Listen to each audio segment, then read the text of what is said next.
At the entrance of Day Village, several men squatted together, sighing. Stop boasting. Your legs are weak because you're starving. These days, they're barely surviving, and yet they're still forcing women on us. All the men in the village, from 50-year-old elders to 16-year-old boys, had been forcibly matched with wives by the government in the past month. Now, in less than a month, the officials were pushing another batch of women here. Su Lang, hurry up and pick one. The official needs to rush to the next village, sighed village chief Zhang Sihai, his eyes full of pity. From the crowd emerged a young man as thin as a piece of paper, his complexion waxy yellow. He staggered with every 2 steps, as if he might collapse any moment. That was me, the pitiful worm on the verge of starvation. Look at that Su family kid, scrawny as a monkey. If he opens his mouth tomorrow, it's to meet the king of hell. He can't even survive, and he wants a wife? Looking for death. The villagers gathered around, their eyes mixed with sympathy and curiosity. Shut up. It's an order from the court. After the war, men are scarce. We must continue the family line. Whoever disobeys will be beheaded according to law. The leader of the official party, Li Si, slapped his waist sword, and the villagers immediately quieted down. I licked my cracked lips, a fire blazing in my stomach. I'd been through this world for 3 months, and I hadn't had a full meal yet. The original owner's entire family had died in war and famine. Only I was left, guarding a dilapidated hut. Su kid, you're the last without a wife. You must choose one today, Li Si said coldly. All right. I nodded weakly, my gaze sweeping over the women behind the officials. Suddenly, my eyes lit up. 3 of them were surprisingly high quality. The one on the left was tall and spirited, her brows full of disdain. The middle one was delicate, looking down softly, her temperament gentle. The smallest on the right had double buns, her big eyes full of fear, like a startled fawn. Each beauty was charming in her own way, but they all had one thing in common. Their chests were large, clearly able to bear children even if starved. I bitterly smiled in my heart. This isn't a wife pick, it's 3 death warrants. My small body could barely support 1, let alone 3. What's worse, the government's rule was ruthless. The chosen women would be checked every 7 days. If any starved or ran away, the man's entire family would be executed. Right now, my entire family was just me. I didn't want to die. Just as I was struggling with these thoughts, a robotic voice suddenly sounded in my mind. Ding. Key decision detected. Marry to become stronger system activated. Newbie task. Choose your wife. The more wives, and the higher their looks, figure, and fortune, the richer the newbie gift pack. Choose carefully. I froze. A system? The golden finger had finally arrived. Marry to become stronger? I suppressed my wild joy, quickly asking in my mind, how do I get stronger? Explain clearly. Food, money, peerless martial arts, divine weapons, all included. The more beautiful your wife, the greater the reward. My heart raced wildly. This was thrilling. I looked at the 3 women again. My gaze had changed, not hesitation, but burning passion. This was not death warrants, but 3 tickets to a life on easy mode. Su Lang, what are you dawdling for? Pick quickly. Li Si grew impatient. The village chief also urged. Lang kid, just pick any one. Pick a strong one. Maybe she can protect you, help you snatch bark to eat.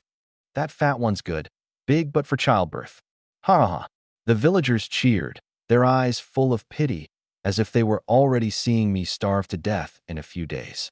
I took a deep breath and spoke, my voice quiet, but every word clear. Official, I have a small request. What? Want to rebel? Li Si's eyebrows furrowed. The village chief panicked. Lang kid, don't say foolish things, or you'll lose your head. No, I smiled. What I mean is, I want all 3 of them. Dead silence. Everyone stared at me like I was mad. Then the crowd exploded. He wants 3? Crazy. Starving crazy. How's he going to feed them? Can't even feed one to want 3? Maybe he wants to die even faster. Li Si was stunned too, then sneered coldly. Kid, are you talking nonsense? Of course not. I rubbed my hands. I'm willing to risk life and limb for the kingdom of Qian till my spirit and body are exhausted. Li Si sneered.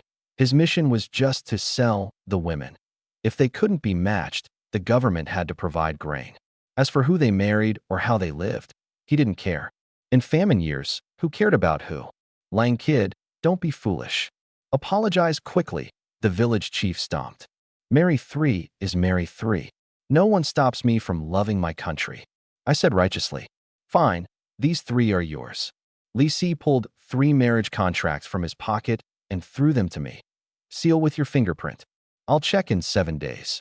If even one is missing, we'll cut off your head. After saying this, he strode away with his men. The village chief held the 3 burning contracts, his hands shaking, looking at me with a mix of anger and anxiety.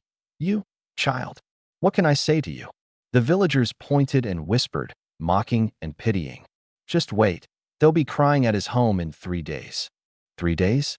I say he won't even last tonight. I must be starving out of my mind. I didn't hear a single word. My mind was flooded with thoughts of the system. I had married my wives. Now it was time for System Daddy to help me take off, right? I glanced at the 3 beauties in front of me. Tonight, we must soar. Just wait and see. His broken-down grass hut can barely fit 1, let alone 3 more people. They'll have to stack like a tower just to sleep. The villagers' laughter broke out one after another. In my hand, I gripped 3 marriage contracts, light in paper, heavy in meaning. I couldn't be bothered with the gossip and turned around to size up my 3 wives. All 3 women were sizing me up too, but not a hint of happiness shone in their eyes. Murong Yinran, the tiger daughter of a military family, tall and slender, looked at me with nothing but loathing. Just one more glance, and she felt her eyes were dirted. Hua Yurong was gentle and fragile, lowering her head with a soft sigh, her shoulders trembling slightly.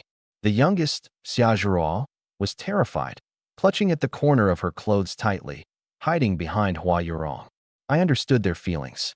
Who wouldn't be unhappy being forcibly married to a man so thin he looked like he might die any second? Especially when it was 3 women sharing 1 man. This wasn't marriage. It was marching toward death together. Let's go, my 3 wives. Home awaits. I smiled broadly. That smile looked like the grim reaper to the 3 women. The village rogue Zhao Eru's eyes shifted between Hua Yurong and Murong Yinran, leering as he said, Su Lang, you can't even keep yourself alive. Why don't you just give 1 to your brother? The crowd joined in the jeering. Earlier, they had chosen sturdy wives to survive.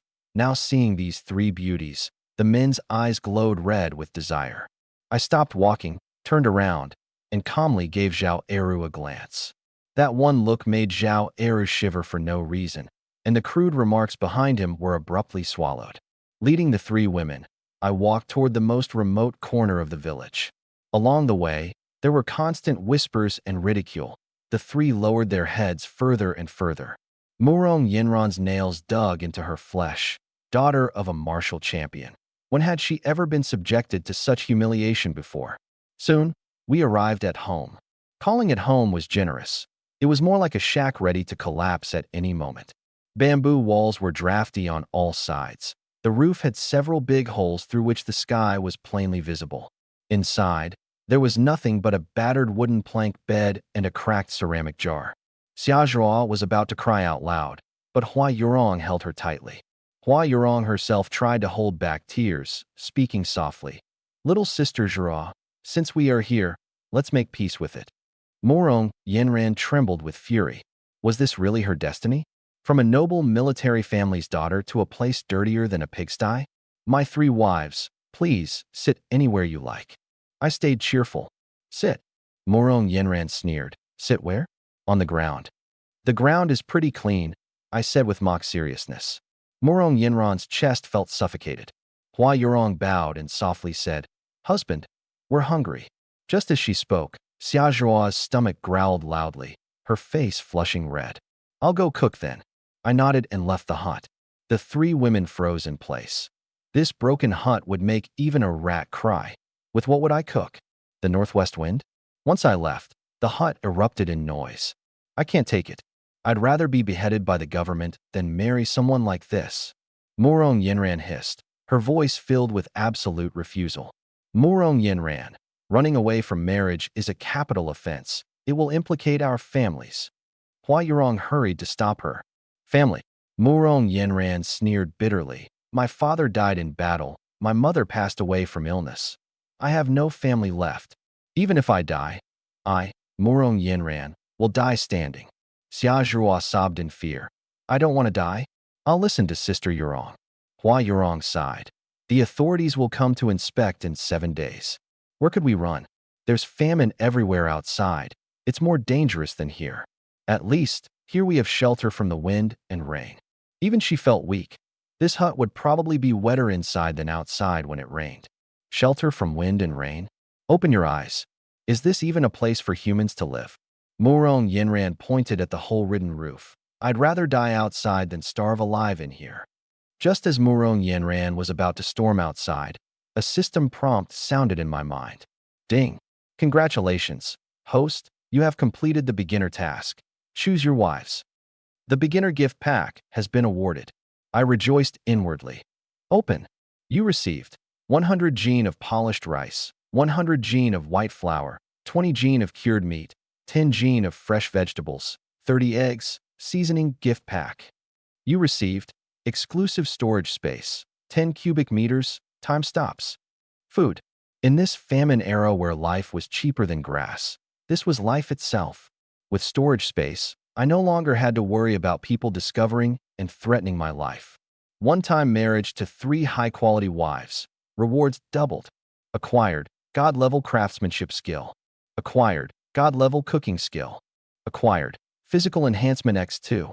Countless bits of knowledge on construction and woodworking flooded my mind. Culinary techniques from various cuisines became second nature. A warm current flowed through me. My previously frail body suddenly felt steady and strong, and even hunger faded away. Awesome! I almost jumped up. I took out a small handful of rice, a piece of cured meat the size of my palm, and a few green vegetables from the space. Couldn't take too much at once. Had to proceed gradually so as not to scare them. Behind the hut, I stacked a few stones to make a stove, lit a fire, rinsed the rice, and sliced the meat, moving smoothly and efficiently. Inside the hut, Murong Yinran snapped angrily. Hua Yurong, don't try to reason with me. I'm leaving right now. Sister Yinran. Hua Yurong and Xia Zhuo hurried to hold her back. Just then, a rich aroma, so intense it made one's soul tremble, wafted in without any warning. It wasn't the bitter smell of roots and bark, nor the fishy odor of Cantu soil. It was the scent of meat. Mixed with the mellow fragrance of rice, it invaded their noses assertively. The 3 women froze. The quarrel stopped, the crying ceased. Inside the hut, only the sound of 3 increasingly loud gulps remained. Murong Yinran's raised foot hung stiffly in midair. Hua Yurong and Xia Zhuo forgot to pull her back, their 3 pairs of eyes all fixed on the doorway. The aroma grew stronger. I carried a chipped ceramic pot and slowly stepped inside. Inside the pot was snowy white rice, topped with several shiny slices of cured meat and a few stalks of green vegetables. Steam rose, filling the air with tempting fragrance. In these times, even bark had been eaten to the bone. White rice with meat. It was something straight out of legends. All 3 women held their breath simultaneously. Glug! Someone swallowed first. Tears instantly welled in Hua Yurong's eyes. Once a lady from a medical family, now reduced to a refugee. How long had it been since she'd seen such white rice? Xia Zhuo's eyes widened in disbelief. This scrawny man, how had he conjured up such divine food? Was he a god? Murong Yinran was the first to regain her senses, hugging herself cautiously, suppressing the thunder rumbling in her stomach, snorting coldly. Humph, stolen food will get you beheaded tomorrow. Though she said this, her eyes were glued to the cured meat. Gurgle, gurgle, gurgle. Her lower belly let out an ill-timed growl. Murong Yinran's face flushed red. She wished she could sink into the ground. Such shame. I placed the ceramic pot on the broken wooden board and smiled cheerfully. Ladies, please, don't be shy. Have a seat and eat. I paused. Besides, you're all my wives now. You need to eat well to have the strength to serve your husband tonight. Those words hit like thunder. Hua Yurong and Xia Zhuo blushed deeply, lowering their heads. Shameless. Murong Yinran's chest heaved violently. Yes, I am shameless. I admitted calmly, picking up the largest piece of cured meat with wooden chopsticks and slowly popping it into my mouth right before their eyes. Delicious. I closed my eyes in bliss. With divine-level culinary skills, the taste of ordinary cured meat was amplified tenfold. Hua Yurong and Xia Zhuruo almost drooled. Morong Yinran bit her lips hard. That bastard. Definitely on purpose. I shoveled in a big mouthful of rice. So tasty, better eat it before it's all gone. The atmosphere in the hut was unbearably tense. Finally, Hua Yurong couldn't hold back. She had no ill feelings toward me, and the faint dignity she held had long been shattered by hunger. She approached the wooden board, gave me a gentle bow, and whispered softly, "Husband, thank you." Beep. Hua Yurong's affection plus 20. Current. 30. Slight fondness. My heart leapt with joy. While cooking, I discovered that every 100 affection points earned rewards, and at 1,000 points, a super grand prize. I pushed the ceramic pot toward her. "Wife, eat quickly, have more." Hua Yurong nodded, scooped a small mouthful of rice, and brought it to her cherry lips. The sweetness instantly brought tears to her eyes. This was the taste of life. Xia Zhuruo could no longer resist.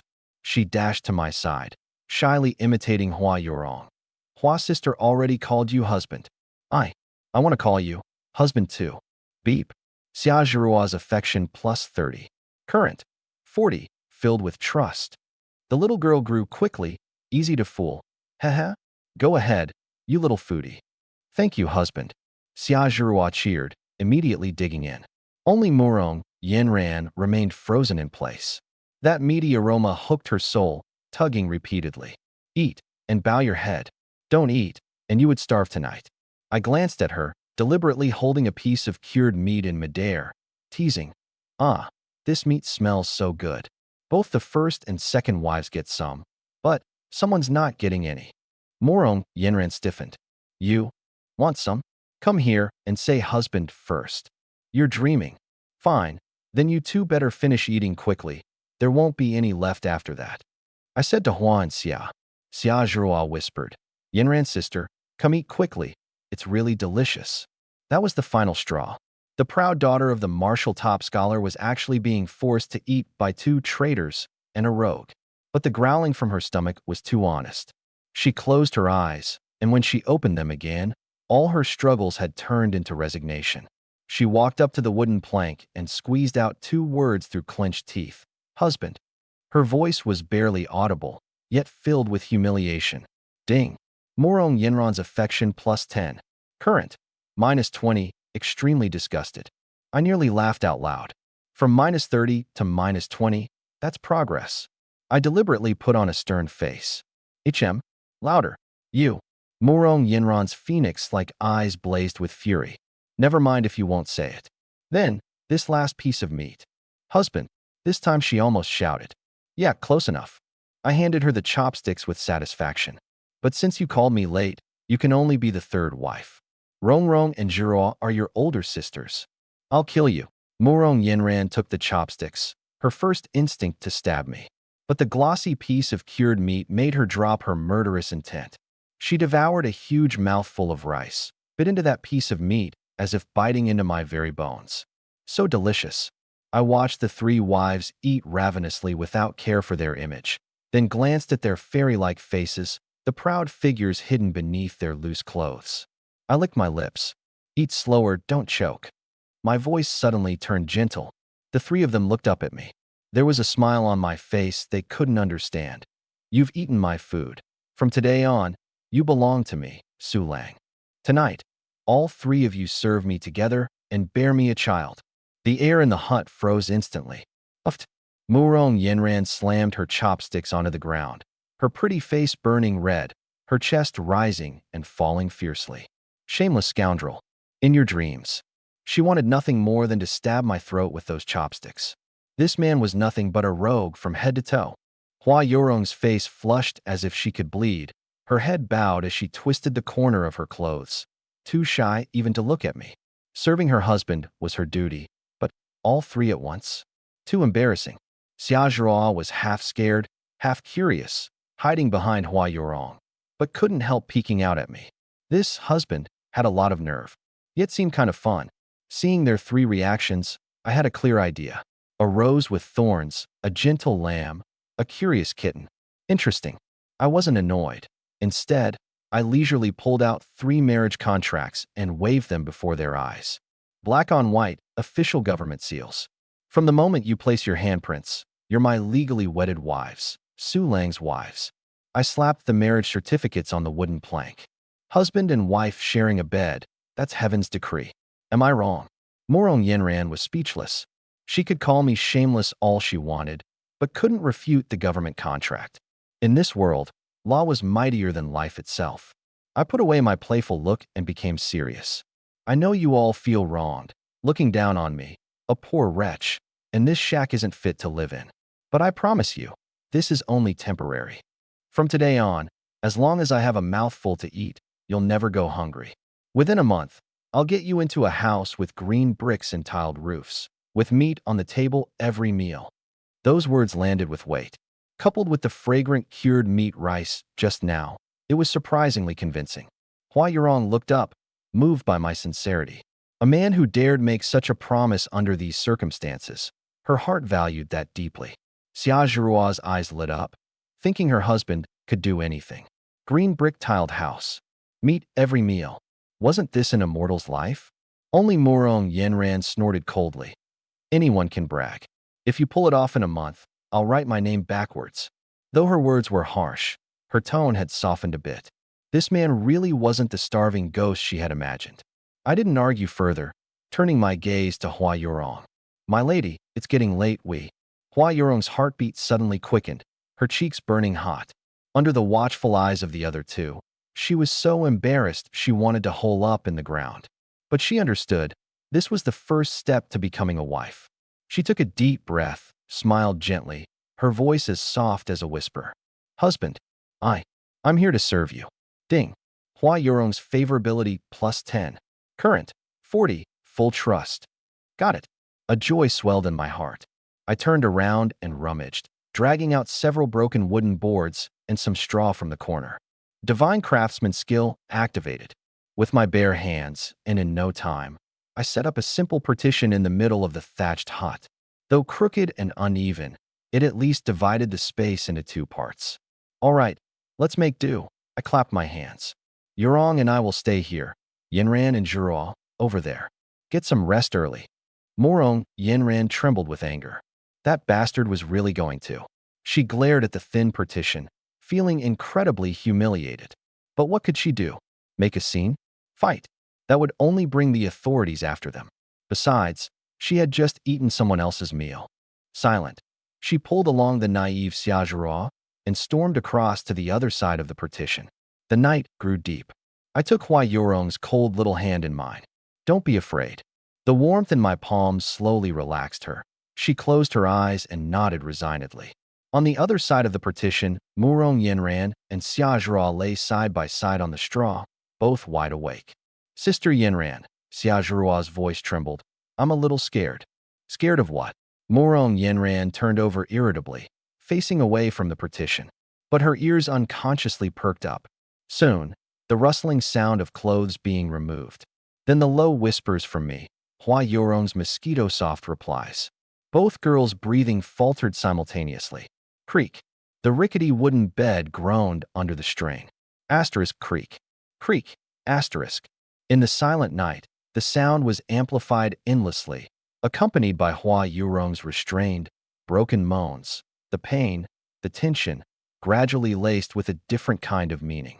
Frightened, Xia Zhou buried her head in the straw, curling into a ball, yet still eavesdropped through her fingers. Her little face flushed enough to boil an egg. Sister Yenran, what exactly are they doing? Why does the bed creak so loudly? Morong Yenran lay stiff, hands pressed tightly over her ears. But the creak in Hua Yurong's breath seemed magical, piercing through her palms and burrowing into her mind, impossible to shake off. Her cheeks burned fiercely. Images sprang uncontrollably from her mind. The rogue man, the submissive woman. Humiliation, anger, and a strange emotion she herself refused to admit grew wildly in her heart. That night was doomed to be sleepless. And the creaking of that broken bed was even more tormenting than Hua Yurong's cries. The next day, at the break of dawn, I opened my eyes. Clear-headed and refreshed, my body bursting with energy. Not only had I not been tired last night, I felt more invigorated. Physical Enhancement X2 truly lived up to its name. This system is awesome. I glanced at Hua Yurong sleeping beside me, her brows slightly furrowed, tears staining her cheeks, but her sleeping face was like a crabapple blossom after rain. I smiled softly and quietly got up. Just as I stepped out from behind the partition, I saw Murong Yenran and Xiaozhua sitting up on the other side. Their appearances were pitiful. Xiaozhua had two huge dark circles under her eyes, her face full of fatigue and confusion. Murong Yenran looked even worse, hair messy, phoenix eyes bloodshot, her entire being radiating annoyance. At that moment, Hua Yurong slowly came out, supporting her aching waist. Seeing their state, she paused, then understood instantly, her face flushing deep red again. Though her own waist ached and back was sore, at least she'd managed to sleep. But judging by the other two, their night had been even harder to endure than hers. Xiaozhua's huge dark circles made her eyes barely open. Murong Yenran's disheveled hair and bad wake-up mood made her want to curse everyone she saw. Especially when she caught sight of me stepping out looking refreshed, her anger flared even more. That bastard stirred everyone all night, yet acts like nothing happened? I chuckled to myself. Serves you right for eavesdropping. Ignoring Murong Yenran's murderous glare, I walked straight to the corner and took out half a jar of rice and some eggs from the storage space, starting a fire to cook porridge. Soon, the aroma of rice porridge filled the hut. Hua Yurong emerged from behind the partition, holding her sore waist. Seeing me busy, her face reddened and quickly came over. "Husband, let me help." She still walked a little unsteadily, her legs weak. I pressed her shoulders gently, making her sit down, then leaned close to her ear with a mischievous smile. "You must be exhausted from last night, right? Just rest. I'll take care of this kind of work." Hua Yurong's face flushed down to her neck. She lightly punched me, more like acting spoiled. "Husband, aren't you tired?" "Not tired. I can go again tonight." Behind the partition, Murong Yenran heard this clearly, her silver teeth grinding fiercely. Shameless. Getting all cozy so early in the morning. Xiaozhua also came out blushing, innocently wanting to help. "Husband, I'll help you tend the fire." She squatted seriously by the stove, adding firewood, her bright eyes full of admiration. I cooked the porridge while Xiaozhua tended the fire, and Hua Yurong watched gently. Surprisingly, the little hut began to have a faint feeling of home. Only Murong Yenran sat alone in the corner, her stomach growling uncontrollably, feeling both annoyed and awkward. "Help out?" Too proud to ask. Just sit there? Felt like a useless lump. Soon, the porridge was ready, and the eggs were cooked. I served each a bowl of porridge and handed out an egg. During times of famine, this was a heavenly delicacy. Hua Yurong and Xiaozhua sipped the porridge in small mouthfuls, their faces glowing with happiness. Murong Yenran smelled the aroma but couldn't hold back the hunger any longer and quietly picked up her bowl, though her movements still carried a hint of pride. After a few bites, Hua Yurong set down her bowl, carefully peeled the egg in front of me with her delicate fingers, and handed it to my mouth. "Husband, you eat first." My heart warmed. Without using my hands, I opened my mouth and took it in, gently nibbling her finger as well. Hua Yurong pulled her hand back as if shocked, her face flushing red. "Eggs peeled by my wife always taste better." Smooth talker, Hua Yurong teased, but her heart felt very sweet. Ding. Hua Yurong's favorability, +20. Current, 60, enamored. Ding. Xiaozhua's favorability, +10. Current, 50, admire. Xiaozhua watched enviously and tried to peel an egg herself, clumsily, as if she wanted to feed me. This scene made Murong Yenran even more furious. Traitors. All traitors. Less than a day and already bought over by this rogue. She shoved the egg into her mouth angrily and chewed hard, as if chewing on my flesh. Ding.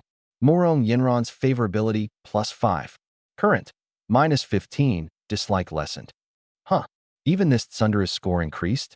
I understood then. A steady supply of food was more effective than any sweet talk. Though still far from the 1,000-point grand prize, the 100-point reward was close. Relying on just Hua Yurong and Xiaozhua wouldn't be enough. I had to break through Murong Yenran's tough exterior too. As I was planning. Bang! The hut's broken door was kicked open. A few rough-looking villagers barged in, led by Zhao Eru, the village hooligan who harassed the 3 girls yesterday. They had smelled the aroma and came hoping to see if I had hit the jackpot. Upon entering, they all froze. 3 shockingly beautiful women were gathered around a man having breakfast. The bowls contained snowy white porridge, and there were eggshells on the table. Zhao Eru's eyes instantly turned red. Jealousy, greed, and hunger mingled together. His gaze fixed on Hua Yurong and Murong Yinran's forms, then shifted to the bowl of white porridge, his Adam's apple bobbing, saliva nearly dripping. Why? Why does this skinny monkey get such luck? 3 goddess wives and white rice. Su Lang. Zhao Eru's voice sharpened with jealousy. You're here living it up, hiding 3 beauties, and enjoying yourself. Several thugs behind him closed in, their murky eyes openly scanning the 3 women with lecherous intent. The warmth in the hut suddenly shattered. Hua Yurong and Xia Zhira were scared and hid behind me. Murong Yinran's face turned cold. She sprang up alert. I slowly put down my bowl, wiped my mouth, and calmly looked up. What do you want? Of course, we want something. Zhao Eru sneered, pointing at Hua Yurong and Murong Yinran. I set my eyes on these 2 girls yesterday. You can't handle them alone, so maybe share them with the brothers? The thugs behind him burst into mocking laughter. I wasn't angry, just smiled cheekily. If you want to play with women, go home and play with your mother. I paused. Oh right, you don't have a mother. Sorry about that. Looking for death. Zhao Eru roared and charged at me, his stout body surging forward, a stench of sweat and filth hitting my face. Ah! Hua Yurong and Xia Zhira screamed and hid behind me, clutching my clothes tightly. Murong Yinran's pretty face darkened. The fierce spirit of a tigress was ignited instantly. She stepped forward to confront him, but a hand suddenly blocked her path. Mine. Don't let this filthy scum soil the lady's hands. I didn't even look back, my tone calm. Murong Yinran was taken aback. Zhao Eru, seeing me play the hero, sneered in anger. He stopped, his murky eyes brazenly roaming over Murong Yinran's chest and long legs. Hee, beauty, don't be impatient. Once I deal with this skinny monkey, I'll come and treat you right. A thug behind chimed in. Su Lang's so skinny, like a bamboo pole, can't fill you up. The brothers are all strong and will make you taste what it means to be a woman. Ha! Hua Yurong and Xia Zhira trembled with anger but dared not speak. Murong Yinran's face turned pale. She had never endured such insult. Me? Overestimating myself. If I hadn't stopped her, she would have kicked this rogue flying already. Her mind steeled. Fine, let me take a bit of suffering. Let me know I'm nothing without her. After I'm beaten half to death, she'll step in. Just as her thoughts toggled, I moved. No roar, no nonsense. Facing the punch Zhao Eru threw, I just slightly shifted my body, light and deft like brushing away a falling leaf. Zhao Eru's fist grazed the corner of my clothes and missed. He overexerted himself, stumbling forward. So fast, Murong Yinran's pupils contracted. This was absolutely not the speed of an ordinary starving vagabond.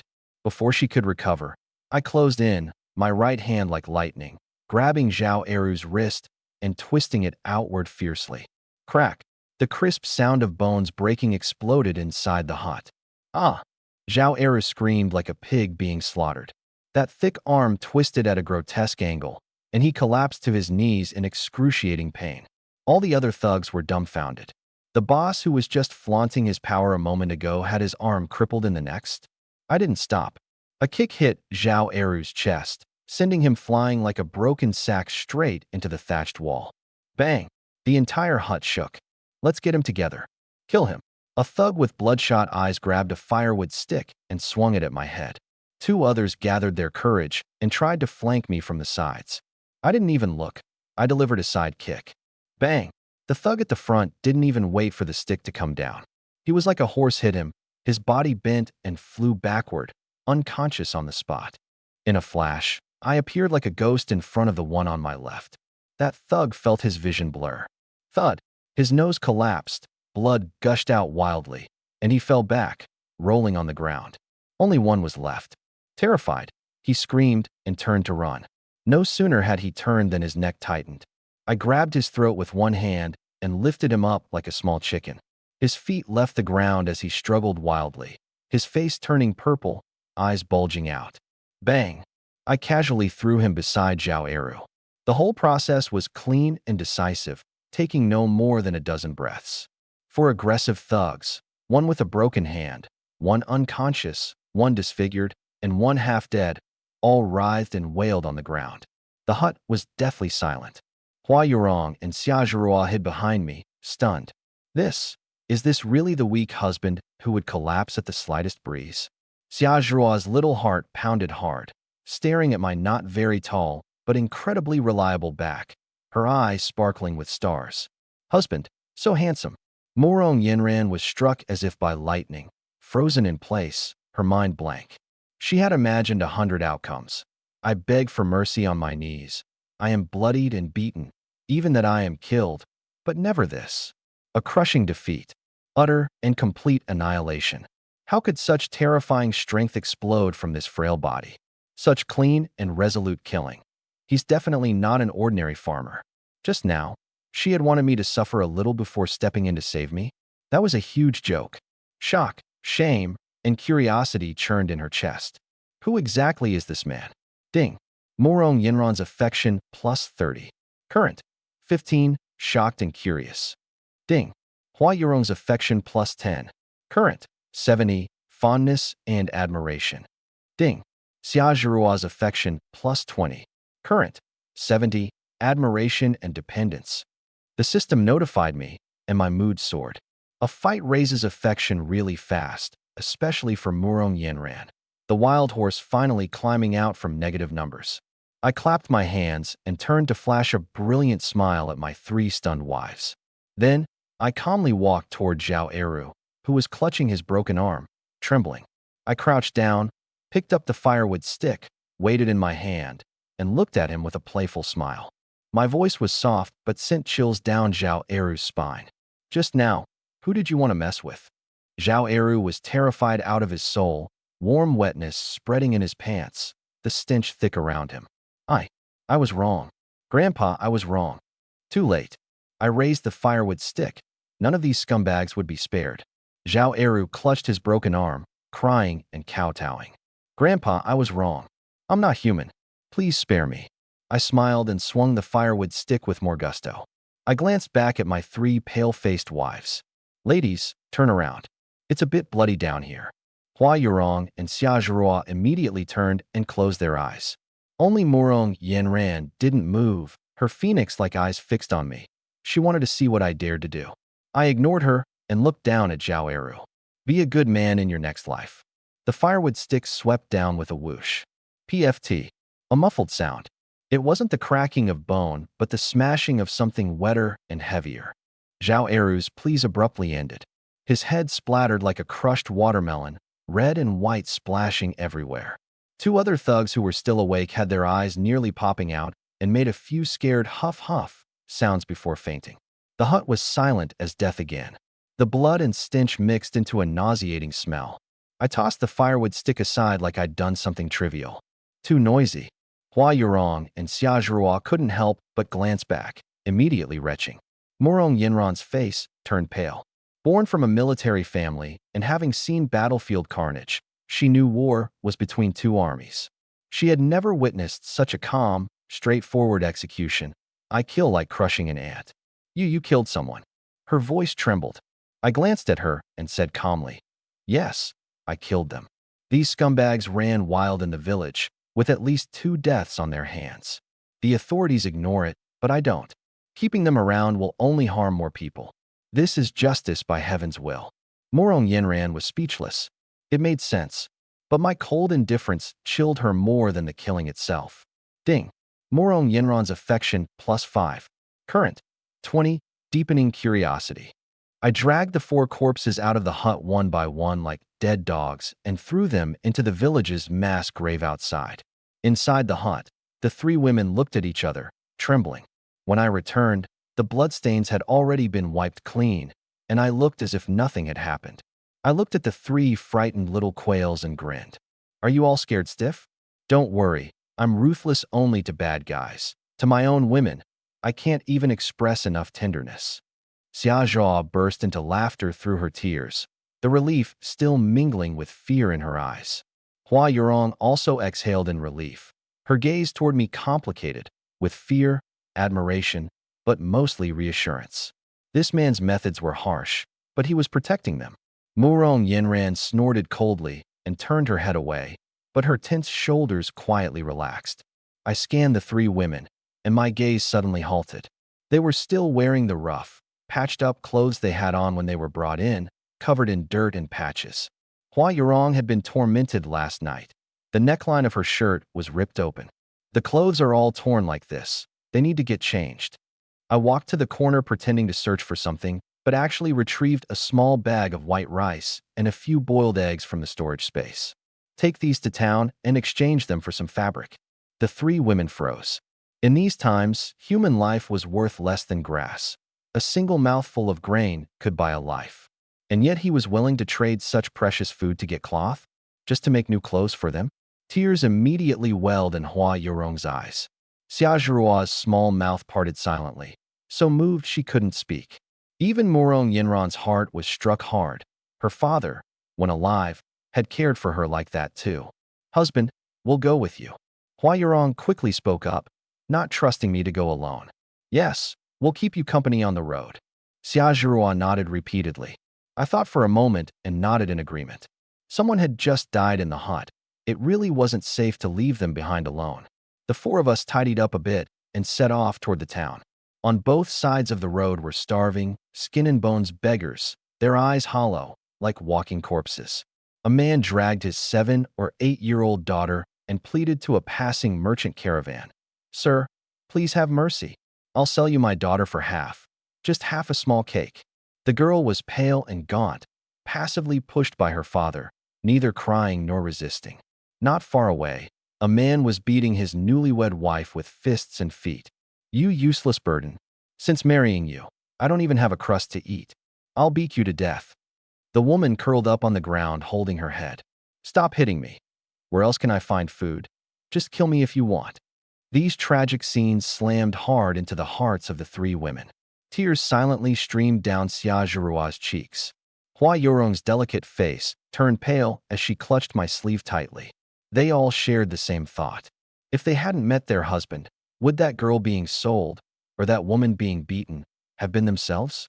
Even the usually strong Murong Yinran looked solemn, her mind in turmoil. Suddenly, she felt that the man who could kill, joke, and was willing to trade his prized grain for clothes seemed not so detestable after all. As I silently led the three women through this hell on earth, system notification sounds exploded wildly in my mind. Ding. Hua Yurong's favorability plus 10. Current. 80. Faithful. Ding.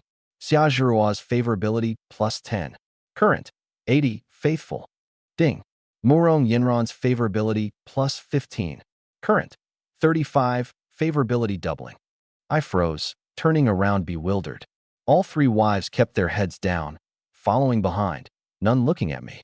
How strange. I hadn't done anything at all, yet the favorability shot up like a rocket. I stood there dumbfounded, my face full of question marks. Truly bizarre.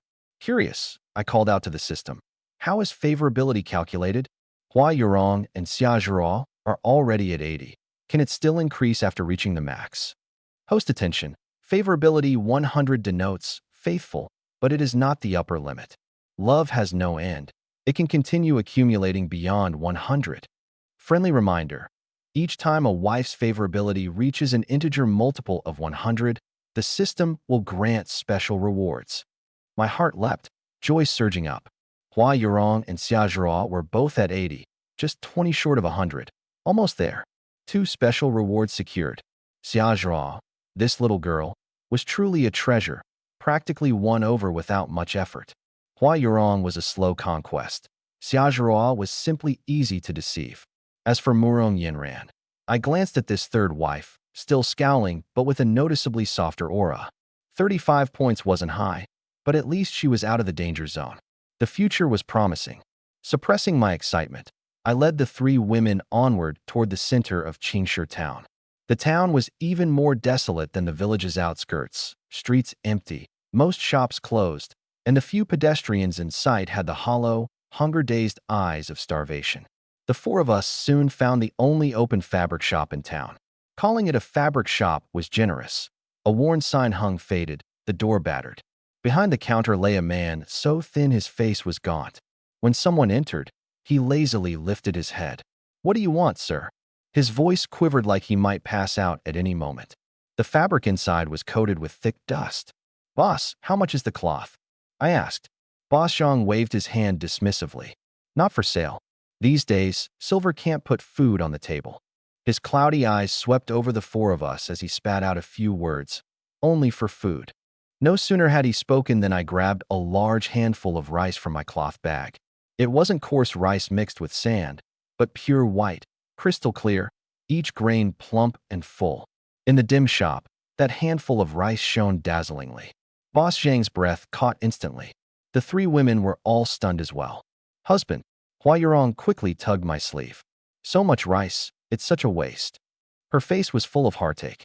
This rice was saved for making porridge, enough for the four of us to eat well for days. Yet now I wanted to trade it for cloth. Xiaozhira also pouted.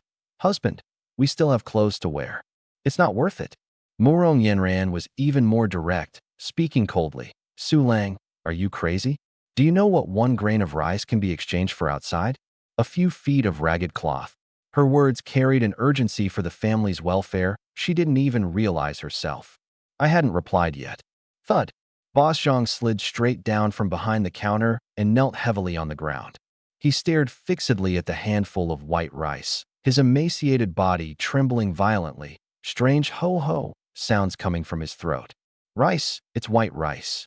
The next moment, the man in his 40s burst into tears with a wah and crawled to my feet, clutching my leg with both hands and feet. "Sir, please sell me this rice. At home, I have a 6-year-old daughter. She hasn't eaten for 3 days. She's starving to death. I don't want money. You can take all the cloth from the shop. Just take it all. I only beg you, save my daughter's life." His cries were bitter and desperate, every word striking like a heavy hammer on the hearts of the three women. They were all stunned. Hua Yurong and Xia Zhirua's eyes instantly reddened. Murong Yenran's whole body stiffened, frozen in place. Just now, they had still been pitying that handful of rice, complaining about me trading grain for cloth. But now they truly understood. This handful of rice, here, wasn't just a few yards of cloth, nor just a few meals. It was a life. And I was about to take this life-saving thing just to exchange it for several new clothes for them.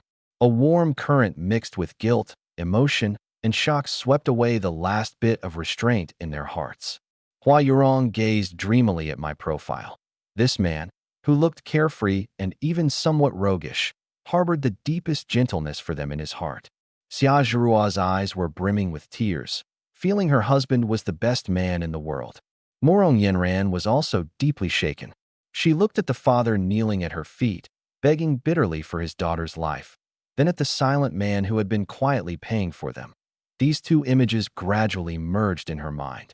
Suddenly, she felt that this man, who had been forcibly assigned to her by the government, somehow, wasn't so detestable after all. At that moment, a divine chime sounded in my mind. Ding. Hua Yurong's affinity plus 20. Current, 100, wholehearted. Ding. Xia Zhirua's affinity plus 20. Current, 100, wholehearted. Ding. Murong Yenran's affinity plus 20. Current, 55, deeply moved. Success. 2 perfect scores. Joy surged in my heart, but my face remained expressionless. I bent down and helped the nearly fainting Boss Zhang up.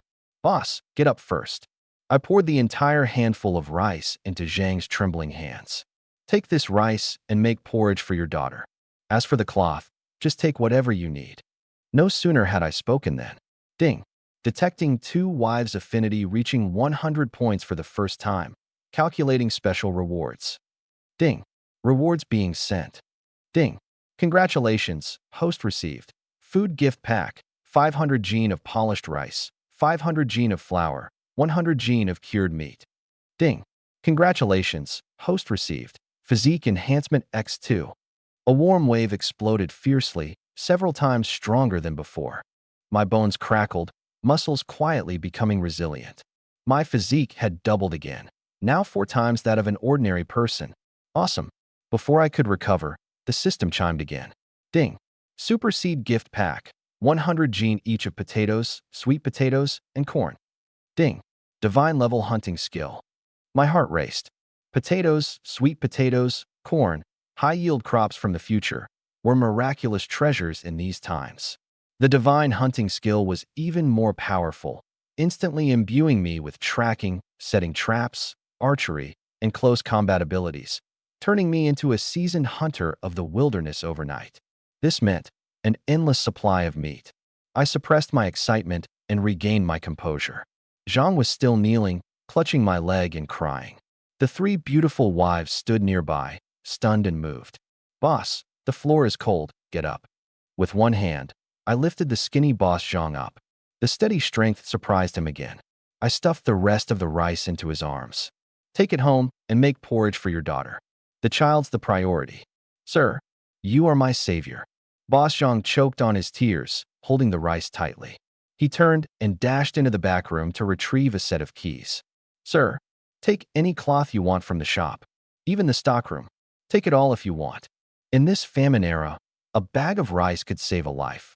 Trading it for old rags was nothing at all. Husband, Hua Yurong pulled on the corner of my clothes, eyes shining with tears. I want to make you the finest new clothes with the best fabric. Xia Zhuo nodded firmly, yes. Husband will definitely look the best in them. Even the reluctant Murong, Yinran turned her head away and murmured softly, okay, I guess. I laughed heartily. Let's listen to the ladies. Boss, bring out the best materials. All right. Soon, several bolts of sky blue fine cotton and sturdy linen were piled on the counter. The three women's eyes lit up, chirping and eagerly gathering around. This one for the outer garment. This one is soft, good for the inner wear. Yinran's sister, how about making a skirt out of this? In the end, I almost robbed 5 bolts of top-quality fabric, enough for each of the 4 of us to have 2 or 3 outfits. Carrying the cloth, we stepped outside, the 3 women's faces glowing with long-lost joy. But after taking a few steps, Xiaozhua grew worried again and whispered, Husband, you took so much cloth and used up rice. Is there still enough grain at home to eat? Hua Yurong gently patted her. Don't ask foolish questions. The husband knows what he's doing. Murong Yinran remained silent, tightening her grip on the bundle of cloth. She had truly begun to worry about this family. I treated them too well, so well that it made her afraid. Afraid it was just a fleeting moment. I smiled, saying nothing. What was there to explain? Tell them I have a system, and the grain is piled high enough to last forever? Some secrets are best kept to oneself. As the 4 of us neared the entrance of Daya village, a burst of crying shattered the tranquility. Please, Uncle Zhao. You promised 2 pounds of white flour. Get lost. Old man, shameless. Beneath the large locust tree at the village entrance, a circle of numb villagers had gathered.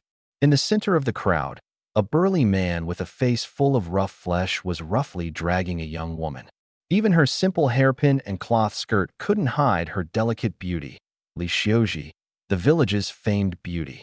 Her father, Li Cheng, knelt on the ground, clutching the big man's leg, tears streaming down his face. I froze for a moment. The previous life's beloved was this village beauty, but that was in another life. My wife is beautiful and gentle, with a full chest. What need do I have for other past loves? Uncle Zhao? My daughter sold herself to you just to get 2 pounds of white flour to save her life. And you give us these 2 worthless bird eggs. How are we supposed to live like this? Li Cheng held 2 dusty, small bird eggs tightly in his hand. The big man was visibly annoyed. It was Zhao Er's older brother, the village's only hunter, Zhao Dahua. Relying on his strong body and hunting skills in the mountains, he always acted tyrannically around the village. Damn you! Zhao Dahua kicked Li Cheng squarely in the chest. Bang! The old man collapsed like a rag doll, clutching his chest and coughing. Lucky for you that I fancy your daughter. Daring to haggle. Zhao Dahua sneered, hoisting the crying and struggling Li Xiuji onto his shoulder. Little beauty, come home with me for some meat. Villagers nearby all kept their heads down, cursing silently. In these times, whoever has food is king. Zhao Dahua might be a bully, but he was also the only one in the village who could get meat. Hua Yurong and Xia Zhuo turned pale with fear, instinctively pressing close to me. Morong Yinran, however, was seething with rage. She hated bullies like this. She stepped forward to speak. A warm hand pressed on her shoulder. I didn't realize when I had stepped in front of her, shielding my 3 wives behind me. I looked at the man carrying Li Xiuji, then at the groaning old man on the ground. Zhao Dahua turned arrogantly and caught sight of our group.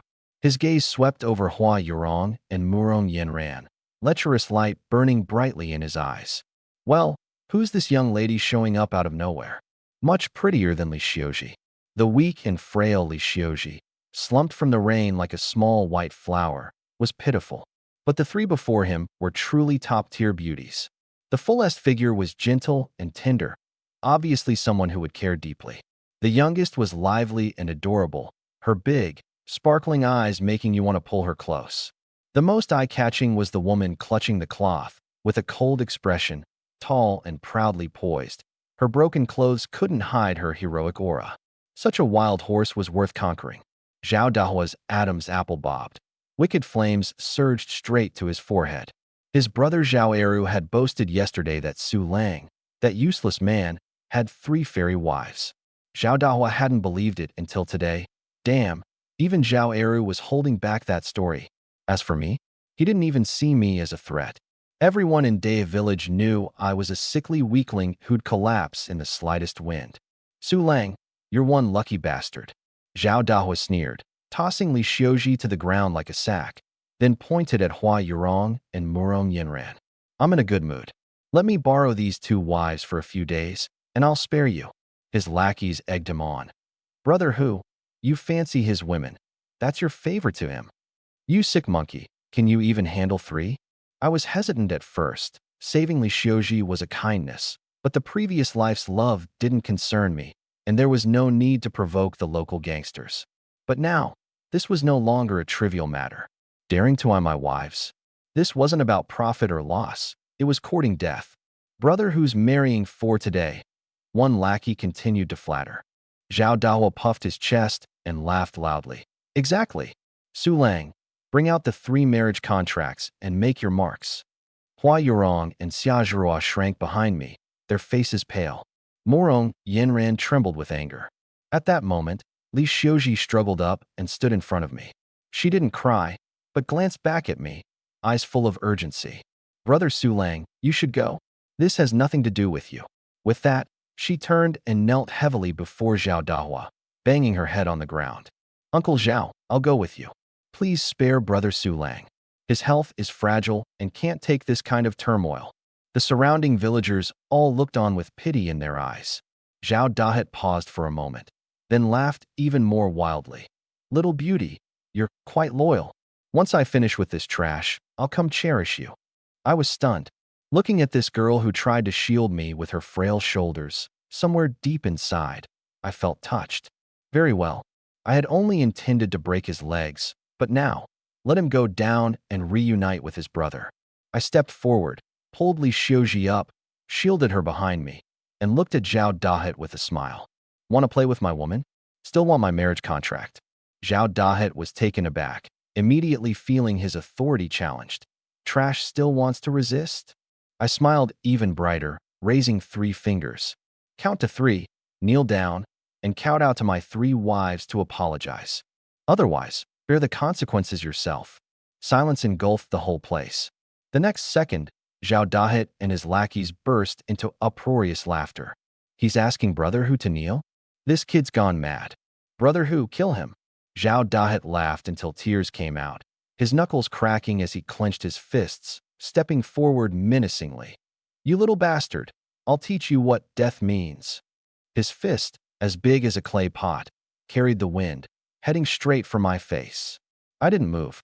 Just as the fist was about to strike, a blue shadow moved faster than me. Morong Yinran. She tapped her toes lightly, ghost-like, and slipped beside one of the rushing lackeys. That man's vision blurred, his elbow numbed, his whole body lost strength. Morong Yinran delivered a decisive elbow strike right to the back of his neck. Thud. The lackey didn't even groan, his eyes rolling back, collapsing instantly. She didn't pause, spun around, and delivered a precise kick to another lackey's knee. Crack. Amid the screaming, That man clutched his leg and collapsed to his knees, unable to rise again. Her moves were swift and ruthless, targeting joint weak points, defeating enemies with a single strike. In the blink of an eye, 2 of the 3 lackeys were down. The last one stood frozen, holding a wooden stick, trapped with no way forward or back. Morong Yinran didn't even glance at them. She said coldly to me, "The big one, that's your job." It wasn't a request, but a statement. She trusted I could handle it. Zhao Dahet's fist stopped hard an inch from my nose. Not because he didn't want to hit me, but because Morong Yinran's 2 moves had momentarily subdued him. This was a trained martial artist. I looked at Morong Yinran standing proudly in front of me, and my heart blazed warmly. Wife Yinran, insanely cool. Don't be fooled by her usual disdain for me. When it comes to protecting someone, she's fiercer than anyone, always the first to act. I turned to look at Zhao Dahet's face, full of suspicion and doubt. My smile gradually faded, turning into a chilling calm. Your brother Zhao Eru. He misses you. Zhao Eru? His brother's name? Zhao Dahet was utterly confused. He had no idea his own brother had long been tossed onto a mass grave, his body probably already fed to wolves. To him, I was just putting on a show, spouting nonsense. Looking again at Morong Yinran standing before me, with her skills and icy aura, he did feel a twinge of fear. But that was all. No matter how good a woman fights, could she beat a scoundrel who had lived half his life on the streets? And as for me hiding behind them, pure trash. Zhao Dahua's fury overwhelmed his remnants of caution as he glared at me with a savage grin. You little bastard, think hiding behind a woman keeps you safe? Get out here. He swept past Morong Yinran, his broad palm clenched into a fist, roaring as he swung it toward my head. Morong Yinran was about to intervene, but I pressed a hand onto her shoulder. Yinran, my dear, thanks for your hard work.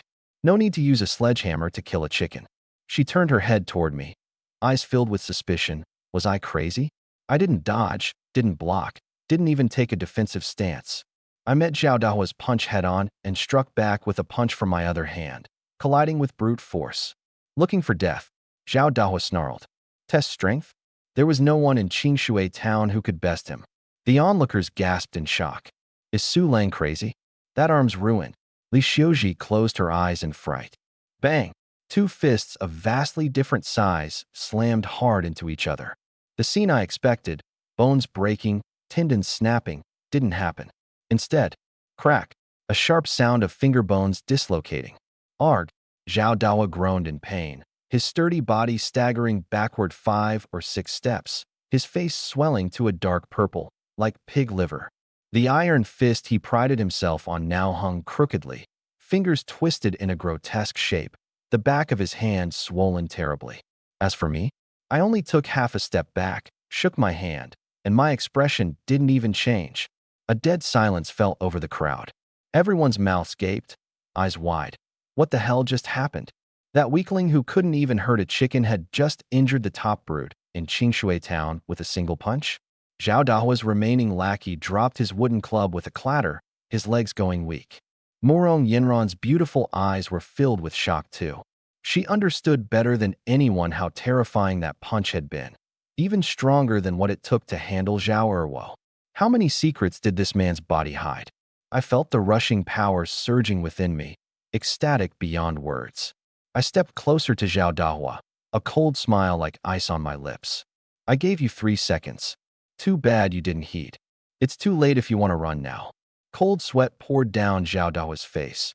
Being publicly defeated by a cripple like me was a humiliation worse than pain. You, how dare you? See if I dare. I lifted my foot and kicked toward his knee. Stop. Fighting in the street, do you want to die? The crowd parted as Li Si, the head constable of Qingshui town, strode forward with 2 subordinates. Li Si cast a sharp glance at the scene, brow furrowed. What's going on? Zhao Dahua sneered. Bossly, I bought a wife with grain, and this kid Su Lang tries to snatch her away. Li Si's eyes sharpened as they turned toward me. Is this your doing? Before I could answer, Li Xiuji gathered courage and rushed forward. Thump. She knelt before Li Si, tears streaming. Officer, it's nothing to do with Brother Su Lang. Zhao Dahua tried to snatch me and beat Brother Su Lang. He was only defending himself. Li Si glanced at the terrified lackey and the few groaning on the ground beside them. He understood the situation almost entirely. He knew well what kind of scoundrel Zhao Dao was. This kid terrorized the town's women more times than he could count. But how did he lose today? And to a cripple like me? Li Si's thoughts ran wild, but on his face was only a cold snort. Zhao Dao, it's you again. Next time you try this, you'll be locked up directly. Get lost. Zhao Dao's eyes fixed on me, filled with murderous resentment. He touched the dagger at his lower back. If Li Si hadn't shown up, he seriously wanted to stab me full of holes. Su Lang, just you wait. Uttering these threats, Zhao Dahua clutched his injured hand and slunk away. Li Si looked me over once more with a gaze full of scrutiny and warning, then left. The crowd dispersed, leaving only my family and the kneeling Li Xiuji and her father at the street corner. Li Cheng looked at his daughter with a face full of lingering fear. He had narrowly escaped disaster today, but Zhao Dahua was vindictive and would never let this go. He was finished, and so was his daughter. Suddenly, he bit his lip and hurried to me. Thump! He knelt, pounding his head on the ground several times with a loud thud. Master Su, thank you for saving my little girl today. But we've made Zhao Dahua angry, and there'll be no good times for us from now on. Li Cheng looked up with pleading eyes. Please, take Xiuji in. I don't want money. I beg you, just give her a meal a day, let her survive. Joy instantly surged in my heart. Damn, picking up a gentle beauty as a wife for free. Li Xiuji was so kind, and this was a fast way to boost my favorability. Marrying a wife came with a big bonus. This was pure profit, but I couldn't show it on my face. There were still 3 pairs of eyes watching. I feigned reluctance, glancing at Hua Yurong, Morong Yinran, and Xia Zhuo, then sighed. Uncle Li, it's not that I don't want to help, but you know how things are at home. One more mouth means one more burden. Kneeling, Li Xiuji shuddered, slowly raising her tear-streaked face, filled with despair. Yeah, I had already saved her once. Why should I be responsible again? I still had 3 celestial sister-in-laws at home. Life wasn't easy as it was. How could I afford another burden? It's all her fault. Li Xiuji bit her lips until they turned white, tears falling like broken pearls. She suddenly stood up and gave me a deep bow. Brother Su Lang, thank you.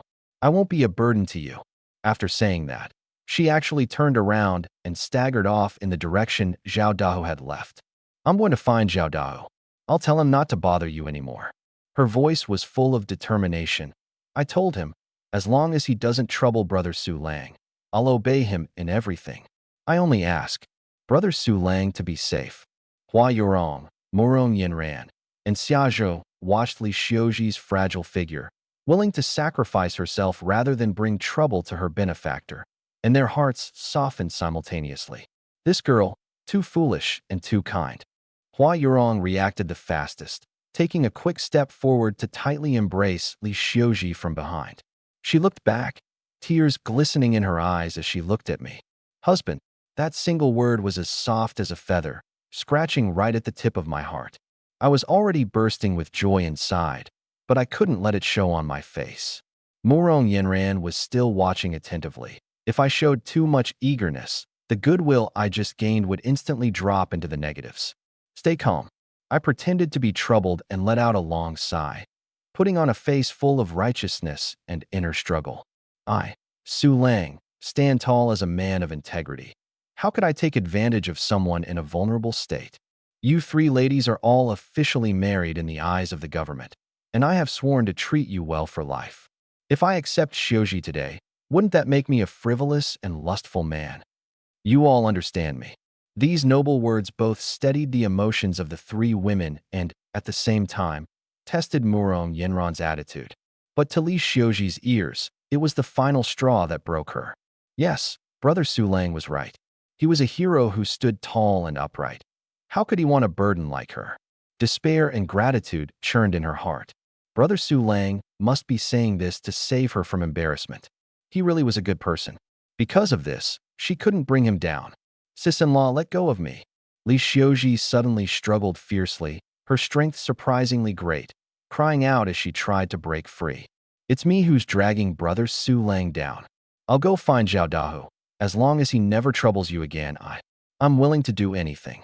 This resolute determination to pay with her life struck the softest spot in Hua Yorong's and Xiaojurua's hearts. Looking at the desperate girl before them, it was like seeing themselves not long ago. If they hadn't been assigned to me by the authorities, their fates would probably have been even worse than Li Xiuji's. The girl sold in public, the woman beaten by her husband. Tears immediately streamed down their faces. Husband, Xiaojua, couldn't hold back anymore, rushing forward, grabbing the corner of my clothes and shaking it violently. Sis Xiuji is so pitiful. Let's help her. At worst, I'll eat less from now on and share my meals with her. The little girl cried with tears streaming down, her words naive but pure enough to melt anyone's heart. A warmth spread through my chest as I raised my hand to pat her head. Silly girl, with me here, there's no way you'll ever go hungry. Murong Yinran, who had been cold-faced and arms crossed, was also shaken deeply at this moment. She glanced at the old man Li Cheng, who had knelt and fainted from crying, then looked at Li Xiuji, who was willing to die rather than burden her benefactor. A long-lost sense of chivalry suddenly surged from her heart. Her father, the former martial champion, had died on the battlefield protecting the common people of this world. Turning a blind eye was not the Murong family style. She snorted coldly and sharply turned her head away, hiding her reddened eyes. It's better for her to have one more pair of chopsticks at the table than to let her go to her death. Her voice was low, trembling slightly, but every word was clear. It's settled. Seeing the moment was right, I knew it was time to wrap things up. I cleared my throat and put on my helpless and troubled expression. Alas, since the three ladies are all so kind-hearted, I'm not a stone-hearted man, and I can't just stand by and watch someone die. I paused and looked at Li Xiuji, who was already stunned. Here's the deal, Miss Xiuji, I can marry you. But, I changed the tone, my expression turning extremely serious. Our family values reason. But, ladies, do you truly agree to this? I had indeed consulted you all. If you agree, you must live together harmoniously. No backing out. No dredging up old conflicts. I gave myself a mental high five. Brilliant. Absolutely brilliant. Hua Yurong and Xiaozhuo didn't hesitate and nodded repeatedly, fearing I'd change my mind. I agree. I agree too. In an instant, all eyes turned to the only person who hadn't spoken yet, Murong Yinran. Under so many burning gazes, her sharp and handsome face instantly flushed red. She shifted her feet uncomfortably, her hand clutching the fabric tightening threefold. She just said, adding an extra pair of chopsticks? She never said I had to marry her. Where exactly did things go wrong? Right in front of so many people, to verbally agree to my husband taking another wife? That's even more unbearable than killing her. But if she doesn't agree, can she just stand by and watch the girl jump into the fire pit? Murong Yinran couldn't do that. Under the expectant gazes of everyone, she held back for a long time, finally squeezing out through clenched teeth. What are you staring at? She snorted coldly again, turning her head away in anger and embarrassment. It's just an extra pair of chopsticks. So, Sister Yinran agrees then? Xiaozhuo happily chimed in beside her. Little girl, well done. Tonight you get a reward. I silently gave her a thumbs up in my heart again. I agree. Murong Yinran said angrily. She always felt she had fallen into my trap, but just didn't have the evidence yet. What an enormous opportunity. My heart was already singing, but I kept a reluctant look pasted on my face. I walked over to where Li Cheng was kneeling, pretended to rummage through my sack, and actually pulled a few boiled eggs out of my storage space, plus a small bag of white rice. A full 5 pounds of polished rice. Get up, Uncle Li. I pressed everything into his withered hands. Li Cheng looked down and just froze, shaking all over. This is polished rice. And eggs 6 pounds. He'd only meant to trade for a couple pounds of brown rice. A bag of polished rice like this, cooked into congee with some wild greens, could keep a family of 3 going for a long time. You're really giving all this for my daughter? That's right. My voice was calm. But this is a bride price, not a buyout. From now on, Xiuji is my 4th wife. She can come home to visit whenever she wants. Li Cheng couldn't hold it together anymore. He clutched the rice bag, old tears streaming down his face, and started knocking his forehead against the ground.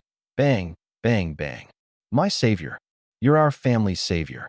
Li Xiaoji stood off to the side, frozen, tears sliding silently down her cheeks. A bride price, not a sale. Her father had sold her for grain to save her little brother. She didn't blame him, but that feeling of being treated like merchandise still cut into her heart like a knife. And now this man was saying it was a marriage, not a purchase. A warm, large hand closed over her cold little one.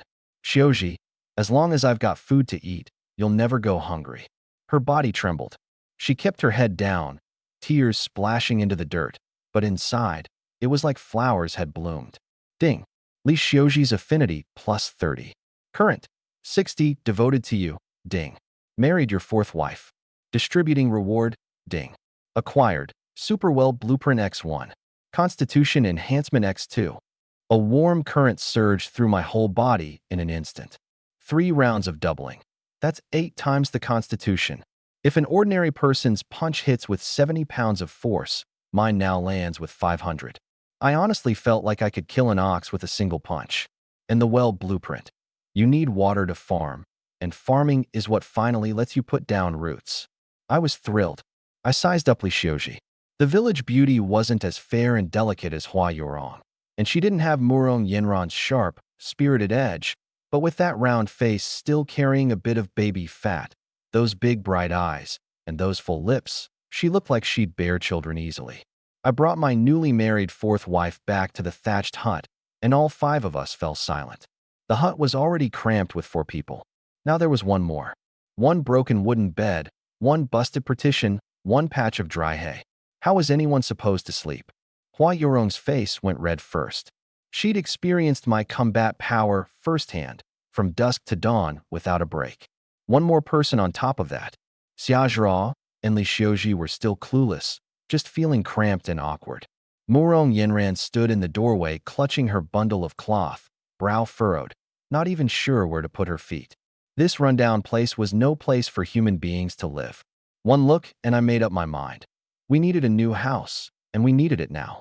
But one man, no matter how strong, couldn't build a house big enough for 5 people. I needed help. In a famine year, there was only one thing that got people to work for you: food. Pulling system grain out in the open was too conspicuous. It'd bring trouble. Time to try out that new skill. Yorong, Verwa, help Xiaoji get settled, and start on dinner while you're at it.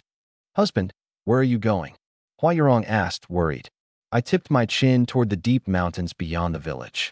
Going to bag some game. Extra meat for tonight. I gave my hatchet a little shake and smiled, confident. God-tier hunting skill, activate.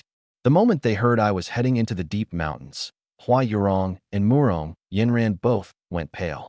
No, it's too dangerous. Murong Yenran said urgently. That's right, husband. Hua Yorong tugged my sleeve. They say several strong men went into those mountains and never came out. There are black bears in there. I patted her hand. Relax. I'll just poke around the edges.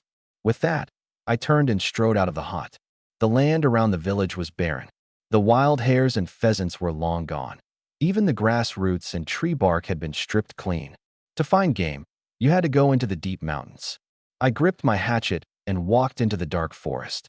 The light dimmed instantly, and the smell of rotting leaves and wet earth hit me. It was eerily quiet all around, nothing but the soft crunch of my own footsteps. Bag a few animals, pair it with some thin kanji, and I can draw in plenty of labor. I didn't rush deeper. First I cut down a small tree, stripped the bark, shaped it, sharpened one end, and made 3 crude spears, slinging them across my back. Gripping the hatchet, I pushed aside the waist-high ferns and stepped into the deeper dark. My eyes changed in an instant. The laziness drained away, sharp as a hawk's. God-tier hunting skill engaged. There was the scent of broken grass in the wind, half a footprint in the mud, a few gray hairs on the tree bark. These traces an ordinary person would never notice instantly assembled in my mind into a single wild hair, its running path, its size, when it had left, all crystal clear. Sweet. I didn't hurry. I followed slowly. Not far ahead, sure enough, a gray hare crouched behind a bush, gnawing at grass roots. I flicked my wrist, and the sharpened stick on my back shot out with a whistle. Thunk. The hare didn't even get to squeal before it was pinned dead to the ground. 1-shot kill. I pulled out the stick and picked it up. 3, 4 pounds. nice and fat. My ear twitched, movement in the grass. I whipped another stick backhand. Squeak. A second hare tumbled out. 2 in the bag. Lucky day? I poked around nearby and found a nest of bird eggs in an old locust tree, 5 or 6 of them. A full haul. Back in the hut, the mood was heavy. For women sat around the small wooden table, nobody saying a word. The wild greens congee had long gone cold. There was cured pork in the jar, but Hua Yurong couldn't bear to bring it out. A family of 5 had to ration it. The chopsticks were laid out neat and ready, waiting for me to come back. It's been so long. Why isn't husband back yet? Xia Zhua's little face had gone pale, her eyes darting toward the door. He hasn't run into trouble, has he? Don't jinx it. Murong Yanran snapped, face cold, but the hand gripping the hem of her clothes had gone white at the knuckles. I knew I should have gone with him. Li Xiuji pressed her palms together, murmuring a prayer. Only Hua Yurong managed to keep up a front of calm. Good men have heaven's protection. But the worry in her eyes was impossible to hide. Just then, a figure appeared in the doorway. I'm back. The 4 women whipped around and froze. 2 fat hairs dangled from my left hand, a few bird eggs in my right, and my face was completely relaxed, like I'd just come back from a stroll. Hares. Husband caught hares. Xia Zhuo shrieked and flew over, latching onto my arm, bouncing up and down. Hua Yurong and Li Xiuji crowded in too, staring at the 2 hares still dripping blood, eyes full of shock and wild joy. This was meat. In times like these, when people couldn't even get grass roots to eat, 2 hares were more precious than gold. The way Li Xiuji looked at me, her eyes were practically sparkling. Zhao Dahu, the village hunter, counted himself lucky to bag 1 in a whole day in the mountains. And how long had I even been gone? Murong Yanran stood frozen in place, her mind blank. Just how much was this man still hiding? Husband, are we eating hare tonight? Xia Zhuo shook my arm, practically drooling. I flicked her nose and shook my head. The hares aren't for eating. I smiled. They're for building a house. The night grew deep. The bedboards were still the same bedboards. All 4 women had faces flushed crimson, and nobody spoke. Li Xiuji's mind was in turmoil. She'd just joined the family. By custom, tonight it was her turn to attend to her husband. But with this many people crammed onto one bed, how was she supposed to even bring it up? She could hear Murong Yanran breathing fast right beside her. Clearly she wasn't asleep either. She was so flustered she was about to faint when I, in the middle, suddenly rolled over. I seemed to sense Li Xiuji's embarrassment, and I could feel Murong Yanran's near-murderous glare from the other side too. I gave a lazy smile. I haven't even consummated things with Zhuo and Yanran yet. Xiuji, you'll have to wait your turn. Boom. A thunderclap went off in all 4 women's heads at once. Hua Yurong buried her face against her chest. Xia Zhuo let out a small gasp, and Li Xiuji nearly fainted from embarrassment. Murong Yanran's face flushed red to the tips of her ears in an instant. Mortified and furious, she wanted nothing more than to kick this shameless rogue right off the bed. I chuckled and said no more. Hua Yurong started by measuring me for clothes she wanted to make. I lifted my arm, feeling her soft little hands roam over my body. Measuring my foot. One thing led to another, and the measuring ended up in bed. That broken wooden bed creaked and groaned all night long. Li Xiuji went completely numb, her whole body tense, like ants were crawling under her skin. Then a pair of arms wrapped around her. It was Xia Zhuo, her face bright red. Beside them, Murong Yanran ground her teeth in fury. Early the next morning, I walked out of the hut refreshed and clear-headed. Hua Yurong didn't even have the strength to scold me. She just decided this man had energy to burn. On the next bed over, Murong Yanran, Xia Zhuo, and Li Xiuji each sported dark circles, one looking more wrecked than the next. Not only had they not slept, they'd been thoroughly tormented. Who would have guessed that the first victims of my enhanced constitution would be my own wives? I took it all in, and inside I was loving it. After breakfast, I picked up the 2 dead hares and strolled out, swaggering over to the big locust tree in the center of the village. A good number of famine refugees were gathered beneath it, eyes hollow, listlessly soaking up the sun. I cleared my throat, my voice ringing out across the whole square. Listen up, everyone. Anyone who helps me build my house today gets fed. Not just fed, there's hare meat. and wild greens and bird egg soup tonight. Won't fill you up, but everyone gets a share. When I finished, the whole place went dead silent. Every numb, half-dead pair of eyes locked onto me, then locked onto the two fat hairs in my hands. The next second, they all went wild. Good heavens. Am I dreaming? There's wild greens kanji too. The two hairs in my hands pulled at everyone's eyes like magnets. Those refugees who'd been lying on the ground waiting to die struggled to their feet, green light flaring in their clouded eyes, beast-like growls rising from their throats as they lunged at me like maniacs. Every last one of you, freeze, damn it. I roared, and it stopped the crowd cold. I swept a cold gaze across those faces twisted by hunger. Want meat? Fine. But anyone who slacks off or freeloads can get the hell out of my sight. I pointed at a shifty-eyed, lanky guy. Zhang San, last time the government handed out grain, you stole Widow Wang's share. Get lost. I pointed at another. Zhang Yofu, plenty of strength for beating your wife, none for working. Get lost. I called out a string of the village's notorious idlers and good-for-nothings. The ones I named went ashen, but nobody dared make a sound. In the old days, they'd have swarmed in to grab the hairs by now. But just yesterday my wife and I had given Zhao Da's crew a beating, and the village was small. Word had spread fast. If even Zhao Dahu had taken a hit, they could only slink away. A sturdy, honest-looking young man stepped out of the crowd and called out hesitantly, "Brother Lang?" It was my childhood friend, Wang Erniu. I nodded. "Erniu, you're in. And pick me 8 more able-bodied men who can actually work. Don't bring me any dead weight." "You got it, Brother Lang."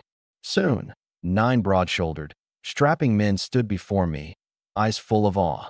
I tossed Wang Erniu a hair. "Let's go. We're starting." The worksite was on the empty lot right next to my rundown hut. The ground was level, and it was close to water. No bricks. We'd stack stones for the foundation. No tiles. We'd build the roof with wood and thatch. At my direction, the 10 men immediately split up and got to work. Some hauled stones, some chopped wood. As the work went on, Wang Erniu grew more and more astonished. I was practically an old master carpenter. Where to lay the foundation, how to cut the mortise and tenon joints in the wood, I knew it all cold. "Brother Lang, when did you learn to build houses?" Wang Erniu asked, hauling a log, drenched in sweat. "I made something up on the spot. Studied under an old carpenter for a few days. Then I turned to head back inside. Keep at it. I'm going to cook." Inside the hut, the smell of meat was already drifting out. One pot held stewing hare, bubbling and shimmering with fat. The other held wild greens and bird egg soup. I thought the soup looked too thin, so I quietly pulled 7 or 8 eggs from my storage space and cracked them in, then grabbed 2 handfuls of white flour, mixed it into a paste, and flicked it into plump little dough drops with my chopsticks. In no time, the once watery wild greens soup turned thick and tempting. Outside, the men working caught the aroma and drooled like waterfalls, throwing even more muscle into the job. "Put your backs into it. Want a hot meal? Don't slack off." Wang Erniu worked especially hard. Meanwhile, elsewhere, Hua Yurong took out the cloth we'd traded for the day before and started cutting me new clothes.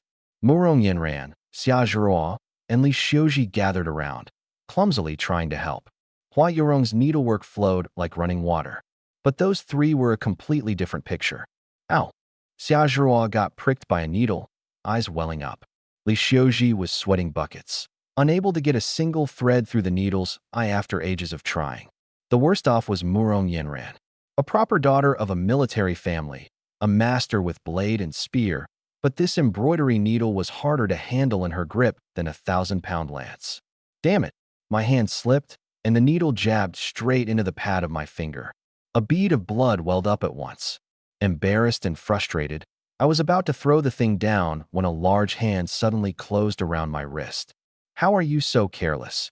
Su Lang walked in carrying a bowl of hare and wild greens dough drops. He glanced down at that bit of red, and without a second thought, popped my finger straight into his mouth. Boom. My whole body went rigid in an instant.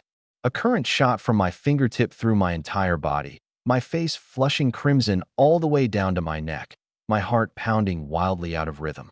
This scoundrel. How dare he? Su Lang sucked the blood clean before letting go, then looked with concern at the needle pricks on Xia Zhuo's and Li Xiuji's hands. "You silly girls, what are you doing this for? Husband works hard all day. We wanted to make you new clothes, Xiaozhua said softly. My heart warmed. I held out the bowl. Eat first. I saved you the best hair leg. The four women looked at the glistening hair leg in the bowl, then at me, hearts both warm and full to bursting. Ding. Hua Yurong's affinity +5. Current, 105, love deepening. Ding. Morong Yinran's affinity +10. Current, 65, heart stirring. Ding. Xiaozhua's affinity +5. Current, 105, love deepening. Ding. Li Xiuji's affinity +10.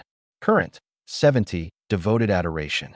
Outside, the 9 men huddled around the 2 big pots and wolfed down their food like they'd never tasted anything so good in their lives. One man bawled his eyes out as he ate. I haven't had so much as a taste of meat in damn near a year. Brother Lang, you're our second set of parents. The way everyone looked at me had changed. It was a near fanatical worship. With the god-tier craftsman skill and the meat working together, the project moved along at a ridiculous pace. By dusk, a spacious, solid wooden house had risen up out of the ground. The roof wasn't sealed yet, but the main structure was done, night and day compared to that broken-down hut. Hua Yurong and the other 3 stood in front of the new house, gazing at this mansion that had gone up in a single day, faces full of happiness. Finally, a real home. Husband was incredible. Back when they'd first married me, they'd all assumed they wouldn't last 3 days. Who knew I'd have the power to turn ruin into wonder? Since marrying in, they hadn't gone hungry a single meal, and they got to eat meat every day. This was a life others wouldn't dare even dream of. And looking again at my lean figure, at this moment, in those 4 women's eyes, it loomed impossibly tall. Husband. The 4 had tears in their eyes. Ding, ding, ding, ding. The affinity was climbing again. I looked at the roomy new house, then at the 4 lovely wives at my side, and rubbed my hands together excitedly. This house is great. Now we can finally consummate things all together. For women, 4 reactions.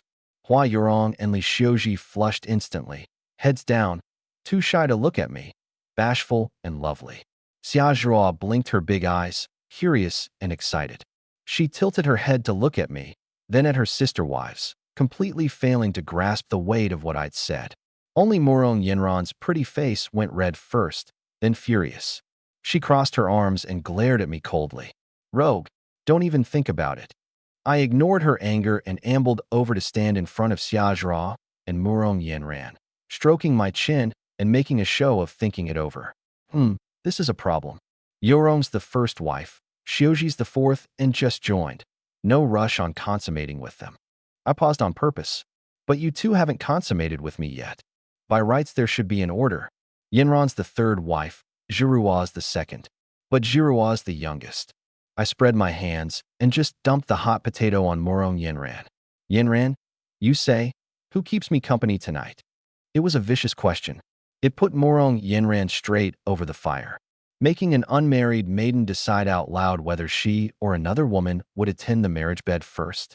If word got out, what would be left of her dignity as a daughter of a military house?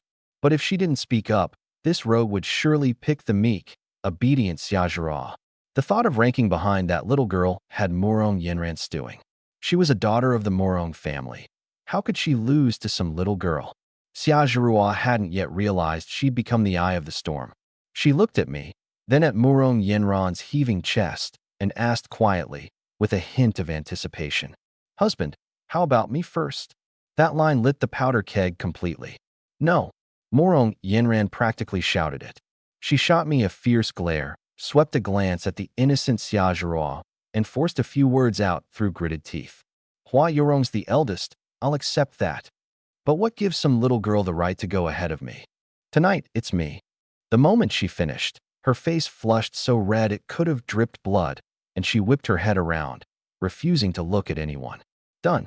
I was overjoyed inside, but kept the same, well, since you insist, what can I do look of helplessness on my face. I walked over to Xiaozhua and patted her little head. Zhiruo, it's not that husband doesn't dote on you. Your sister Yinran's just too eager. Wait your turn like a good girl. Tomorrow it'll be you. Oh, Xiaozhua nodded, half understanding, lips pouting, sulky and hopeful all at once. I wasted no more time. taking the mortified Murong Yanran by the hand and heading for the master bedroom. Come on, wife Yanran. A moment of spring night is worth a fortune in gold. The master bedroom door closed. Hua Yurong led the still bewildered Xia Zhira and the uneasy Li Xiuji into the second bedroom next door. The moment she stepped into the master bedroom, Murong Yanran stopped short. The room was simply furnished, just a faint scent of wood. But the bed dead center was absurdly large, roomy enough for 5. She rolled her eyes and muttered at my back. What a pervert, making the bed this big. My sharp ears caught it. I turned with a wicked grin. What was that, wife Yanran? I'm thinking ahead. Once we've got more kids, 1 or 2, 3 or 4, how's everyone supposed to sleep if the bed's not big enough? That twisted logic left Murong Yanran speechless. She watched me close and step by step, her heart racing faster and faster, her body going stiff. In the second bedroom, the bed was large too, but the mood was unbearably tense. The 3 women lay there, none of them able to sleep. A wooden partition was better than the thatched hut, but not by much. Sounds from next door drifted over in fits and starts. First the rustle of clothing, then a stifled gasp from Murong Yanran, and then the faint creaking of bedboards. It wasn't loud, but that only made it more maddening. Xia Zhira leaned in close to Hua Yurong's ear and asked, in a voice tiny as a mosquito's hum, Sister Yurong, what are they doing? Is Sister Yanran in a lot of pain? I think I heard her crying. Hua Yurong's cheeks burned. She quickly clapped a hand over Xia Zhira's mouth, so mortified she wished she could find a crack in the floor to crawl into. Don't say such things, sleep. Go to sleep. But those endless sounds made sleep a luxury. Li Xiuji lay on the far edge, body ramrod straight, even her breathing careful. She felt like an outsider who shouldn't be here, and least of all should be hearing this. Her heart was full of self-doubt. Sister Yurong was gentle and virtuous, the first wife. Sister Zhira was lively and adorable and deeply favored. Even Sister Yanran next door knew martial arts and was beautiful. And her? Just a village girl, sold off by her father, nearly fallen into the hands of a brute.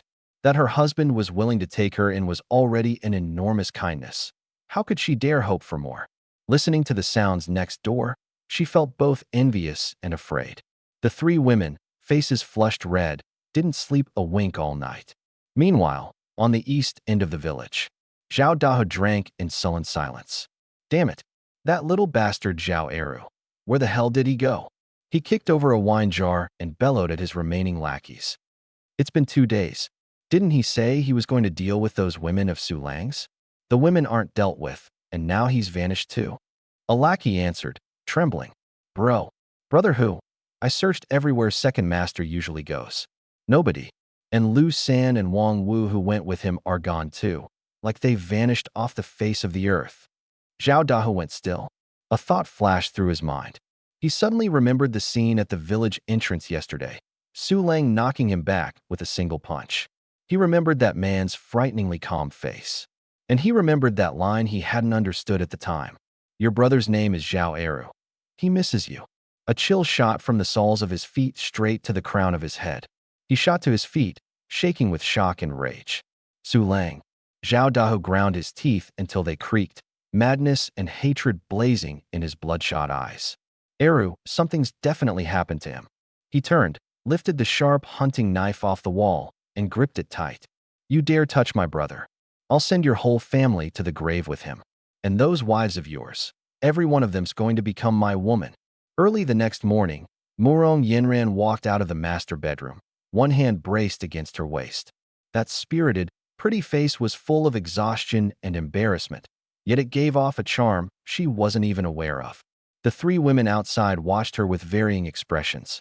Flushed crimson, she let out a cold snort, retreated to a corner to sort cloth, and pretended to be very busy.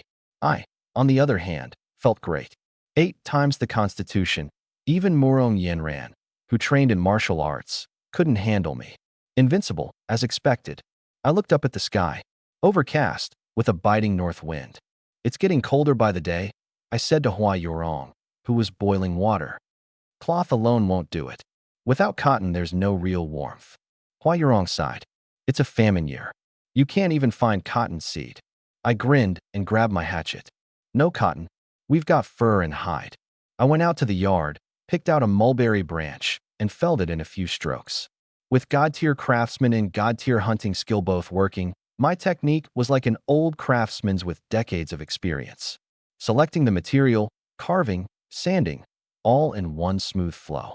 Then I twisted bark into a bowstring. In less than an hour, a plain but powerful longbow was done. I carved a few more arrow shafts, ground out sharp arrowheads, plucked hair fur for fletching, and a full hunting kit was ready. Xiaojurua's eyes lit up. Husband, you can even make a bow and arrows. I drew the bow to full, the body of it creaking. A bit. I smiled. You cook. I'm going to bring you back hides for winter clothes. With that, bow on my back and knife at my side, I strode into the mountains. On the east end of the village, Zhao Dahu hadn't slept all night. His eyes shot through with red. His gear was laid out before him. An oiled hunting knife, a rough hunting bow, and a quiver of poison-tempered arrows dipped in golden venom. It was a hunter's secret poison. One cut, and the flesh rots. One hit, and death is certain. I could fight, and that ice-cold woman was even quicker. A head-on charge was suicide. But he, Zhao Dao, was a hunter. And hunters understood patience and ambush best of all. Su Lang. He stroked the cold arrowhead, grinning savagely. When night falls, you die. He'd treat my whole family as prey, strike when we were at our most relaxed, and end it in a single blow. I went into the mountains again, even more at ease than the day before. With a bow now, I moved like a king patrolling his domain, gliding easily through the trees. Before long, I spotted a flock of pheasants pecking in a clearing. Bend the bow, knock the arrow, no hesitation. Whoosh. A pheasant dropped on the spot, the flock scattering into flight. I loosed another. Whoosh. A second fat pheasant tumbled out of the air. I walked up and gathered my spoils, 2 pheasants and a hare. One of the pheasants was especially fat, a good 7 or 8 pounds. Enough. Time to head home. I turned to head down the mountain. But before I even reached the village entrance, Wang Erniu and a few of the men who'd helped build the house yesterday stopped me. They crowded around, all fawning smiles. Brother Lang, you caught so much again. 2 pheasants and a hare. One man stared at the game, practically drooling. Brother Lang, your skill beats the old hunters in town. Wang Erniu smacked the back of his head. What do you know? This is real talent. Wang Erniu rubbed his hands, asking eagerly. Brother Lang, today, are we building more? We're all waiting. After yesterday's full meal and that taste of meat, they'd been waiting here since before dawn. Working for anyone is the same work, and what I offered was life-saving work besides. I looked at their eager faces and made up my mind. The house was nearly done, but we still needed a well. Today, we dig a well. Wang Ernia blinked. Brother Lang, digging a well is skilled work. Nobody in our village knows how. I shouldered the game. Nobody knows? I'll teach you. Super well blueprint. Activate. Knowledge of surveying, locating, digging, and reinforcing poured into my mind in an instant. I brought Wang Erniu and the 2 strongest men back to the new house. The whole way, villagers stared at the game on my shoulder, then at the excited Wang Erniu and the others behind me. Expressions complicated. Envy, jealousy, and a touch of awe. This Su Lang really was different now. Back home, the 4 women were clumsily learning needlework by the daylight. The moment they saw the dripping game on my shoulder, 4 pairs of eyes lit up at once. Husband, Xiaozhua dropped her needlework and flew over, latching onto my arm and refusing to let go. You're amazing. She stared at the fattest pheasant, eyes sparkling, her adoration for me boundless. Hua Yurong and Li Xiuji came over too. One to take the game, one to fetch water to start cleaning it. Li Xiuji gazed at my tall, straight back and silently vowed. Husband's kindness was as heavy as a mountain, and on the night her turn came at last, she'd repay him properly. Morong Yinran didn't move, but her eyes stayed locked tight on me. This man kept overturning everything she thought she knew. That business last night had just ended, and today he could march into the mountains and come back with a full haul. What on earth was his stamina made of? Watching him surrounded by a circle of women, an inexplicable irritation suddenly welled up in her, along with a trace of pride. This impressive man was her husband. The feeling was awkward, but she didn't dislike it. Xia Zhurua tugged my sleeve and muttered, face full of grievance. Husband, That meat today, is it going to them again? That fattest pheasant. She'd had her eye on it from the moment I walked in, practically drooling. If it got handed out, how many bites would be left for her? Watching her little greedy cat act, I was delighted. I pinched her cheek and leaned in to whisper in her ear. Don't worry. The fattest one's set aside just for you. Nobody else gets it. Xiaojurua's eyes lit up instantly, and she shook my arm hard. Husband, you're the best. Ding. Xiaojurua's affinity plus 10. Current. 115. Loving you to the bone. I couldn't help laughing. This silly girl. Her affinity was way too easy to farm. Husband, let me help you. Hua Yurong came over and naturally took the hare and the smaller pheasant, heading for the backyard to clean them. The fat one she left for the family. I'll help too. Li Xiuji grabbed the water bucket and trotted after her. I set the fattest pheasant in the kitchen, then turned and waved at Wang Erniu and the others. Everyone, over here. I led the men to the empty lot beside the new house, the knowledge from the super, well, blueprint surfacing crystal clear in my mind. I pointed at a perfectly ordinary patch of ground, my tone leaving no room for argument. Dig right here, down 3 feet, and once you hit damp soil, keep going till water comes. Brother Lang, this spot, can there really be water? Wang Erniu scratched his head, full of doubt. It was a fair distance from the creek and looked bone dry. I shot him a look. I told you to dig, so dig, quit yapping. No water, and you can forget about a single mouthful of meat soup today. At the words, meat soup, Wang Erniu and the others perked right up, grabbed their tools, and got to work. I gave them a few more pointers on reinforcing the well walls, watched them throw themselves into it, and then headed back to the kitchen. In the kitchen, Hua Yurong was crouched plucking the pheasant, hands deft. Li Xiuji finished hauling a bucket of water and went back to the river. I walked over and gently wrapped my arms around her waist from behind. Hua Yurong's body went stiff, her hands stilling, cheeks flushing red. Husband, let me do it. Don't tire yourself out, my good wife. That's what my mouth said, but my hands slipped in along the hem of her clothes, lightly tracing over her waist. Let me see whether you've lost weight these past few days. Hua Yurong's breath instantly went ragged, her whole body going soft against me. Husband, don't. There are people outside. What's there to be afraid of? They're busy.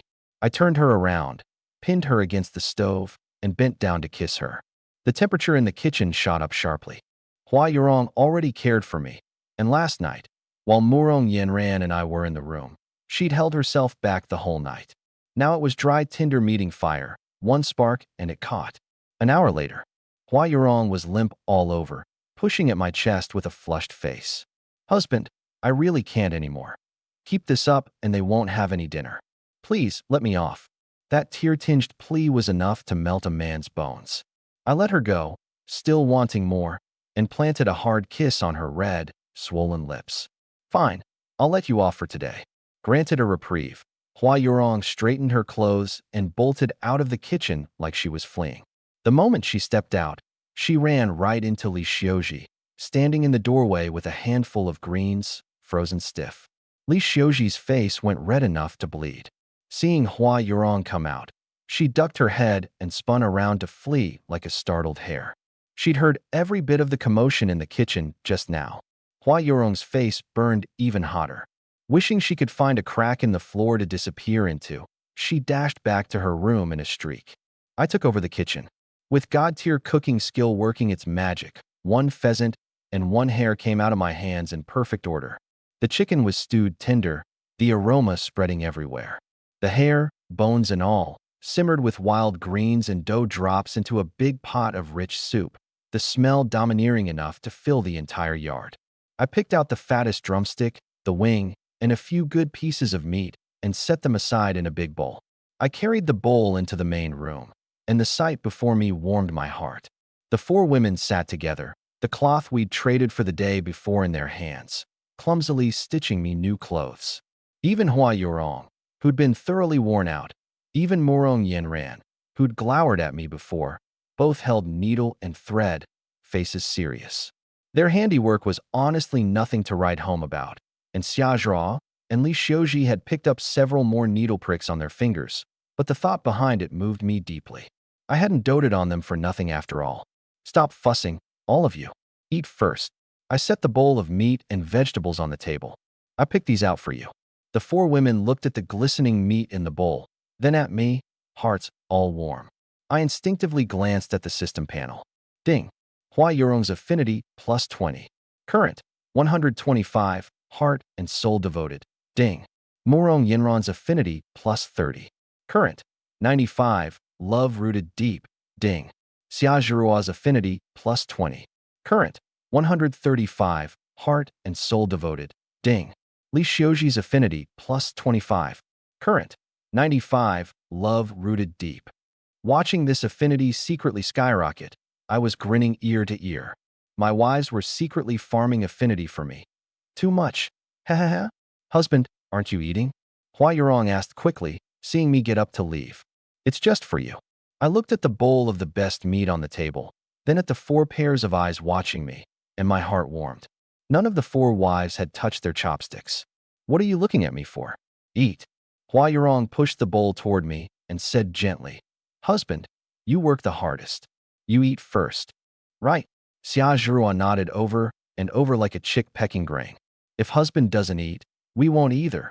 Li Xiuji and Murong Yinran said nothing, but the meaning in their eyes was exactly the same as the other two. It struck me as both funny and touching, and I deliberately put on a stern face. Have you all turned the world upside down? You won't even listen to me anymore. I pointed at the bowl of meat. Eat now? Don't wait for me. I've still got to keep an eye on the well digging, and I'll grab a couple bites with Erniu and the others outside later. This meat won't taste as good cold. The four women's hearts softened at once. Murong Yinran turned her head away so I wouldn't see her reddening face, but muttered under her breath, Who asked you to look after me? I ignored her and turned to head out the door. But inside I was calculating. Murong Yinran's affinity was at 95, and Li Xiuji's was 95 too. Just one final push and both big reward packages would be in hand.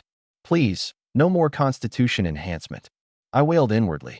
Any stronger, and all four wives coming at me together would be reduced to crying for mercy. Digging the well went much faster than building the house. My positioning was precise and my directions sound, and Wang Erniu and the other men, fresh off a meal of meat, were brimming with energy. In less than most of a day, spring water came bubbling up from the bottom of the well. It was murky at first, then slowly cleared. Water. There's really water. Wang Erniu and the others flung down their tools, jumping and leaping around like a pack of half-grown boys. After the midday meal, everyone dispersed. Wang Erniu was about to leave too, but I stopped him.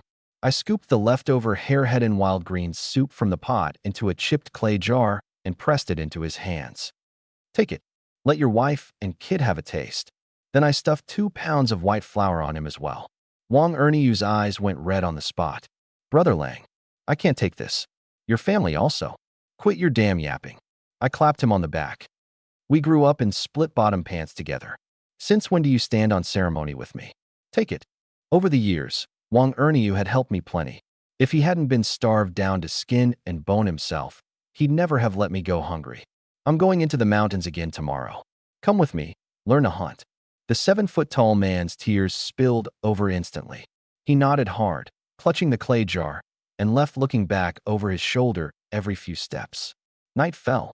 I returned to the new wooden house, and the smell of meat hit me at the door. A dim oil lamp burned inside. The four wives seated properly at the table, waiting for me. The bowl of chicken in the center of the table, the 2 fattest drumsticks, hadn't been touched at all. Why haven't you eaten yet? We were waiting to eat with husband. Hua Yurong stood and pulled out a stool for me. The softest place in my heart felt like it had taken a heavy blow. This was what home meant. All right, we eat together tonight.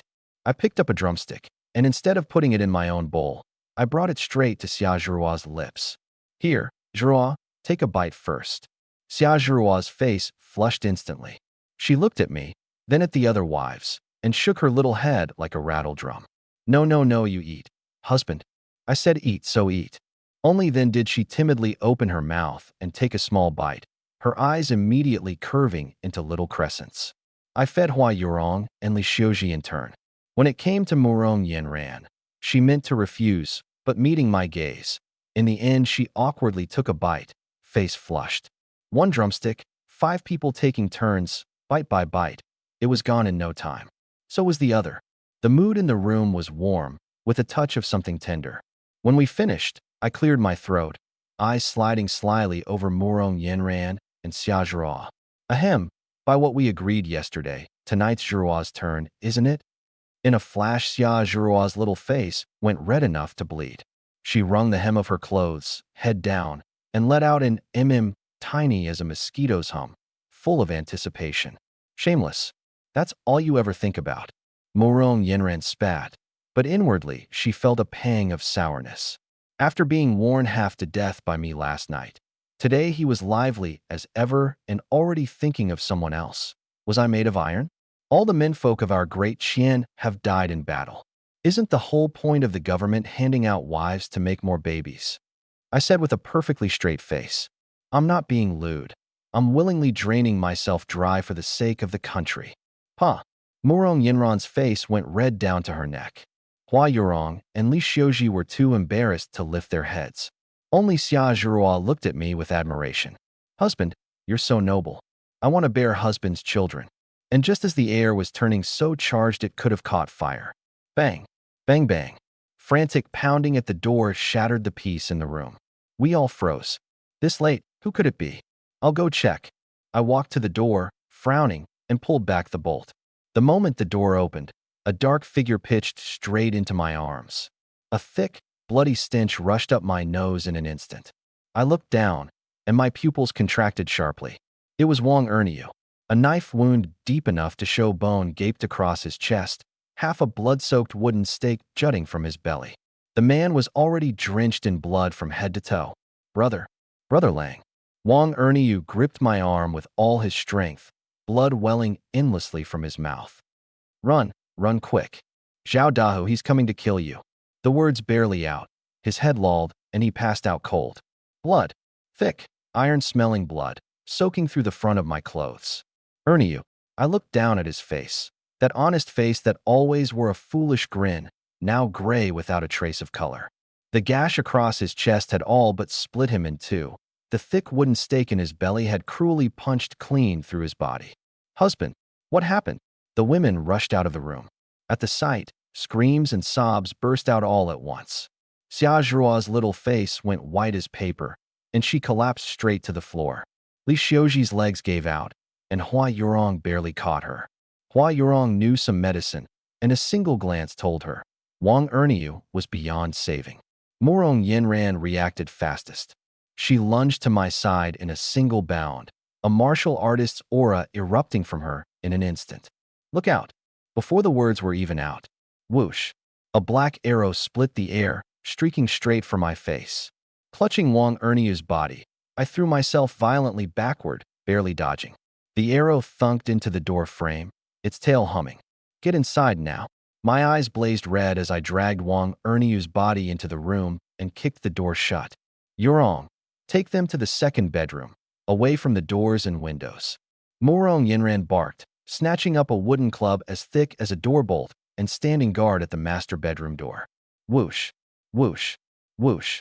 Several arrows came one after another, with force enough to punch straight through the wooden door and the walls, embedding in the floor inside. Xia Zhihua and Li Xiuji clung to each other, huddled in a corner, not daring to make a sound. Hua Yurong watched the door intently, shielding them behind her. Outside, Zhao Dahu's smug, venomous cursing carried in. Su Lang, you spineless turtle, get the hell out here. That good buddy of yours, Wang Erniu, what a fine dog he was, eavesdropping on me, then trying to run off and warn you? One stroke of my blade taught him what minding other people's business gets you. Know what he said before he died? Begged me to spare his wife and kid. Ha. I gave him my word. Once I've butchered you, I'll sell his wife to a brothel and break his brat's legs and toss him in the street to beg. Keep the whole family together, nice and neat. Inside, I laid Wang Erniu's body gently on the floor and reached out to close his eyes, but my hand was shaking so badly I couldn't manage it after several tries. Erniu. I ground my teeth until they creaked. I remembered childhood, Wang Erniu always trailing after me. Brother Lang this, Brother Lang that. I remembered him breaking the family's only steamed bun in half to give me a piece. I remembered this very afternoon, that honest man clutching a chipped clay jar, crying like a child. A wave of fury exploded inside me. I rose slowly to my feet. In my blood-red eyes, the grief drained away bit by bit, leaving only bone-deep killing intent. I walked to the wall and took down the mulberry wood longbow I'd just finished that afternoon. Zhao Dao. My voice was terrifyingly calm. Didn't you want me to come out? I'm right here. I drew the bow, knocked a sharpened wooden arrow, and pressed myself flat against the wall, listening carefully to the sounds outside. Ha! Finally found your voice. I thought you'd pissed yourself from fear. Zhao Dahu roared with laughter outside. Want to trade arrows with me? That junk of yours, you think it can even pierce my skin? Zhao Dahu cursed and shifted his steps, looking for a better firing angle. Now, I caught that faint sound of his footsteps, and his position locked instantly in my mind. I spun sharply, aimed at a certain spot on the wall, and loosed the string. Go join Ernie in the grave. Whoosh! The wooden arrow roared out, punched through the wooden wall, and shot into the darkness. Arg! A muffled grunt, followed at once by the sound of a heavy body hitting the ground. Brother who? You're hit. The lackey's cries of alarm confirmed the hit. Damn it, this is impossible. Zhao Dahu was both shocked and weakened. How did he know where I was? He struggled, trying to draw his hunting bow to fire back. I gave him no chance. Following the direction of his panting, another arrow. Crack! The crisp snap of breaking wood, along with a scream from Zhao Dahu. My bow's broken. The broken bow snapped back into his left eye, blinding it on the spot. In the darkness, the few lackeys completely panicked. They'd thought this would be an easy hunt, poison arrows to kill me, then fire to destroy the evidence. Who could have imagined that I'd wound the battle-hardened brother who right through a wall, and that the second arrow would precisely snap his bow? Was this man even human? Run for it. One lackey dropped his torch and bolted for the edge of the village. The torch hit the ground and lit up the yard.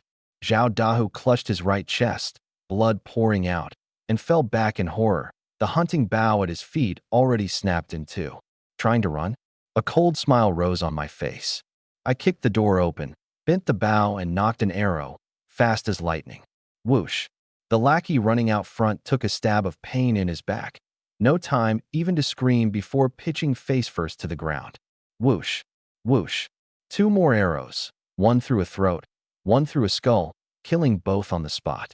In the blink of an eye, only Zhao Dahu was left in the yard, desperately trying to crawl to his feet. I walked toward him step by step, drawing the longbow to full again. Don't kill me. Zhao Dahu scrambled backward on all fours, voice cracking with terror. Su Lang. Master Lang. I was wrong. I'll kowtow. Spare me. I said nothing. I just loosed the string. Thunk. The arrow drove deep into his right leg, pinning him fast to the ground. Aya! A pig squeal of a scream tore through the night sky. Zhao Dahu stared at the wooden arrow still quivering in his leg, his whole face contorting with pain. He crawled backward on all fours, dragging a trail of blood across the ground. Master Lang, don't kill me. I was wrong. Terror had crushed him completely, kowtowing and wailing at once. I'll give you money. And land too. Spare my life. Expressionless, eyes red, I drew the bow again. The string gave a creak. Thunk. The second arrow nailed through his other leg. Aya! Zhao Dahu rolled across the ground like a mad dog pinned to the earth, writhing in agony. I knocked another arrow. Thunk. This one shot through his right arm. The searing pain drove Zhao Dahu mad. He stopped begging, a strange laugh rasping from his throat, and lifted a face caked with blood and mud, glaring at me venomously. Ha! Kill me if you've got the guts. Su Lang. You think you've won? Think you've avenged Wang Erniu? You've lost. You'll never sleep easy again the rest of your life. Every night you'll dream of his whole family. My heart plunged. Zhao Dahu saw my expression change and laughed harder. Scared now, aren't you? Got the guts? Go take a look at Wang Erniu's house. I left you a big surprise. Ha! My breath stopped, my mind going blank with a roar. I wasn't about to give him another word. Whoosh! The last arrow shot in through that laughing mouth of his and out the back of his skull. The laughter cut off instantly. I dropped the bow, didn't spare the corpse a single glance, and turned to sprint for the west end of the village. Only one thought was left in my head: Wang Erniu's house. Wang Erniu's house was at the far west end of the village, a rundown, thatched hut. From far off, I could see the door hanging ajar, the inside pitch black, dead silent in a way that chilled the blood. My heart sank, bit by bit. I ran to the door, reached out, and didn't dare push it. I was afraid. Hua Yurong and the other women had caught up too. Seeing me frozen at the door, face white, none of them dared make a sound. "Husband," Hua Yurong called softly. I didn't hear her. Gritting my teeth, I shoved the door open. The stench of blood mixed with filth rushed out at me. By the moonlight, I made out everything inside. A small figure was curled in the corner, motionless. Wang Erniu's 5-year-old son. On the straw mat in the middle of the room lay Wang Erniu's wife. Her clothes were torn to shreds, her body covered in bruises, her eyes wide open, staring blankly at the ceiling. Crash! My whole world collapsed. The towering fury was doused in an instant by cold guilt. My legs gave out, and I dropped straight to my knees with a thud. Wang Erniu had been marked by Zhao Dahu because he'd come to warn me, and in the end his whole family had been dragged down with him. If not for me, this honest man wouldn't have died, and his wife and child wouldn't have. I slammed a fist hard into the ground. The women behind me had seen the carnage inside too. Xia Zhao and Li Xiuji shrieked in terror on the spot and clung to each other, weeping. Morong Yinran was trembling all over. Watching me fall apart, the ache in her heart was sharp. She hurried over and crouched down, her hand hovering in midair, before finally settling stiffly on my shaking shoulder. "This isn't your fault." Her voice was dry. Hua Yurong covered her mouth, tears sliding down without a sound. She didn't break down. She just walked over quietly, took off her own outer garment, and laid it gently over the poor woman, then straightened her torn clothing, preserving for her one last shred of dignity. I knelt on the ground, unmoving, letting remorse tear me apart piece by piece. I don't even know how I got out of there. I didn't go home. I picked up a spade and started digging holes right in Wang Erniu's yard. 1, 2, 3. Like a machine without feeling, digging over and over. The 4 women stood at a distance, keeping me company, none of them daring to speak. As the sky began to lighten, 3 small earthen graves stood in the yard. I threw down the spade, dropped straight to my knees, and knocked my forehead hard against the ground 3 times before the graves. My forehead split open, blood mixing with mud, but I felt nothing at all. Back at the newly built wooden house, I curled myself into the shadows of a corner and didn't say a word.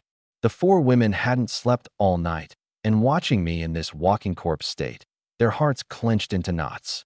The sun rose, morning light spilling into the room. At last I stirred. I lifted my head and saw the 4 women gathered around me. Hua Yurong's eyes red and swollen, Morong Yinran's face haggard, Xia Zhao's and Li Xiuji's eyes cried puffy too. Something stabbed hard in my heart.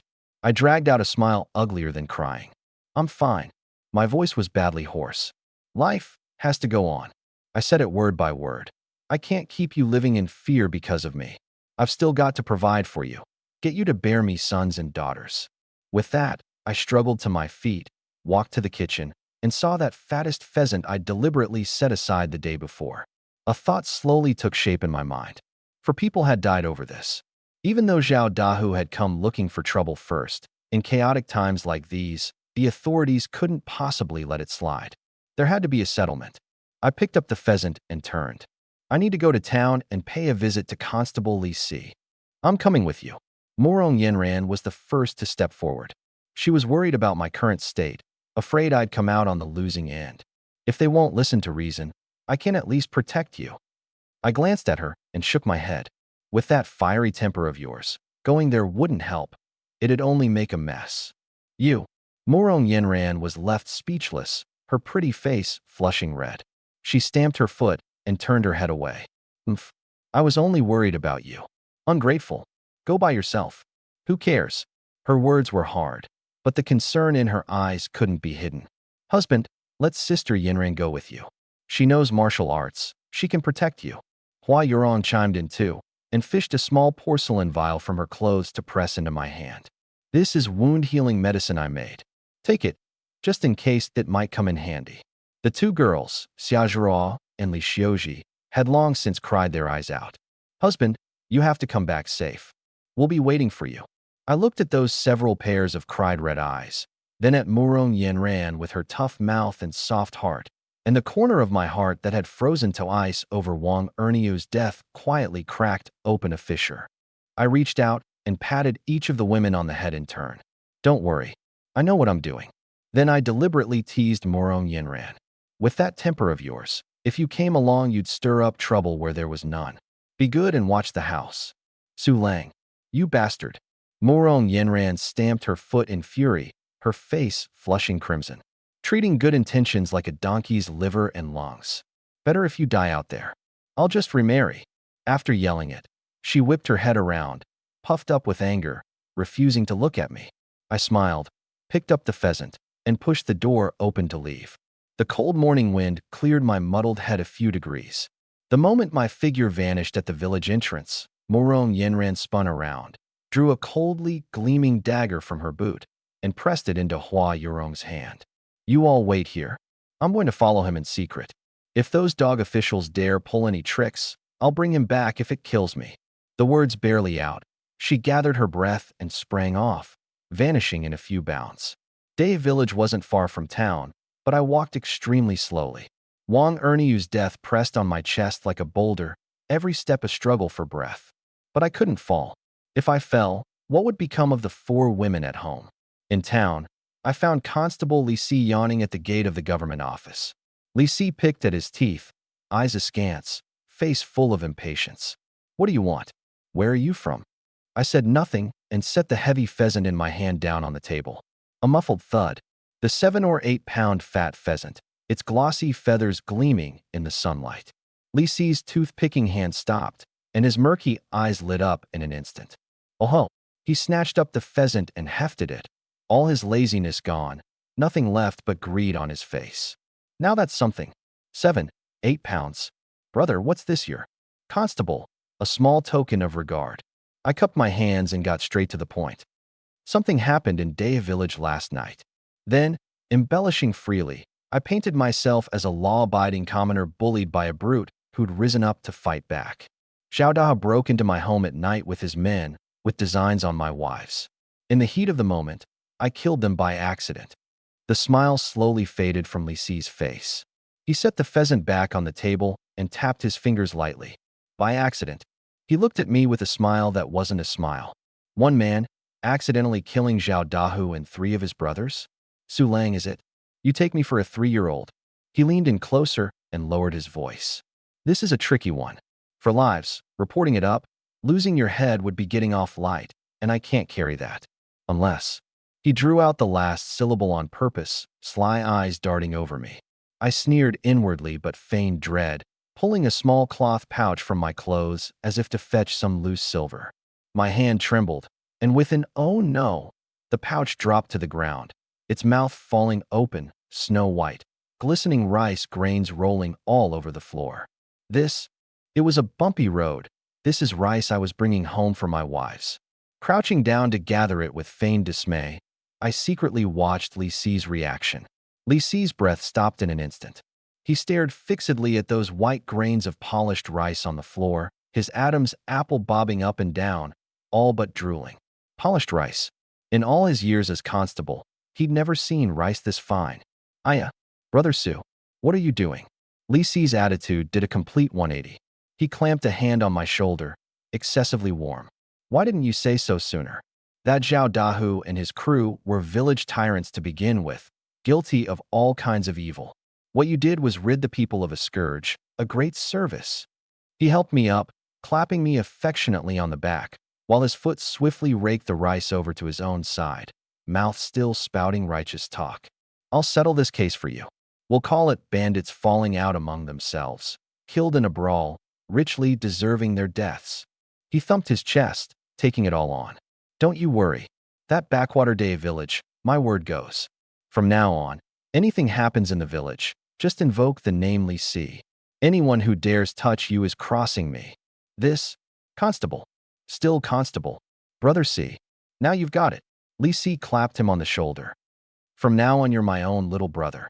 Brother Si. Next time I bag game in the mountains, I'll bring it to you first. Half an hour later, I walked out of the government office and let out a long breath. A 4-life case settled with 1 chicken and 2 pounds of rice. This world really was screwed to hell. I turned into a deserted little alley, stopped, and spoke to the empty corner. You followed me the whole way. Aren't you tired? Still not coming out? Do I have to invite you? Wife Yinran. The figure behind the corner went rigid. Murong Yinran shuffled out, both startled and annoyed. How did you find me? That bit of tailing technique of hers, learned from her father, worked well enough on ordinary people, but trying to fool me, she was a long way off. I looked her up and down and curled my lip. That third-rate trick of yours couldn't even fool a pheasant in the hills, and you want to fool me? I walked up to her step by step, looked at that pretty face flushed with embarrassment and irritation, and couldn't help laughing. Still, seeing how worried you were about your man, I'll just play dumb. Who was worried about you? Murong Yinran's face went all red in a flash, and she craned her neck, mouth stubborn. I was just afraid I'd be widowed if you died. I don't want to be a widow so young.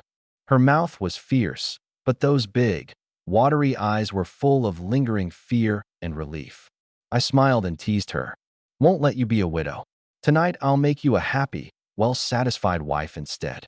Pa, your mind's in the gutter. She stamped her foot, but still hurried to catch up, muttering under her breath. What did I even see in you? Don't pull a foolish stunt like that again, I said first.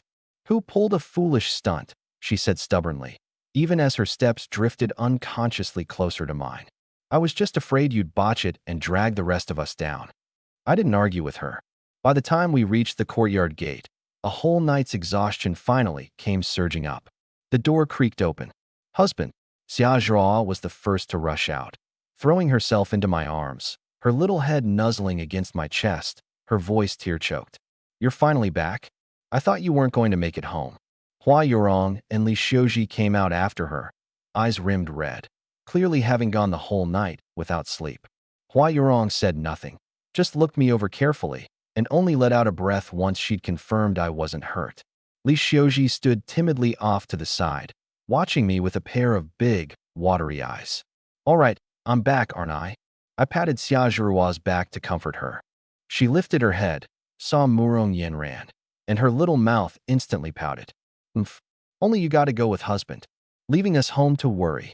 Murong Yinran's face went red, and she turned away, saying nothing. Everyone come inside. Wang Erniu's death had cast a shadow over this courtyard. I didn't want the mood to stay heavy, so I pulled a cloth bundle from my robe. Inside were a few small, blackish seeds. Super seeds. Come help me. I walked to a corner of the yard and turned over a patch of earth with the spade. Plant these, and we'll never want for food. Husband, what seeds? They're all black. Xiaozhua leaned in to ask. Good stuff. I smiled mysteriously and buried the seeds in the soil.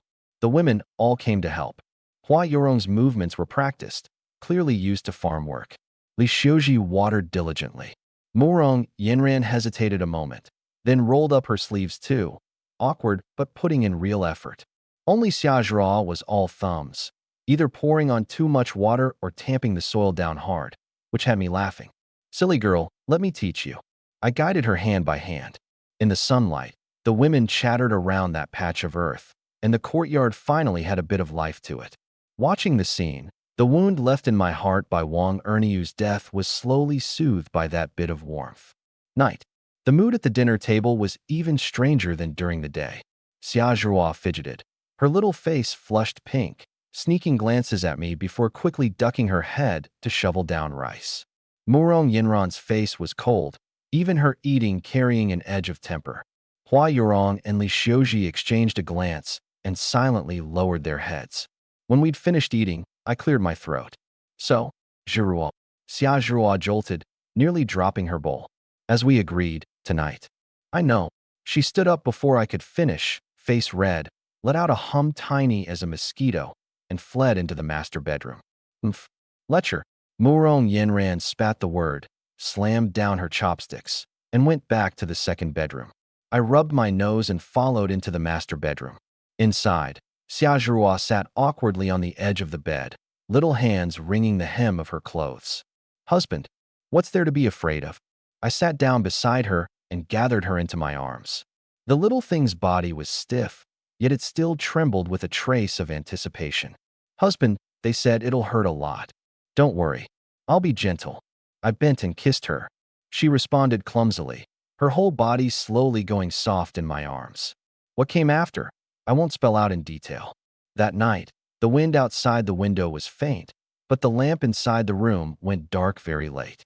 In the second bedroom, the three women lay in bed, none of them able to sleep. The sounds from next door drifted over in fits and starts, hot enough to set the heart racing. Morong Yenran flipped over irritably and pulled the quilt over her head. Bastard. Jiroa's still so young. Can't he be a little gentler? Yenran, keep it down. In the dark, Hua Yurong let out a soft sigh. Husband's stamina isn't something one of us alone can handle. She paused, then said in a very faint voice, maybe from now on, we sisters will have to take him on together to satisfy him. He wishes. Morong Yenran snapped. But in her heart, things had quietly stirred into disorder. No, what am I letting my mind run off to? Together? That would just be letting that bastard off easy. Li Xiuji lay on the very outside edge, her whole face burning fiercely, and she quickly buried her head in the quilt, softening even her breathing. Early the next morning, I walked out of the master bedroom refreshed and clear-headed, struck again by what a fine thing 8 times the Constitution was. I stretched lazily, my joints crackling. I turned my head, and there were Hua Yurong, Morong Yenran, and Li Xiuji, all three sporting a pair of dark circles, listlessly boiling water. A surge of smugness rose in me, and I deliberately sidled over. Oh, what's the matter, ladies? Didn't sleep well again last night. Hua Yurong and Li Xiuji blushed and didn't dare look at me. Only Morong Yenran lifted her head, glaring at me viciously. That resentful look paired with the dark circles wasn't the least bit frightening. If anything, it was a touch comical. That tickled me, and I leaned in close, dropping my voice with a wicked grin. What's the wife so angry about? Are you jealous, maybe? How about we do it together tonight? In your dreams. Morong Yenran's fur bristled instantly, and a dainty fist flew straight at my face. Shameless bastard. Go to hell. I didn't dodge. Without even lifting an eyelid, I reached out and caught her incoming fist. The force wasn't much, but that punch of hers was simply stopped dead in midair, unable to move an inch. You. Morong Yenran's face flushed at once, mortified and furious, and she yanked hard to free her hand. But my grip was like an iron clamp, not budging in the slightest. Let go of me. No. I smiled, and with my other hand circled her waist, and with one pull dragged her whole body into my arms. Morong Yenran's mind went instantly blank. A proper daughter of a military house, and I'd subdued her this easily, and pulled her into a full embrace at that. Su Lang, you're courting death. She raised her other hand in shame and fury to strike, and I caught it just as easily, folding both her wrists together and pinning them behind her back. This only pressed her body tighter against mine, close enough that she could clearly feel the scorching heat of my chest and the strong pounding of my heart. The wife so full of energy, throwing herself into my arms first thing in the morning. If I didn't show some appreciation, wouldn't that be terribly unromantic of me? I lowered my head and grinned wickedly by her ear. Who? Who threw herself into your arms? Let go of me. Morong Yenran struggled desperately, but that bit of strength of hers, against my 8-fold constitution, was about like a kitten scratching for fun. I couldn't be bothered with more talk. I scooped her up by the waist and lifted her clean off the ground. Ah, she cried out, her feet leaving the floor, and instinctively flung her arms around my neck. By the time she came back to her senses, I'd already carried her back to that absurdly large bed in the master bedroom. I looked at her face, all shame and irritation, and said in a low voice, I'll deal with you again tonight. The details after that, I'll leave off here. I don't know how much time passed. Ding. Morong Yenran's affinity, plus 15. Current affinity, 110, Sundara, ding. Congratulations, host, on completing the hidden quest, Conquer the Daughter of the Military House. Reward package granted. I was refreshed and content. The daughter of a military house, she really did pack a punch. I glanced at Morong Yenran, fallen into a dead sleep beside me, tears at the corners of her eyes, yet a flush of satisfaction on her face, and felt a surge of smugness. Open the package.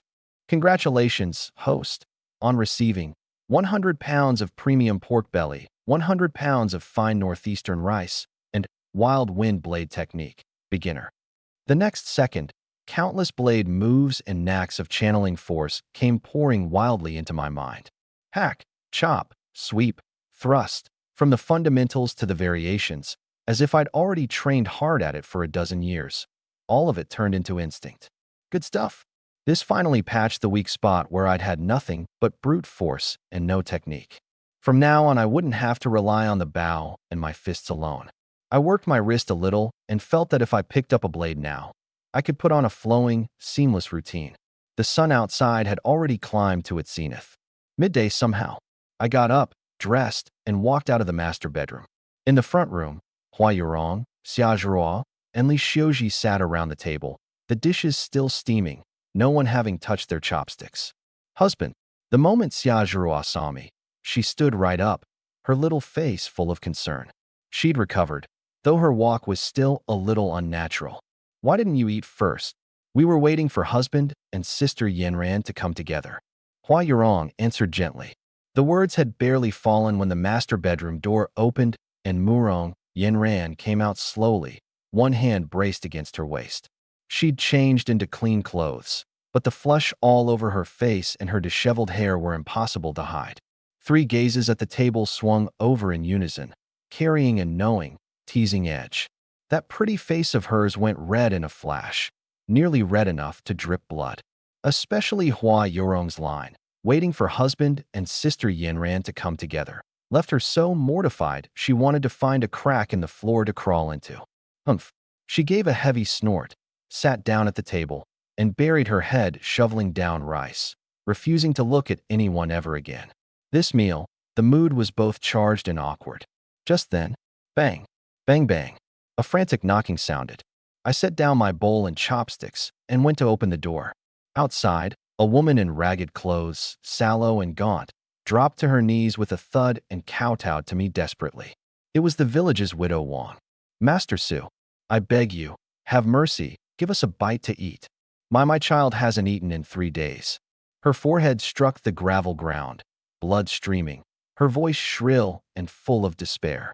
Not far off, several villagers craned their necks to peek, the same hunger and numbness on their faces, along with a faint, hard-to-detect anticipation. My face went cold in an instant. There's none. 2 words, without the slightest hesitation. Bang! I shut the door. Back at the dinner table, Xiaozhuo bit her chopsticks and said softly, Husband, that widow Wang. She's pretty pitiful. Don't we still have food? Why not give her a little? Before I could speak, Murong Yanran cut in coldly. Silly girl, give her a bowl of rice today, and tomorrow the whole village will be kneeling at our door. By then, do you give or don't you? Xiaozhuo froze. She looked at my calm but resolute face, then at Murong Yanran, and understood in an instant. That was it. Save one, and 100 more would come. By then the whole family would be dragged under. I wasn't cold-blooded. I was protecting this home. At that thought, the look in her eyes when she turned to me gained a few more degrees of worship. This man, not only strong, but far-sighted too. After the meal, Hua Yurong cleared the dishes and chopsticks and spoke up with worry. Husband, we don't have much rice or meat left at home. The jar was bottoming out. I nodded. Of the 2 pheasants I'd caught yesterday, one had gone to Li Si and one we'd eaten at midday. There was still stock in the system space, but I couldn't keep conjuring it up. My wives weren't fools, and sooner or later they'd grow suspicious. I'll make another trip into the mountains. I got up to fetch the bow and arrows. Husband, be careful. The 4 women spoke as one, faces full of worry. The man I was now, in their hearts, was long since not the frail man of before. My shoulders were broad, my back imposing. I was the one and only pillar holding up this home. I pushed the door open, ready to set off. Outside, that widow Wang was, astonishingly, still kneeling there. She no longer kowtowed, no longer wailed. She just knelt bolt upright, like a statue drained of life, her eyes hollow, utterly still. I stopped and looked down at her from above. Widow Wang's body shuddered, and she slowly lifted her head, gazing up at me with a pair of despairing eyes. Want to eat? Fine, I said. A spark burst in Widow Wang's eyes. Come into the mountains and hunt with me. That line sent her plunging into an icy pit. Come back alive, and you'll have food to eat. Do you dare? If not, get lost. With that, I didn't spare her another glance and strode off toward the deep mountains. Into the mountains? That was a place even Zhao Dahu hadn't dared venture deep into. They said black bears prowled in there. Zhao Dahu, too, had only ever hunted at the mountain's edge, and on a lucky day could bring back a bit of food after 2 or 3 days. Now the game at the edge was nearly hunted out, and without going into the deep mountains, there was simply nothing to catch. But going into the deep mountains, that wasn't looking for food, that was looking for death. The villagers watching the show nearby had heard my words too, and the murmuring spread in hushed tones. He's mad. This kid's truly mad. Taking a widow into the deep mountains with him? That's plain sending her to her death. My grandfather always said there are black bears in that mountain. One swipe of a paw can mash a person to pulp. Sho, keep it down. Have you forgotten how Zhao Da died?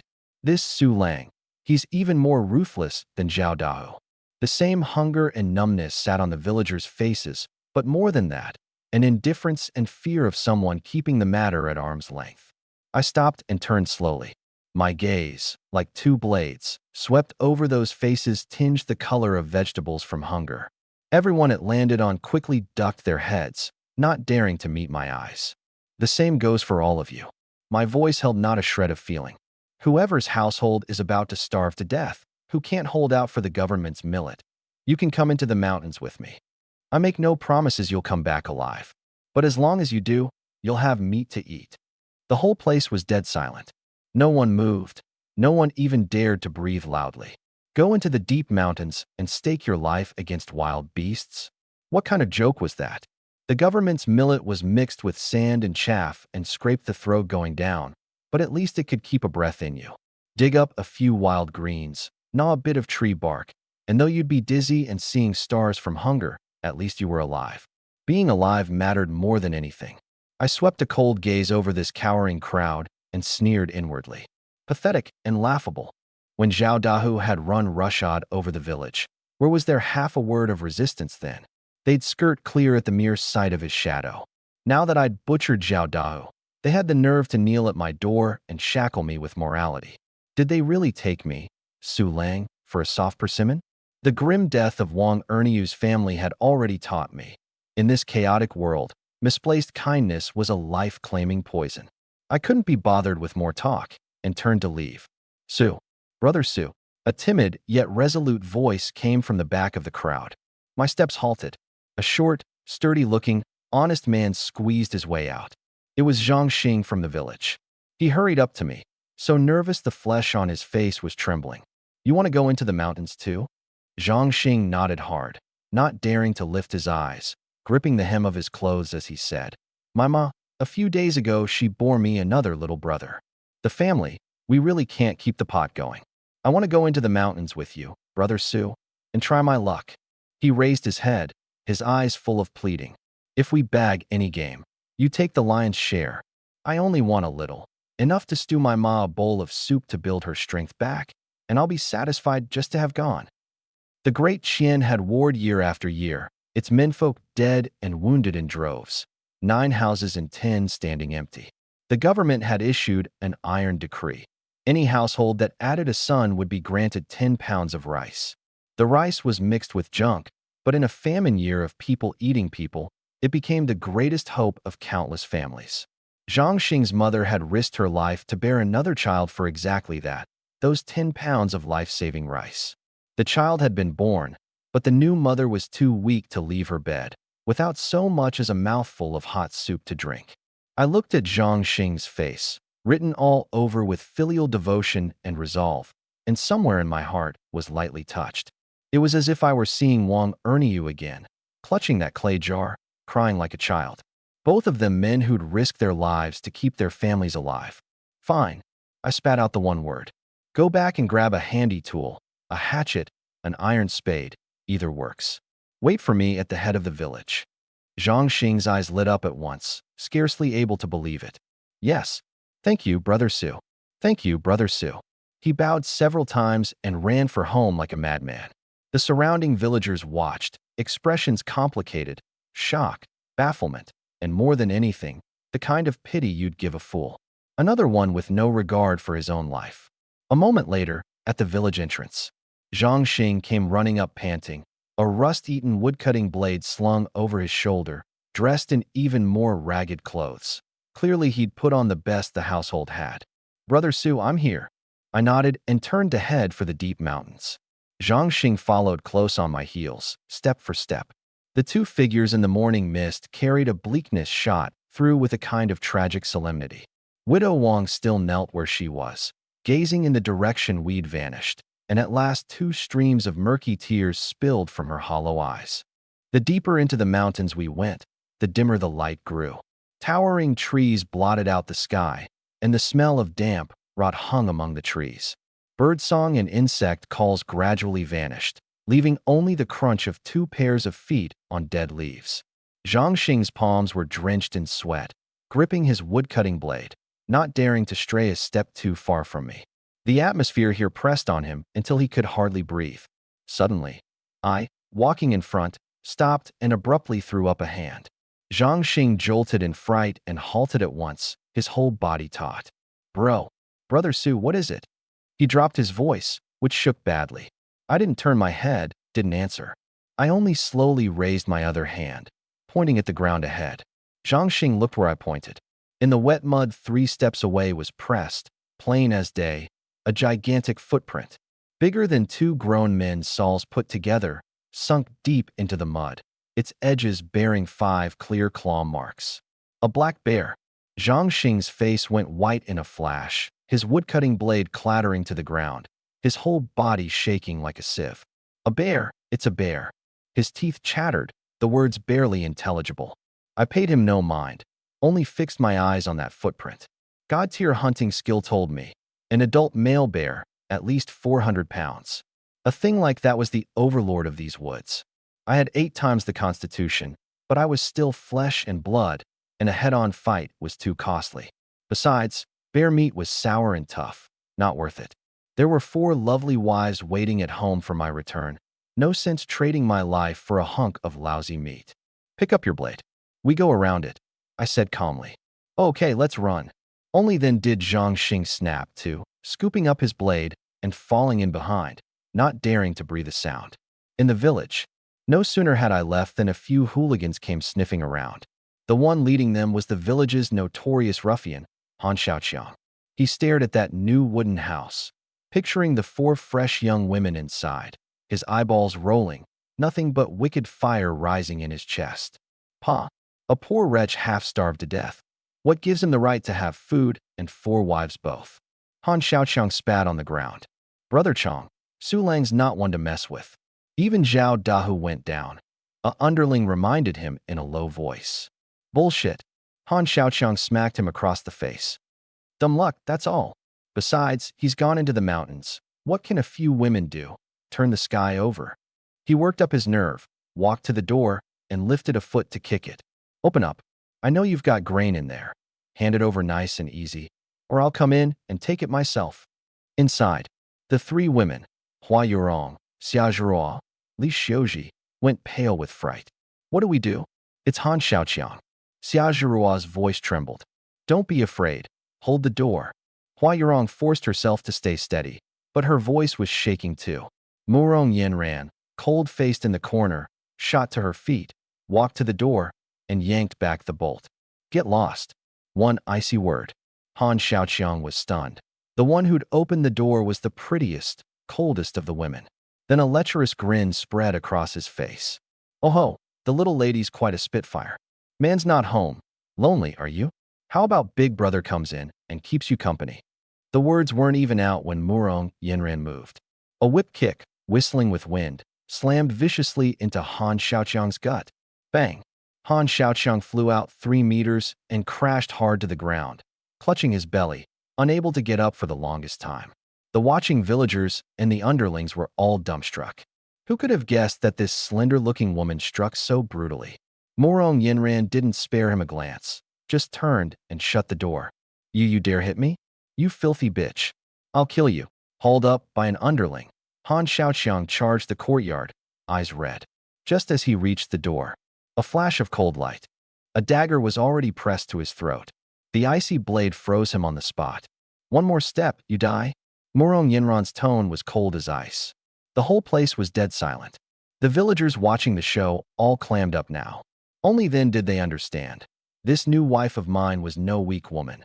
She was a rose with thorns, a tigress that bit.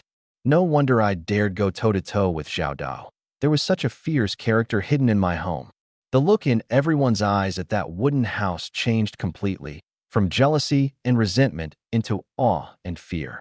Deep in the forest, Zhang Xing and I went around the bear's den and pressed on deeper. Suddenly, a violent crashing in the brush, and a hulking, tusked wild boar came charging out with a roar. Ah, a boar! Zhang Xing's soul nearly flew off. Screaming, he threw down his blade and ran. I, on the other hand, didn't move a hair. Calmly bent the bow and knocked an arrow, fast as lightning. The boar charged within 10 meters. Whoosh! The first arrow, right through the left eye. Roar! The boar bellowed wildly, its charge undiminished. I knocked another arrow. Whoosh! The second arrow, punching through the right eye. Both eyes blinded, the boar kept charging on momentum alone. My expression didn't change, 2 arrows in quick succession. Whoosh! Whoosh! One arrow through the throat. One straight into the skull, through its gaping mouth. Thud! The 300-plus-pound behemoth crashed to the ground, sliding several meters, stopping less than a foot from where I stood. Fresh blood stained the ground red. Zhang Xing, who'd run off into the distance, heard the commotion and looked back, turning to stone on the spot. A stone-dead boar, and me, calm as a breeze. In the space of no more than 2 or 3 breaths, he'd shot a full-grown boar dead? Was I even human? Come help. I gave the boar a kick. The smell of blood will draw other beasts. Hurry and haul it off. Zhang Xing came scrambling and stumbling back, and looking at this boar bigger than 2 calves, flushed red all over with excitement. Brother Su, you're nothing short of a god descended to earth. 300 pounds. We're rich. We're rich. I couldn't be bothered with him. It took the 2 of us a Herculean effort to drag the boar out of the mountains. The sky was darkening, and by the time we walked out of the dense woods into the light, the both of us were nearly collapsed with exhaustion. Brother Su, let's rest. I really can't walk anymore. Zhang Xing dropped flat onto the ground, panting. I was tired too, and nodded. Brother Su, have some water. Zhang Xing untied his water skin and held it out, face full of gratitude. You worked the hardest, drink first. I thought nothing of it, took it, and tilted my head back to drink. In that very moment my Adam's apple was bobbing. On the ground, Zhang Xing's eyes lost their honest gratitude in an instant, leaving only viciousness and resolve. He quietly picked up that rust-eaten wood-cutting blade beside him, and at my utterly defenseless neck, he hacked down hard. The rusty wood-cutting blade came chopping at my neck. My body reacted faster than my mind. I snapped my head back. The blade's edge grazed past my Adam's apple, leaving a thin line of blood. I flung the water skin from my hand, water spilling across the ground. I didn't look at the water. I only stared at the man before me, honest-faced just a moment ago, now twisted with savagery. Zhang Xing. In that flash of an instant, I understood it all. A 300-plus-pound boar, in a famine year, was a mountain of gold. Deep in these mountains, what was one human life worth? Kill me, and the boar was his. Back in the village he need only say it was carried off by a bear. Who would doubt it? The scene of Wang Erniu's family's grim death flashed through my mind again. In this world, there was no reasoning to be had. Zhang Xing had gone fully mad, raising the blade and chopping at the crown of my head with all his strength. He'd torn off the mask. There was no road back for him now. At this range, he'd reckoned my god bow was nowhere near in time to grab. I didn't so much as twitch a brow, not bothering to pick up the mulberry wood longbow on the ground. I drew the short blade at my waist in a backhand. Wild wind blade technique turned to instinct. I didn't take the blow head on. I only stepped a small step to the left, and that single step slipped clear of that heavy, powerful chop. At the same time, the short blade swept up from below, a fierce upward sweep. SSHK. Zhang Xing looked down, staring in disbelief at his own right wrist. A wound deep enough to show bone was gushing blood wildly. Clang. The blade dropped to the ground. Zhang Xing staggered back, his face full of terror. How was it possible? I stepped up after him in one stride. The short blade plunged straight into Zhang Xing's chest. Ugh! Zhang Xing sank limply to his knees, blood welling from his mouth, a heh rasping in his throat. Brother, Brother Lang. He reached out trying to grab the leg of my trousers. I was wrong. I beg you, my newborn little brother. I looked down at him, expressionless. I didn't kill you, I said, my voice terrifyingly calm. You were in the mountains, killed by a wild beast. The short blade drew across Zhang Xing's throat. The world went quiet. I cast a glance at the corpse on the ground, and the boar fell silent a moment, then bent and wiped the blade clean on Zhang Xing's ragged clothes. Then, with the brute strength of 8 times the constitution, I tied the rope around the boar's hooves and dragged it step by step out of the mountains. When I appeared at the village entrance dragging that boar the size of a small calf, the whole of Deha village erupted. Those villagers gnawing on tree bark all rose to their feet, craning their necks, as if witnessing a miracle. Heavens above! Is that a boar? Must be 300 pounds. It's Su Lang. He caught it by himself. Where's Zhang Xing? Zhang Xing who went into the mountains with him. I paid none of them any mind, only dragged the boar expressionlessly through the crowd. The villagers instinctively made way, looking at the blood on me that didn't belong to the boar, looking at my face cold as ice. Every one of them held their tongue like a cicada in winter. Jealousy? Envy? No. All that was left was a fear carved into the bone. This Su Lang was no longer a man. He was a devil. I dragged the boar straight home. Bang! I kicked the courtyard gate open. Husband, you're back. 4 figures rushed out of the house at once. At the sight of the fearsome boar behind me, they clapped their hands over their mouths in unison again. Husband, you're amazing. Xia Zhuo was the first to react, flying into my arms like a little bird, her little head nuzzling against my chest. Hua Yurong and Li Xiuji crowded in too, faces full of joy and worship. Only Murong Yanran came to my side and carefully examined the blood on me. You're hurt. It's not my blood. Murong Yanran let out a breath, then lowered her voice and asked, Where's Zhang Xing? I glanced at her, fed to a bear. Murong Yanran's body went slightly stiff, but she said nothing and quietly withdrew to one side. Husband, you have no idea. Xia Zhuo wriggled out of my arms and tugged my sleeve, complaining with a coquettish whine. Not long after you left, that Han Xiaoqiang came with his men. He even tried to kick the door in and rob us of grain. She tilted up her little face, the picture of adorable in her. You've got to set this right for me, Wei. If Sister Yanran hadn't kicked him flying, we wouldn't have known what to do. That cold face of mine finally shifted a little. I looked down at Xia Zhuo's aggrieved little face, and a feeling both savage and satisfied rose in my chest. Bullies who fear the strong and crush the weak. I rubbed Xia Zhuo's head. I know. I turned to the women. This pig, you start cleaning it. With that, I headed out of the courtyard. Husband, where are you going? Hua Yurong asked with worry. I didn't look back. I'm going to teach a lesson to that pack of cowards who crush the weak and fear the strong. I didn't go straight to the east end of the village to find Han Xiaoqiang. Instead, I made a loop through the village first. The village roads were full of potholes, the villagers, every one of them sallow and gaunt. The moment they saw me, they ducked their heads and shied away, like mice catching sight of a cat. In a corner, I found a little boy thinned down to nothing but bones, sucking on his fingers. The instant he saw me, he turned in fright to run. Hold it! The little boy froze, trembling like a withered leaf in the wind. I drew a still warm egg from my robe and tossed it over.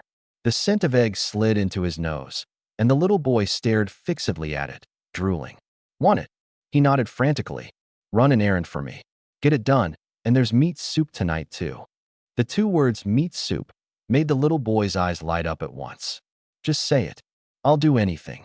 Go to the government office in town and find Constable Li Si. Tell him his sworn brother Su Lang has bagged a 300-pound boar and invites him over for meat tonight. I paused. And tell him I'm at Han Xiaoqiang's place at the east end of the village, waiting for him to come deal with a few dogs who don't know their place. The little boy committed every word to memory, stuffed the egg into his mouth, and bolted off out of the village for all he was worth. Killing is easy. What I wanted was to make an example, to make every soul in Deha village understand that no one was to trifle with my family. Han Xiaoqiang's house was about as run down as my old thatched hut, on the verge of collapse. You could hear the bragging inside from far off. Su Lang's a nothing. Just rode a streak of dumb luck, didn't he? Han Xiaoqiang's Drake-like voice was especially grating. Those women of his, so fresh and juicy you could squeeze water out of them. Wasted on him. Brother Chong's right. Tonight we slip over and give him some color. Haha, get a taste of what a government-issued wife's like too. A round of lewd, raucous laughter. Villagers passing by dared be angry but not speak, only quicken their steps. I walked to the door, didn't knock, and lifted a foot in one ferocious kick. Crash. The broken door split into pieces. The laughter inside cut off at once. Han Xiaoqiang and his pack of no-good cronies sat there dumbstruck. Su Lang. The grass root in Han Xiaoqiang's hand dropped to the floor. Without a word, I walked in step by step. What do you want? Broad daylight. Don't you try anything. Han Xiaoqiang blustered, fierce on the outside but hollow within. The corner of my mouth twitched up. I darted forward and slammed a fist into the bridge of his nose. Crack. The crisp snap of breaking bone. Ah! Han Xiaoqiang screamed and fell, nose blood spraying. Brother Chong. The remaining few hooligans grabbed up stools and clubs and rushed me. Courting death. I dodged to the side, caught one man's wrist, and gave it a savage twist. Ah! The man's arm wrenched into a grotesque angle, the club falling. I followed through with a kick that sent him flying, bowling over two others behind him. In the blink of an eye, the whole lackey crew lay on the ground howling. I walked over to Han Xiaoqiang and planted a foot on his chest. Cough, cough. Han Xiaoqiang coughed up a big mouthful of bloody froth. You dare hit me. I won't let you off. I bore down harder with my foot. Gah! Han Xiaoqiang felt his breastbone was about to shatter, tears and snot streaming together. Master Lang. I was wrong. Spare me. He finally caved and begged frantically for mercy. Outside, a crowd of onlookers had long since gathered, craning their necks, frightened and excited at once. Just then, the constable's here. Constable Li Si is here. The crowd erupted, automatically parting to make way. Here comes the good part. However tough Su Lang is, would he dare raise a hand against a government officer? He's beaten this many people. This time he's done for. Serves him right. Quite a few began to gloat, waiting to watch me get my head chopped off.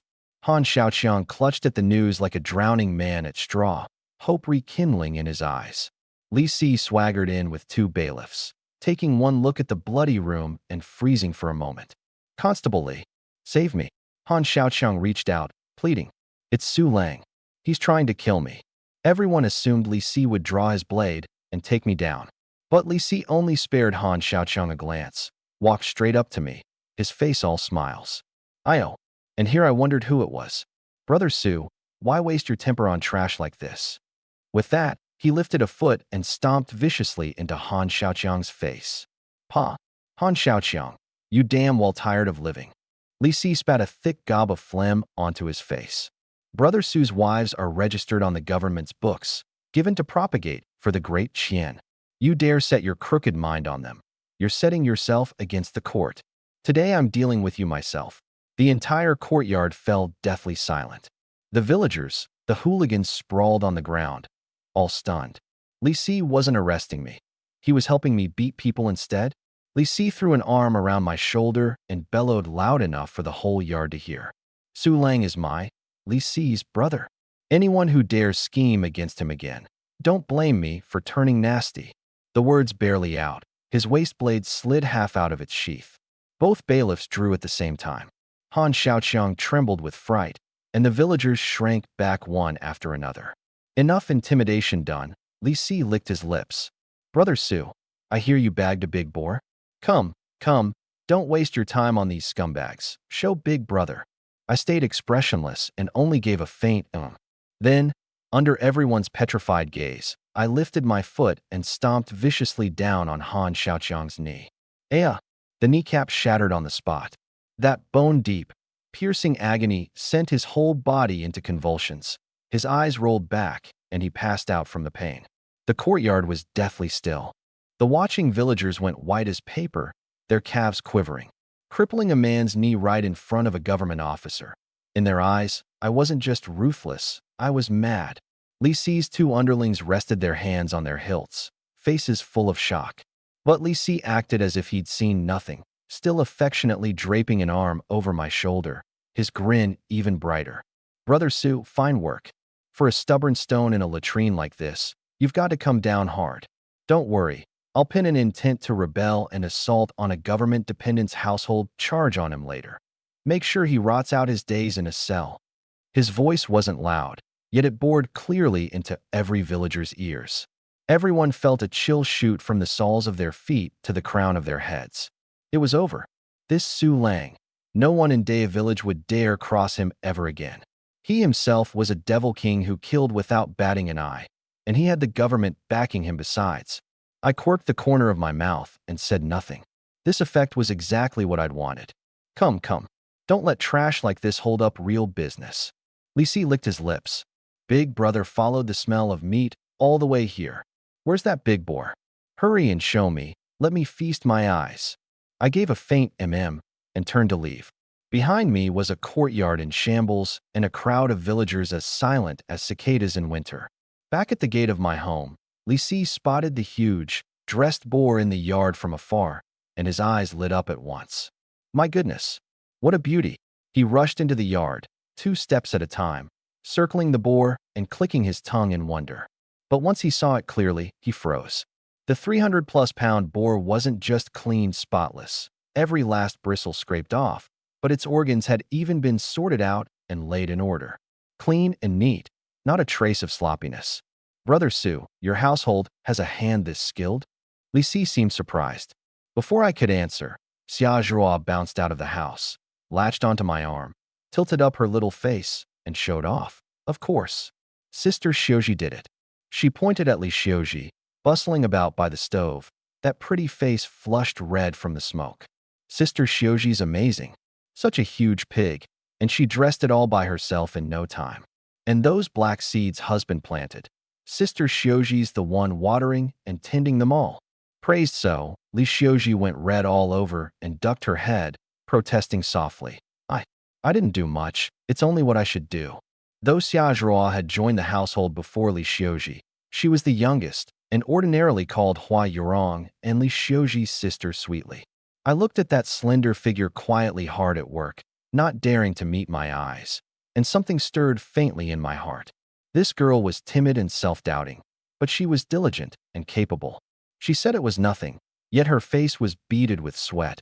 Clearly she'd worn herself out. All right, don't just stand around. Get that meat stewing. Brother sees our guest today, so pick out some good cuts. Hua Yurong answered gently and got to work with her 2 younger sisters. Soon, a rich aroma of meat drifted out of the clay pot, domineering enough to claim the entire courtyard. The 2 bailiffs caught the smell and all but drooled, eyes fixed dead on the pot. Big chunks of pork rolled in the pot, stewed soft and tender and full of flavor. Brother Su, come. Today the 2 of us don't stop till we're drunk. Li Si untied a black lacquered wine gourd from his waist, pulled the stopper, and a mellow, full-bodied aroma immediately spread out. Hearing you'd bagged a boar, I specially brought wine I'd been saving a good while and couldn't bear to drink. He and I sat facing each other, eating meat in big bites, drinking wine by the bowlful. After 3 rounds, Li Si's face was flushed red and he grew talkative. He clapped me on the shoulder, tongue thick. Brother Su, don't you worry. With Big Brother Si here, no one in Daya village dares touch a single hair on you. Even if some fool comes along that even Big Brother Si can't smooth over, you've still got nothing to fear. Li Si gave a wine-soaked belch, lowered his voice, and leaned mysteriously toward my ear. Let me tell you a secret. Our county magistrate in town is my brother-in-law. My wife's his own little sister. The hand holding my wine bowl paused. An unexpected windfall. I'd assumed Li Si was just a local bully with a bit of petty power. Never expected such a solid backer behind him. That 1 pheasant and 2 pounds of rice were money well spent. From now on, anyone who crosses you crosses me. And crossing me means snubbing the county magistrate. Li Si thumped his chest, vowing the whole thing. The meal ran on until dusk. Li Si, propped up by his 2 underlings, was already dead drunk. I saw him to the door myself, having Hua Yurong fetch 2 boar hind legs bound with straw rope, each at least 20 pounds. Brother C, take this bit of game home for a taste. I tucked one into Li Ci's arms and handed the other to a bailiff. This one, I'll trouble you, Brother C, to present it to the county magistrate on my behalf. Bleary-eyed Li Ci sobered up a few degrees in an instant, splitting his mouth into a grin.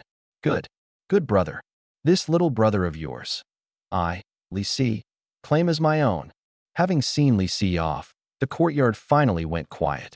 I went back inside, where the women had already cleared away the bowls and chopsticks. I looked at the pork piled in the corner, and the pleading eyes of Zhang Xing before his death surfaced in my mind.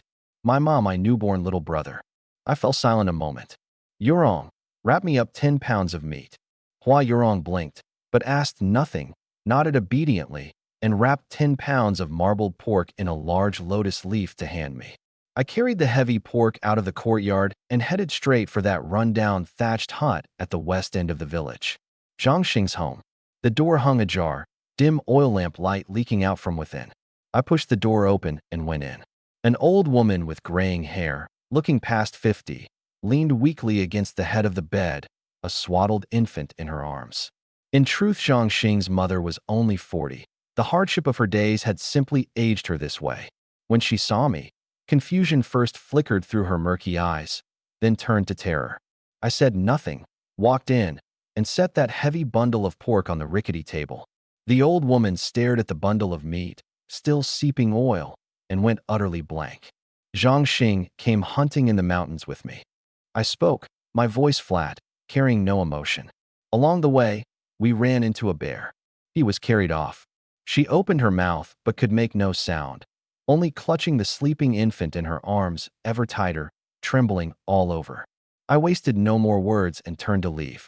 These 10 pounds of meat were neither soft-heartedness nor guilt. I simply pitied that infant who knew nothing. In this screwed-up world, this much was all I could do. Stepping out of the hut, the night wind was bone-biting. On the way back, in a corner I spotted a familiar figure, the little boy who'd run my message that day, huddled in the shadows, peeking at me, his eyes full of fear. Come here. The little boy shuddered and turned to run.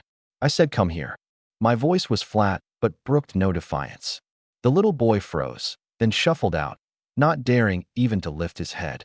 Afraid of me? The little boy buried his head lower. The scene at Han Xiaoqiang's door that afternoon had terrified the child. Why didn't you come to my place for meat soup? I saw you do that to Uncle Han's leg. I smiled, drew a still steaming piece of cooked meat from my robe, and tossed it into the boy's arms.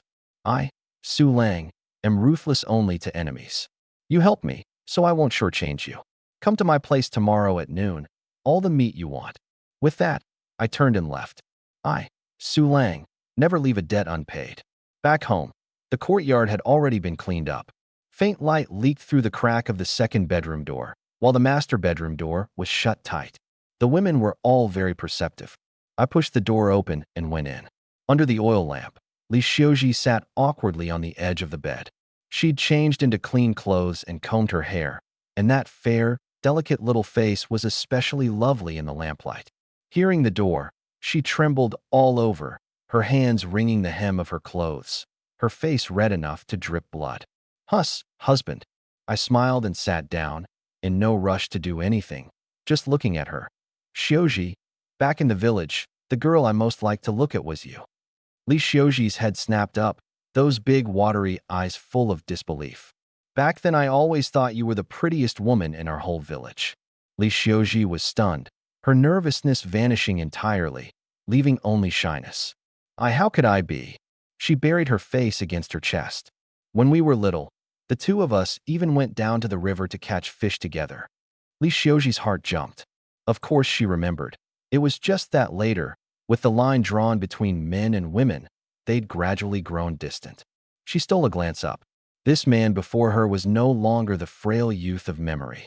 His shoulders had broadened, his features turned firm and hard, those eyes deep enough to set the heart fluttering. Husband, you're different from before.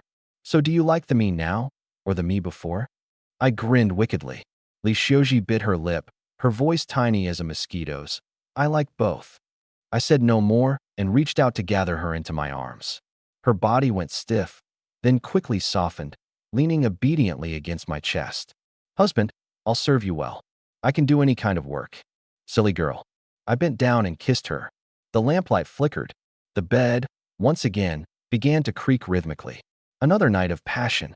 The next day, I walked out of the master bedroom refreshed and clear-headed, energy I couldn't burn through coursing all through me. I glanced at Li Xiuji sleeping beside me, a satisfied flush still on her face, and felt a surge of smugness. Ding. Li Xiuji's affinity plus 20. Current affinity 115, pledging her heart.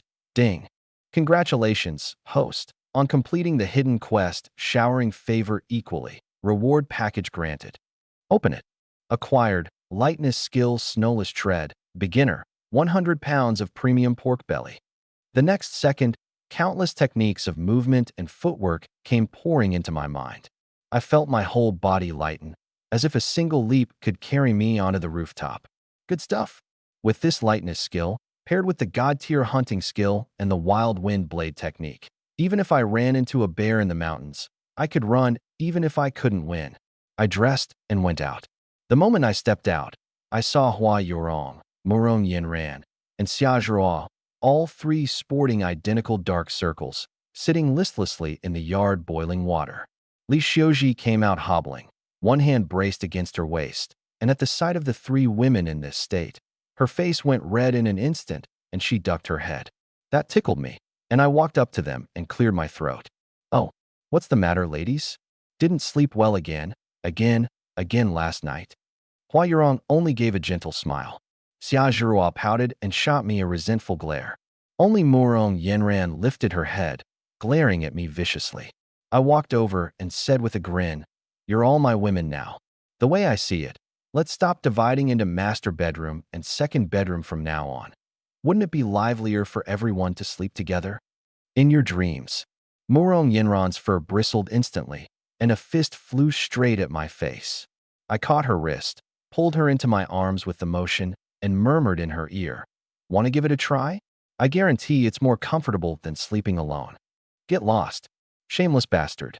Murong Yenran was beside herself with shame and fury, struggling violently in my arms, only to be held tighter. I gave her firm rump a light, unhurried pat, savoring that astonishing springiness, before letting go, thoroughly satisfied. The mood at breakfast was both tender and odd. After the meal, Hua Yurong took out a brand new set of clothes. "Husband, I made this for you in my spare time. Try it, see if it fits." A blue-green coarse cloth short shirt, the stitches fine and dense. Clearly she'd put care into it. I changed into the new clothes. After the remaking of 8 times the Constitution, I'd long since been reborn. My frail frame had turned tall and straight, my muscle lines smooth and powerful.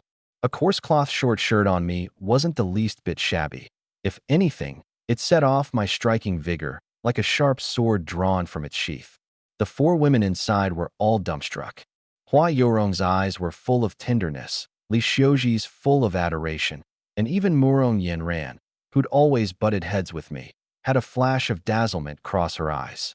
"Wow, husband's so handsome." Xia Zhuo was the first to break the silence, fluttering to my side like a butterfly, tilting up her little face, eyes full of worship. I looked at their entranced faces and felt smug inside. "I just love the way you all worship me blindly." Li Xiuji went to tend the vegetable patch and froze the moment she stepped into the yard. In just one night, the plot that had been bare yesterday was already sprouting a stretch of neat, 10-centimeter high, emerald green seedlings. Heavens above, Xia Zhuo rubbed her eyes, unable to believe it. Hua Yurong and Murong Yenran were stunned too. The seeds had only been sown the day before yesterday. They'd grown this tall in a single night? This was a miracle. "Sister Xiuji, how did you plant them?" "Amazing." Xia Zhuo rushed over, eyes full of worship.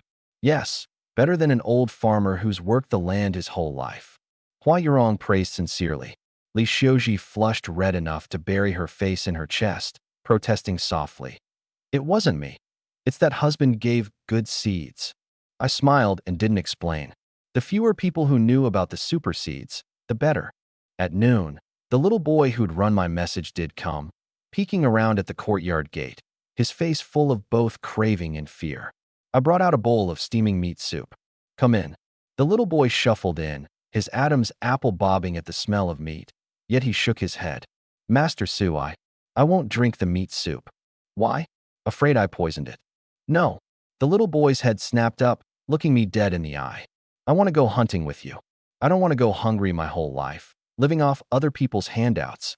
I looked at those eyes, made especially large by hunger, a fierceness burning in them that didn't belong to his age. Interesting. Zhang Xing, who went into the mountains with me the day before yesterday, he's already dead deep in those mountains. The little boy shuddered, but nodded hard. I'm not afraid of dying. Starving to death is death. Getting eaten by a bear is death. Better to take a gamble. I smiled and tucked the soup into his arms. Fine. Drink it down first. You'll need the strength to hunt with me. The little boy cradled the soup, looked at the fat meat inside, and his eyes rimmed red at once.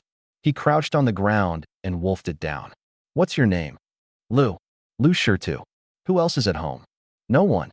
They all starved to death. I fell silent. Having a helper to carry the game wasn't a bad thing. Come with me when you're done. Yes. Brother Lang. Lu Shirtu tipped his head back and drained the soup in one go, his voice full of vigor. Into the mountains again. Lu Shirtu was so nervous his hands were drenched with sweat, but to me it was like strolling through my own backyard. With snowless tread, my movements were faster than before by who knew how much. We hadn't gone far when I halted, cocked an ear to listen, bent the bow, and knocked an arrow, taking aim at the brush ahead and to the left. Whoosh! A flurry of thrashing in the brush, then silence. Lu Shirtu ran over. A fat hair shot clean through the heart. He was about to cheer when I parted the grass, and there was an even plumper hair inside. I lifted it up and felt its belly. It's carrying young. I handed the bow to Lu Shirtu and scooped up the dough myself.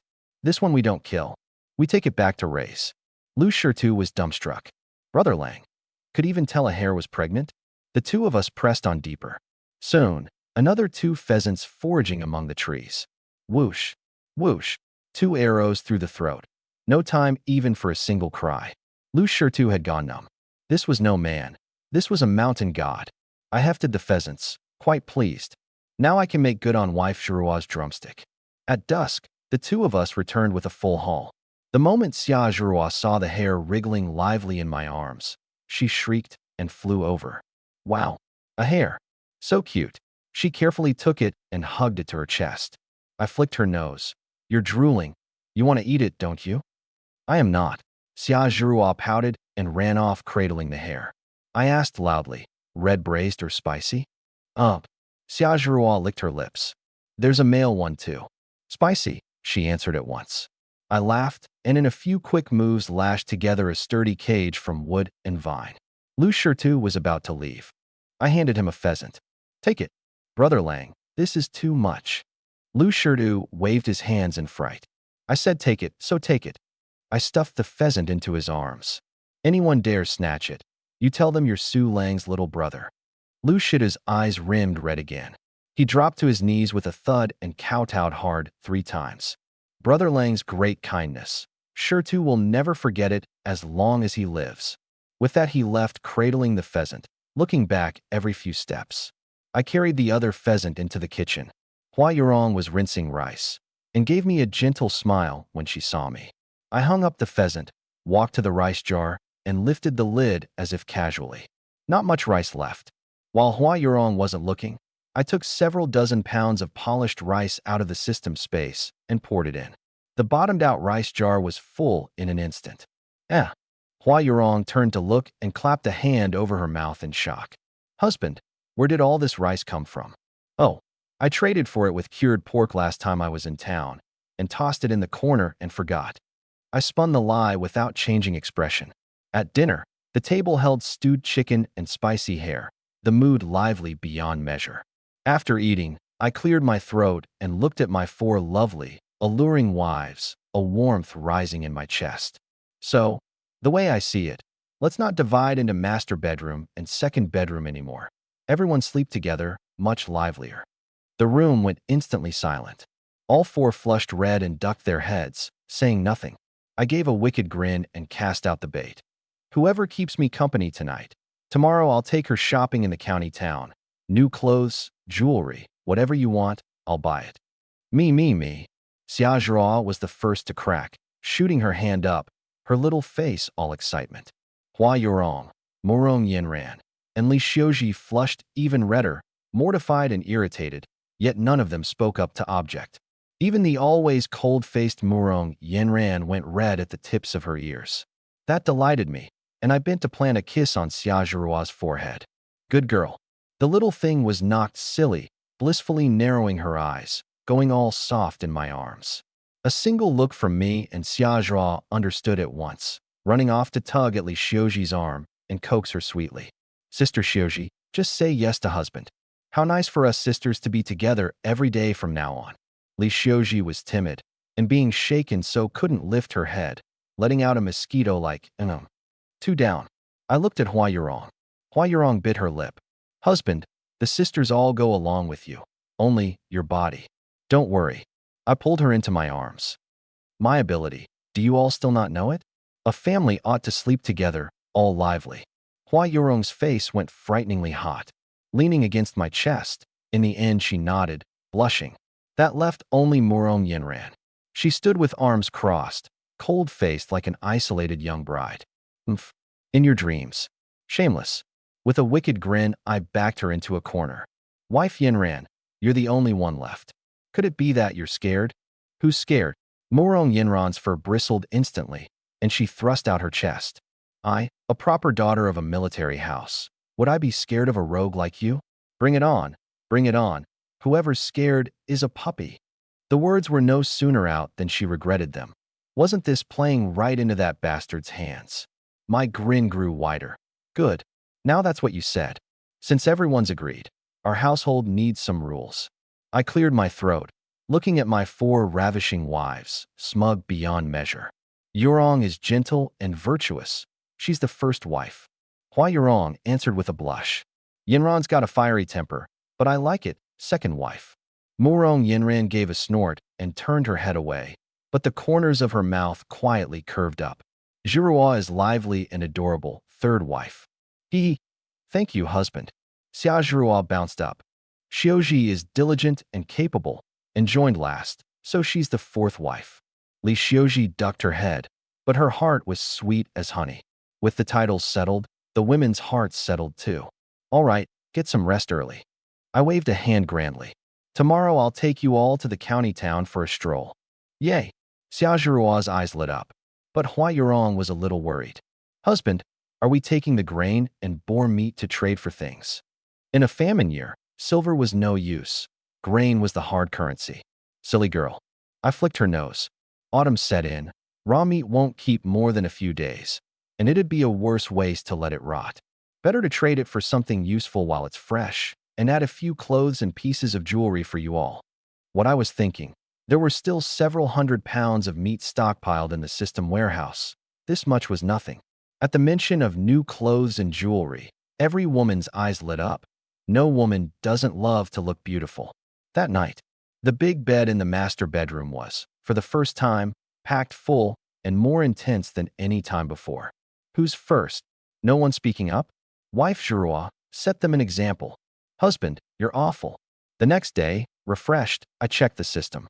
Hua Yurong's affinity +5. Current 130. Heart and soul devoted. Morong Yanran's affinity +5. Current 120. Sundara. Xiaozhua's affinity +5. Current 130. Loving you to the bone. Li Xiuji's affinity +5.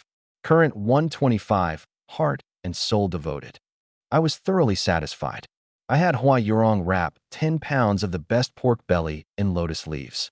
In the yard, Xiaozhua was crouched in front of the hair cage, carefully feeding the doe tender grass, murmuring to it. The family of 5 locked up the house and set off for the county town. Day village wasn't far from the county town. Half an hour, and we arrived. Famine was famine, but the county town was livelier than the village after all. People came and went on the streets, and though most wore the sallow look of hunger, at least they were alive. Suddenly, a charred sweet aroma slid into my nose. It's roasted sweet potatoes. Sharp-eyed Xiaozhua pointed. An old man tended a big iron drum, pulling out oil-glistening sweet potatoes. A good crowd had gathered, eyes fixed dead on the golden potatoes, swallowing, yet no one stepped forward. Xia Zhuo licked her lips too, her greedy little look as adorable as could be. I smiled and pulled her over. Old uncle, how do the sweet potatoes sell? The old man listlessly held up 5 fingers, 5 coppers apiece. 5 coppers was enough to buy a small bag of sand-mixed brown rice. The women tootayed silently to themselves. I paid it no mind, cutting a small strip off the pork, about half a pound. Old uncle, use this. 4 of them. Is that enough? The old man took one look at that marbled pork and his murky eyes lit up at once. In times like these, meat was more precious than coppers. Enough. More than enough. He nimbly picked out the 4 biggest, oiliest ones, wrapped them in oil paper, and handed them over. I passed them out to my 4 wives. Wow. So sweet. Xia Zhao was the most impatient, blowing on it twice before taking a big bite, hissing at the heat, yet unwilling to spit it out. Hua Yorong and Li Xiuji ate in small bites, faces full of bliss. Morong Yanran, for once, didn't nitpick, eating with relish. Ding. Hua Yorong's affinity +5. Ding. Morong Yanran's affinity +5. Ding. Xia Zhuo's affinity +5. Ding. Li Xiuji's affinity +5. I was in a fine mood. A few roasted sweet potatoes could raise affinity. My wives really were too easy to please. Just then, a beggar in ragged clothes, reeking of a sour stench, sidled over with a broken bowl. Kind sir, have mercy, spare a bite to eat. Get lost. I frowned and barked coldly. The beggar, frightened by the deadly air about me, shuddered and scrambled away. It wasn't that I had no compassion, it was that a whole pack of beggars in the distance was watching. Softened my heart, and they'd swarm in and pick us clean. Not far off, a few rich young men in fine silks and satins had long since fixed their eyes this way, and the 4 ravishing wives especially had their eyes lighting up. Where'd this bumpkin come from, bringing along 4 such fresh, juicy women? The leader, an oily-faced, powdered young master, fanned himself, his face full of lechery. A new face, and by his clothes he's no rich man either. Truly fresh flowers stuck in cow dung. The several of them surrounded us with raucous laughter, blocking the way. Xia Zhuo's little face went white, and she quickly hid behind me. Li Xiuji grabbed my sleeve nervously, ducking her head, not daring to look. Hua Yorong knit her delicate brows and quietly edged a step closer. What do you want? Murong Yinran's face turned cold, and she stepped half a pace forward, her hand already on the dagger at her waist. Wife, let me handle it. I pressed her back.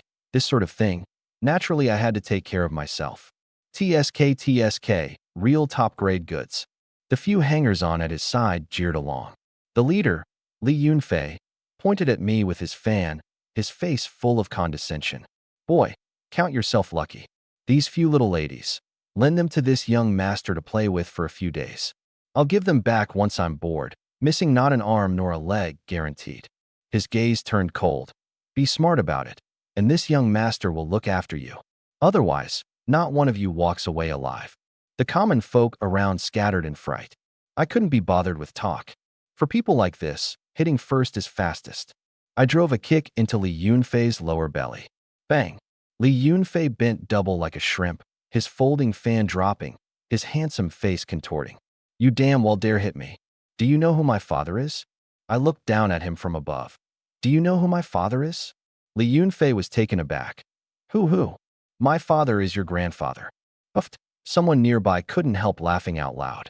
Li Yunfei's face flushed the color of pig liver, losing his reason entirely. You cur. Get him. Beat him to death. Anything goes wrong, my father will answer for it. The several lackeys rushed up shrieking. I stood without moving. The first fist reached my face. I tilted my body, the wind of the punch grazing past the hem of my clothes.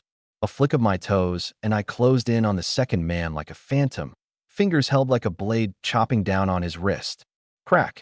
Bone snapped. A scream rang out, the arm flopping down at a grotesque angle. A hand blade chopped to the neck, and one man passed out cold on the spot. A whip kick swept the knee, and another dropped to the ground, unable to rise. In the blink of an eye, the whole pack of hangers-on lay on the ground howling. The street went dead silent. Wow, husband's amazing.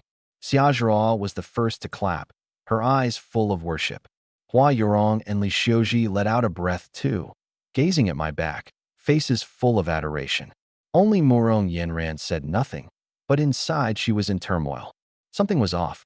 The old me fought on brute force, full of openings. But that movement just now was light and elusive, every strike landing precisely on the most fragile joints. This was true, profound martial skill. How many more secrets was this man hiding? Ding. Xiaojurua's affinity +5. Current 145. Loving you to the bone. Ding. Hua Yurong's affinity +5. Current 145. Heart and soul devoted. Ding.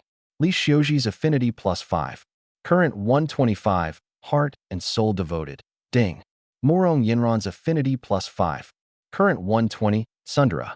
Though Li Xiuji had been married and last, she'd grown up in the same village and I'd once saved her. So her affinity was already 60 on the wedding day, and by now it had surpassed Murong Yinran's. I walked over to Li Yunfei, groaning on the ground. Don't you come near me. My father is. Your father is me, I said mildly. Except I'm now declaring that I sever the father-son ties with you. You unfilial son. Another kick driven into him. I turned and took Xiaojurua's hand. Come, husband will buy you all some jewelry. Without sparing the pack of trash on the ground another glance, I swept off with my 4 lovely wives. From behind came Li Yunfei's roar. You son of a bitch. You wait. In the gold shop, I picked out an exquisite gold hairpin for each of them. So pretty. Xiaojurua held it up to her head, delighted as a child. Hua Yurong and Li Xiuji couldn't bear to put theirs down, faces full of bliss. Murong Yenran said gaudy with her mouth, but carefully tucked the hairpin away in her robe. A woman's happiness was just that simple. Next, I went to the blacksmith's, taking a liking to a saber on the wall. The blade was long and slender, gleaming with a cold light. Boss, how does this saber sell? Fine eye, sir. 100-fold forged steel, splits a hair blown across it. While you trade, I slapped down the rest of my loose silver and the last 3 pounds of pork. Is that enough? The boss stared dead at that oil-glistening fat pork, grinning ear to ear. Enough. More than enough. I took the saber and idly twirled a blade flourish. The edge cut the air with a humming hum. No divine weapon, but it would do. Paired with the wild wind blade technique, my strength could climb another rung. The group of us returned with a full haul, just about to leave the town for home. The street junction was suddenly blocked by a large crowd. At the head of it was none other than Li Yunfei, who'd just been kicked flat. His face was still swollen, yet full of vicious triumph. At his side, besides a dozen some burly men gripping clubs, there even stood several government bailiffs. They'd come for revenge. Li Yunfei's face was all triumph. Behind him followed over a dozen burly men gripping clubs and several men in bailiffs' uniforms, every one of them with a fierce look. Xiaojurua's little face went white, and she clung tight to my sleeve, hiding behind me. Li Xiuji was trembling all over with fright, her head buried low. Hua Yurong knit her delicate brows and shielded her 2 younger sisters tighter. Only Murong Yenran, hand on the dagger at her waist, was a sheet of ice, ready to strike at any moment. I shielded the 4 women behind me, the newly bought saber still in my hand, not even bothering to sheath it. Trouble had come knocking, a perfect chance to test how sharp this steel blade was. You son of a bitch, let's see how you run this time. Li Yunfei howled venomously, clutching his belly. If I don't break all 4 of your limbs today, my name isn't Li. The head bailiff at his side barked along. Insolent scoundrel, committing violence in broad daylight, wounding young Master Li. Men, seize him. The few bailiffs whipped out their waist blades, about to advance. Just then, from the back of the crowd came a lazy yet full-throated voice. Every one of you, hold it right there. The bailiffs all halted at the sound. The crowd parted on its own, and Li Si came striding over. Father, this is the cur who hit me. Hurry and arrest him and have him beheaded. Father? I raised an eyebrow. This oily-faced, powdered brat was Li Si's son? Interesting. Li Si's face went black as a pot bottom. He paid his own son no mind at all, striding straight up to me, his face instantly piling on a warm smile. Io, Brother Su, how'd you end up cross with this pack of blind fools? Everyone around was dumbstruck, and Li Yunfei in particular was struck completely senseless. Father was calling this bumpkin who'd beaten him brother? Brother C. I feigned surprise. Ha ha, what a damn coincidence. Li Si laughed heartily, throwing an arm around my shoulder, then whipped around and drove a vicious kick straight at Li Yunfei's backside. You little bastard. Are your dog eyes blind? This is your old man's good brother. You dare cross him. Are you tired of living? Li Si still wasn't satisfied and got in 2 more kicks. Li Yunfei rolled around on the ground from the kicks, utterly stupefied. Father, he hit me first. You're exactly the one I'm hitting. Li Si looked at the 4 fairy-like women beside me and could guess what had happened with his toes alone. He cupped his hands in apology to me. My worthless son's got no manners. You'll have to forgive him, brother. Then he pointed at Li Yunfei on the ground and barked harshly. Crawl over here. Kowtow and apologize to your Uncle Sue. Uncle Sue? Li Yunfei's face flushed pig liver red in an instant, making him call a bumpkin about his own age. Who'd beaten him bloody at that, uncle? That was worse than killing him. I won't. Li Yunfei craned his neck stubbornly. Say that again. Li Si suddenly drew his blade. The edge pointed straight at his son's throat. Li Yunfei shuddered. He knew the old man had truly lost his temper. Gritting his teeth, face full of humiliation, he crawled over to me and forced 2 words out through clenched teeth. Uncle. Sue. Uff. Xiaozhou couldn't hold back her laugh, quickly covering her mouth. But those eyes curved into crescents gave away her glee. That soft laugh became the last straw that broke Li Yunfei. I smiled and patted Li Yunfei's shoulder in an elder's tone. Good boy. From now on, when you see your aunties, you mind your manners, understand? Hua Yurong and Li Xiuji couldn't help smiling too, and even the corner of Murong Yinran's mouth hooked up into an arc. Li Yunfei's blood and rage churned, his vision went black, and he nearly passed out on the spot. I paid him no more mind, taking the last 3 pounds of pork from my back basket and tucking it into Li Si's hands. Brother Si, this bit of game, take it home to go with your wine. How can I accept this? Li Si's mouth was polite, but his hands took it steadily, his grin even brighter. Brother, why not come to my place for a couple of drinks? I glanced at the sky and at the women behind me. It's getting dark. I've got to head back to Daya Village. I'll definitely pay a call another day. Fine. Then Big Brother won't keep you. Just before I left, Li Si leaned in close to my ear and lowered his voice. Brother, let me tell you something. In a couple of days, the government office may be handing out wives to bachelors again. If there are any pretty ones, Big Brother will set them aside for you. Li Si's wife was the county magistrate's own little sister, so he didn't dare take another wife himself, and instead kept his mind on passing the perks to his brother. My eyes lit up. Then many thanks, Brother Si. Brother Si, you really are my own brother. What's between brothers like us? Thoroughly satisfied, Li Si left with his men. I made sure the women hadn't heard the conversation just now before leading them on toward the village. On the way back, we passed a tea stall where a few traveling peddlers were talking. Did you hear? Things have turned upside down in the capital. What happened? The current emperor sickened and died a few days ago. Several princes are fighting over the throne. They're about to come to blows.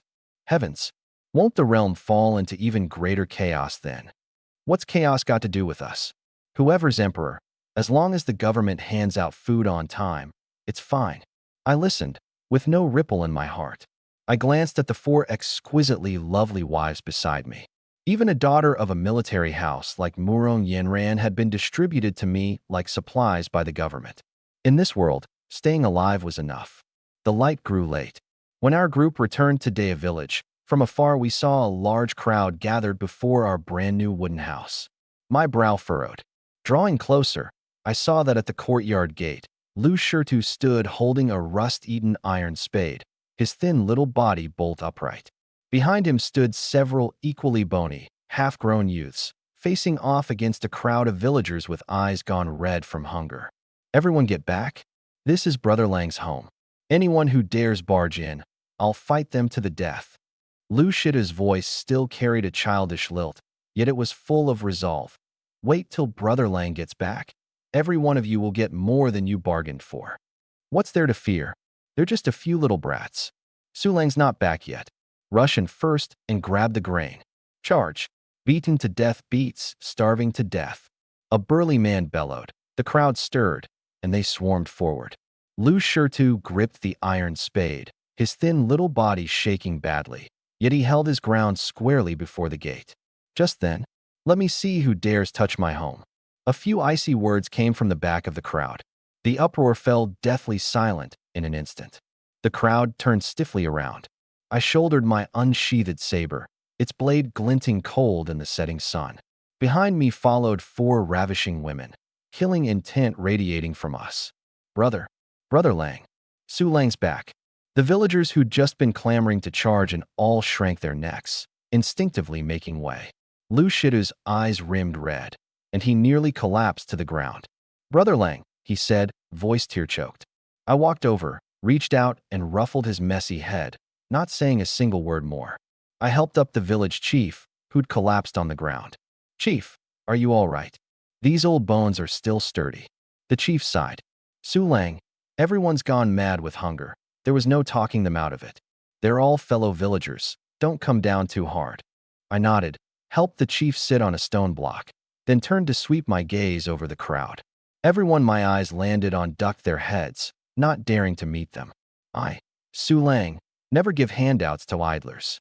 My voice wasn't loud, but every word slammed into the ground.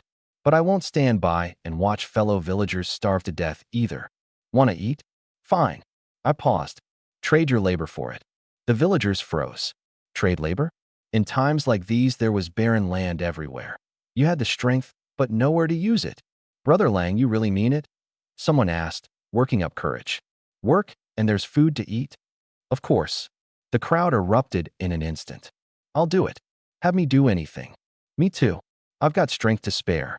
A man dropped to his knees with a thud and kowtowed. "Brother Lang, give me a bite to eat, and this life is yours."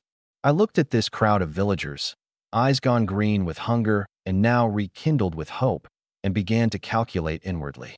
The super seeds were piled up like a mountain in the system space, relying on just me and a few women. When would they ever get planted? These people were ready-made labor. "Get up." I pointed at the patch of wasteland beside the wooden house. "Turn over this plot of land. Do it well, and there's meat porridge tonight." Meat porridge. The 2 words went off like a thunderclap, leaving the villagers' minds buzzing. How long had it been since they'd tasted meat? "Thank you, Brother Lang." The villagers ran for home like madmen, terrified that arriving late would cost them even the chance to work. In the blink of an eye, dozens of people charged onto the wasteland shouldering hoes and spades, working in a fervor. "Sure too." I looked toward Lu Shitu and the few youths. "Here, you go cut some small trees and fence the land in. If you're short on hands, call a few adults to help." "Yes." The children ran off excitedly. Hua Yurong and the other women watched, dumbstruck. "Husband, what are you opening up so much land for?" Xia Zhuo asked curiously. "Found some wild grain seeds in the mountains, seeing whether they'll grow." I spun the lie without a change of expression. I turned to Hua Yurong and Li Xiuji. "Set up the pots and cook porridge. Put in plenty of minced boar meat and wild greens. Let everyone eat their fill." The 2 went off to work at once. "Oh, right." I called out again. "Cut a big chunk of meat separately.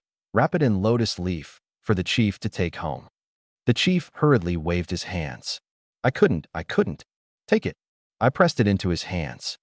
"You helped me plenty in the past." The chief cradled the meat, his eyes growing moist. Night fell. Several big pots steamed before the wooden house, the aroma of meat porridge boring straight into the nose. The villagers worked too sore to straighten their backs, caught the scent, and their eyes lit up. While my wives weren't paying attention, I grabbed a few more pounds of polished rice from the space and tossed it into the pots. The porridge grew thicker. "Come and eat." The villagers formed a line of their own accord. When the first bowl of thick porridge full of minced meat and wild greens was handed over, that burly man cradled the bowl, and tears streamed down his face. He didn't eat. He dropped to his knees and kowtowed hard to me. "Thank you, Brother Lang." The others followed suit, taking their porridge and all kneeling to kowtow, a scene magnificent and heartrending at once. I said nothing, watching quietly. Once their bellies were full, their hearts would steady. Most of the villagers, thoroughly content after eating, went home, but a few young women dawdled, unwilling to leave. A pretty widow, cradling her empty bowl, swayed her hips over to me, her watery eyes staring straight at me. "Brother Lang, This humble woman's all alone, no man in the house, can't manage anything. I may not be as pretty as your wives, but I eat little, and I'm obedient. She deliberately thrust out her chest as well. A still unmarried girl beside her flushed and crowded in. Brother Lang, I can do everything. I don't even need a title, just to follow you and have a full belly is enough. In a flash, more women crowded around. Su Lang, when we were little you said you'd marry me. Will you take me as a concubine? I'll be a maidservant. That works too. Xia Zhirao and Li Xiuji watched, gaping. Hua Yurong knit her delicate brows, displeasure on her face. Before I could open my mouth, every one of you, get lost. A voice cold as a blade. Murong Yinran had at some point come to stand at my side, arms crossed, her pretty face frigid as ice, looking at those women as if at flies. Get lost, or I'll break your legs. You dare set your minds on my Murong Yinran's husband. The courtyard finally quieted down, but Murong Yinran's anger hadn't passed. She turned and glared at me, her phoenix eyes going cold. Humph. She thumped a dainty fist against my chest, with no real force, more like a coquettish sulk. I caught her little hand and pulled her into my arms with a wicked grin. What? Jealous? Who's jealous? I just can't stand those improper women throwing themselves at you. Murong Yinran's face went red. She tugged twice and couldn't break free, then simply stopped moving. She tipped her head up and huffed. If I hadn't come out just now, were you planning to take them all in? How could I? My face was the picture of innocence.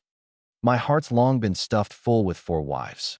Where's the room to fit anyone else? The moment the words were out, Hua Yurong, Xia Zhirao, and Li Xiuji all flushed, but their hearts were sweet as could be. Murong Yinran's face went redder, and she spat. Smooth talking. Her mouth was scolding, but that flare of anger had inexplicably died down. Sister Yinran's still the fierce one. Xia Zhirao giggled.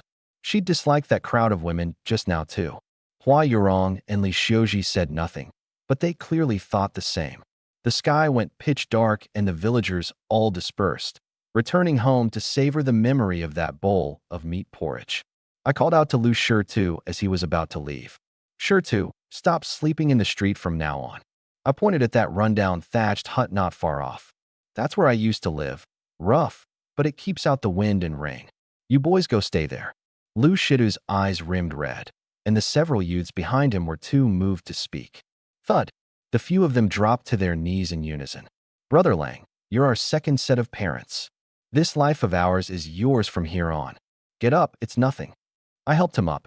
Just follow me and work hard. These children were decent, and I needed to build up my own power too. As long as they were loyal enough, I wouldn't treat them badly. Yes, Brother Lang. Deep night. The women had all gone to their rooms. I sat alone in the yard watching the moon, my mind racing. In town, those tea drinkers had said the emperor was dead.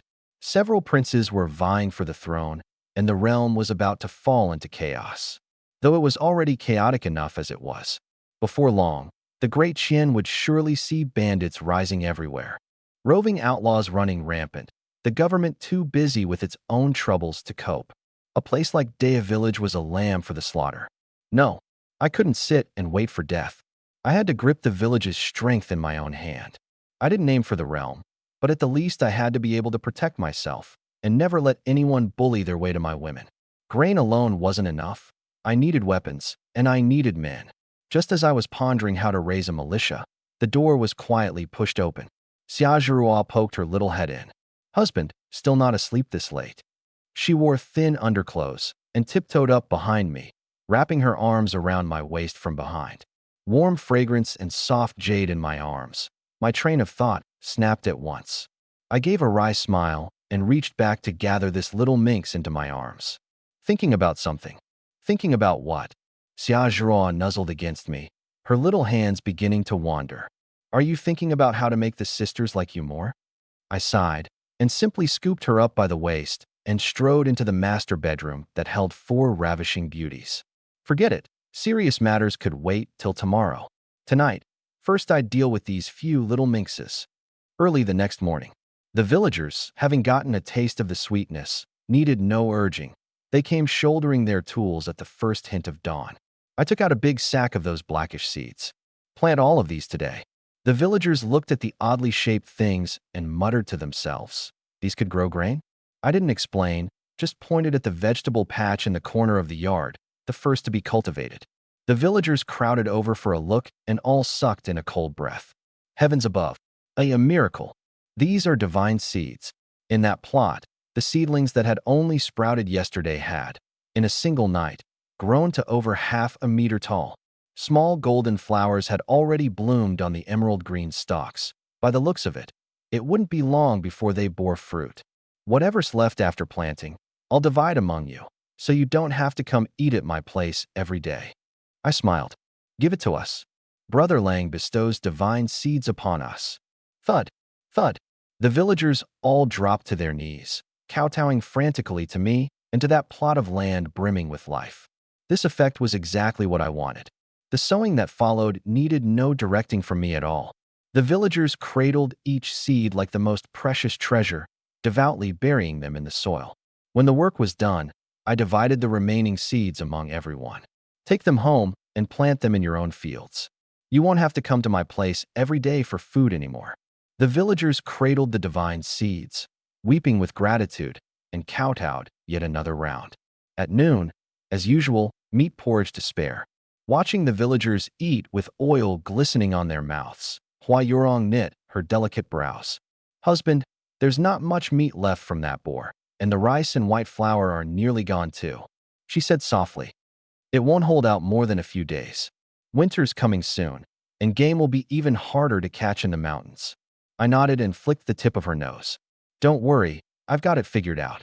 I turned and called to Lu Shirtu, who was teaching his little companions to throw punches in the yard. Shirtu, get yourself ready this afternoon. You're coming into the mountains to hunt with me. Yes, Brother Lang. Lu Shirtu answered excitedly. But then, the words had barely left my mouth when a figure came scrambling and stumbling into the yard. It was the chief's son, Zhang Chaoyue. He was gasping for breath, his face white as paper, his eyes full of terror. Brother Su Lang, something terrible's happened.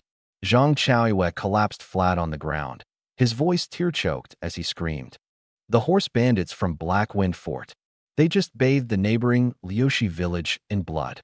And now, they're cutting their way straight toward our Dehe village. Black Wind Fort. Those 3 words drove into every heart like a knife of ice. For 100 li around Dehe village, who didn't know the fearsome name of Black Wind Fort? They were a pack of demons who killed without batting an eye, burning, slaughtering, looting, no evil left undone. The moment Zhang Chaoyue's words fell, the entire courtyard went deathly silent. The next second, panic erupted. The horse bandits are coming. Run. It's over. It's all over. The villagers, who'd just been immersed in the aroma of meat porridge and the joy of the divine seeds, scattered like birds and beasts in an instant, scrambling back to their homes to hide. I knit my brows tightly and shot a glance at Lu Shirtu and his little brothers. Which of you runs the fastest? Me. A youth named Zhuzi stepped forward at once. I pulled out the waist token Li Si had given me and stuffed it into his hand. Get to the county town this instant and find Constable Li Si. Tell him the Black Wind Fort bandits are coming and have him bring men to reinforce us at top speed. Yes, Brother Lang. Zhuzi took the token and bolted off out of the village like a madman. The rest of you, go call out every man in the village. Tell them whoever doesn't want his wife and daughters violated should grab a weapon and gather at the village entrance. Yes. The few youths charged into the chaotic village, eyes red. I drew a deep breath, snatched up the saber from the corner, and was about to go. I'm coming with you. Murong Yinran grabbed my arm, the dagger at her waist already drawn, her pretty face frosted over and full of fighting spirit. I pressed down on her hand and looked into her eyes. You stay? Why? Protect them. My gaze swept over Hua Yurong, Xia Zhuo, and Li Xiuji, faces white with fright. They matter more to me than my own life. Murong Yinran's body went stiff. Looking at the earnestness in my eyes, the words on the tip of her tongue wouldn't come out. She bit her lip and nodded hard. If you die, I'll take them and remarry. I laughed and gave her cheek a pinch. Don't worry. The king of hell wouldn't dare take me. With that, I gripped the saber and charged toward the village entrance. The village was in utter chaos. Cries and wails, Pleas for mercy rose one after another. My few youths shouted themselves hoarse, but no one paid them any mind. The men were all hiding in their homes, doors and windows blocked dead tight, playing deaf even as the shouting outside split the heavens. Just then, a slender figure walked out of my wooden house. It was Li Xiuji. In her hand, she gripped a kitchen cleaver tight. Her fair, delicate little face was drained of all color, yet her steps were unusually firm. She said nothing, just walked quietly to my side and stood at the very front. One frail woman, a few 12 and 13-year-old youths, just like that, holding crude weapons, standing in the middle of the chaotic village. The sight stabbed at my eyes. A wave of fury shot straight to the crown of my head. Motherfucking hell. Every one of you, get out here. I filled my lungs and roared to the heavens. The whole of Daya village seemed to shudder along with it. The men hiding in their homes trembled in unison. You think if you hide in your houses, the bandits will let you off? My voice was cold, without a shred of feeling. You think if there's no grain at home, they won't loot? Let me tell you, they'll carry off your women, rape your daughters, and then set one fire that burns you and your houses to ash, people and all. You pack of cowards, look at yourselves. Then look at Xiuji. I pulled Li Xiuji to stand before me. One woman, the weak woman in your eyes, dares to take up a blade. And you grown men cower like turtles with your heads pulled in. You're not even worth as much as a damn woman. The words landed like slap after slap across every man's face. I don't know how much time passed. Clang. A wooden door was kicked open. A burly man, eyes red, charged out shouldering a hoe. To hell with it. Let's fight them. Fight. I've got my old mother and my daughter at home. Anyone who dares touch them, I'll kill him. Count me in. One wooden door after another was pushed open. The men charged out of their homes gripping hoes, spades, sickles, even dung forks. The village chief came hobbling over on his cane, a rusty hatchet in his hand. Su Lang, count these old bones in. Soon, 40 or 50 men had gathered at the village entrance. Clothes and rags, weapons of every kind. Some had even put iron cooking pots on their heads as helmets. But in every man's eyes burned the fierceness of being cornered to the edge of death. I looked at this ragged, crooked, but united against a common foe band, and nodded. They could fight. Just then, on the dirt road outside the village leading to the county town, a column of dust rose to the sky. They're here. Zhang Chaoyue, on lookout, shrieked at the top of his lungs. Everyone's heart clenched, and they all turned to look. At the far edge of the horizon, 20-some figures came sweeping toward Daya village wrapped in heaven-rending killing intent. The one at the head rode a tall, powerful horse, dragging a cold gleaming ghost-head saber in his hand. They're here. I gritted my teeth, a cold light flashing in my eyes. At the village entrance, the villagers clutched their hoes and dung forks, hands shaking like sieves. Fear had them by the throat. I didn't look back. In a few strides, I leapt onto the lookout platform on the old locust tree at the village entrance, and from on high took one look. The man at the head rode a black horse, clad in battered iron armor, the ghost-head saber in his hand glinting blood red in the setting sun. Iron armor? My pupils contracted. Deserters. Not ordinary mountain bandits, but army deserters who'd been on the battlefield, who'd killed. No wonder Black Wind Fort was so vicious. It turned out to be soldiers who'd seized a mountain and crowned themselves kings, then turned around to bathe villages in blood. This was big trouble. Against ordinary horse bandits, the villagers risking their lives had a sliver of a chance. Deserters? It would only be sending them to their deaths. I had to blunt their momentum first. I made the decision in an instant. Unslung the bow, knocked the arrow, drew it full, all in one fluid motion. The arrowhead locked dead on the iron-armored second chief at the head. Whoosh! The feathered arrow flew like black lightning, straight for his face. Clang! That second chief, Ma Zhizhong, didn't so much as blink. With a flip of his wrist, the ghost-head saber swept up and knocked the arrow clean away by sheer force. That's all you've got. Ma Zhizhong split into a mouthful of yellow teeth, his face full of contempt. My heart sank. This fellow was a tough nut. Killing him with one arrow was hopeless. Then I'd switch targets. Whoosh, whoosh, whoosh. 3 arrows in quick succession, not at the men, but at the horses. Thunk, thunk, thunk. 3 horses screamed and reared, throwing the bandits on their backs flying. The hooves of the horses behind trampled over them, the sound of bones snapping crystal clear. Brother Lang's mighty. Fine archery. The villagers burst into a round of stifled cheers. Courting death. Ma Zizhong flew into a rage. Charge, damn you. Kill them all. Leave the women. He clamped his heels into the horse's belly and came charging like a cannonball. The bandits behind him followed, howling and swinging their blades. A daring villager rushed up with a dung fork to jab at a horse's leg. Ma Zizhong's blade chopped down, sending the head soaring skyward, blood spraying like a fountain across the faces of those nearby. The headless corpse even staggered 2 steps forward before pitching down with a thud. Demon, run! The formation collapsed in an instant. I leapt down from the lookout platform, landing light as a feather with snowless tread, planting myself squarely in front of Ma Zizhong. Out of my way, Ma Zizhong roared, the ghost-head saber chopping straight down at my head. I didn't retreat but advanced, the newly bought saber leaving its sheath. Clang! Sparks flew. A tremendous force surged through. My constitution was already powerful, and I took it steadily. An ordinary man's arm would have snapped on the spot. Ma Zizhong was alarmed too. This blow could split an ox in 2, and yet I'd taken it head-on. The boy's got some skill, but this is as far as you go. Is it? I sneered. I haven't even used my grandfather's blade technique yet. Perfect to practice on you. The 2 of us locked in vicious combat. But the remaining bandits were like tigers loosed among sheep, charging into the cluster of villagers. In a single pass, 7 or 8 villagers fell into pools of blood. Lu Shirtu, eyes red, his thin little body clamping desperately onto a bandit's leg, sank his teeth in. Little bastard. The bandit kicked him away and, with a savage grin, brought his steel blade chopping down at the boy's head. In that hair's-breadth instant, a streak of cold light flashed in from the side. SSHK. The grin on that bandit's face froze, and he looked down in disbelief, a blood gash deep enough to show bone across his neck. He opened his mouth to speak, but blood welled up first, choking off his throat.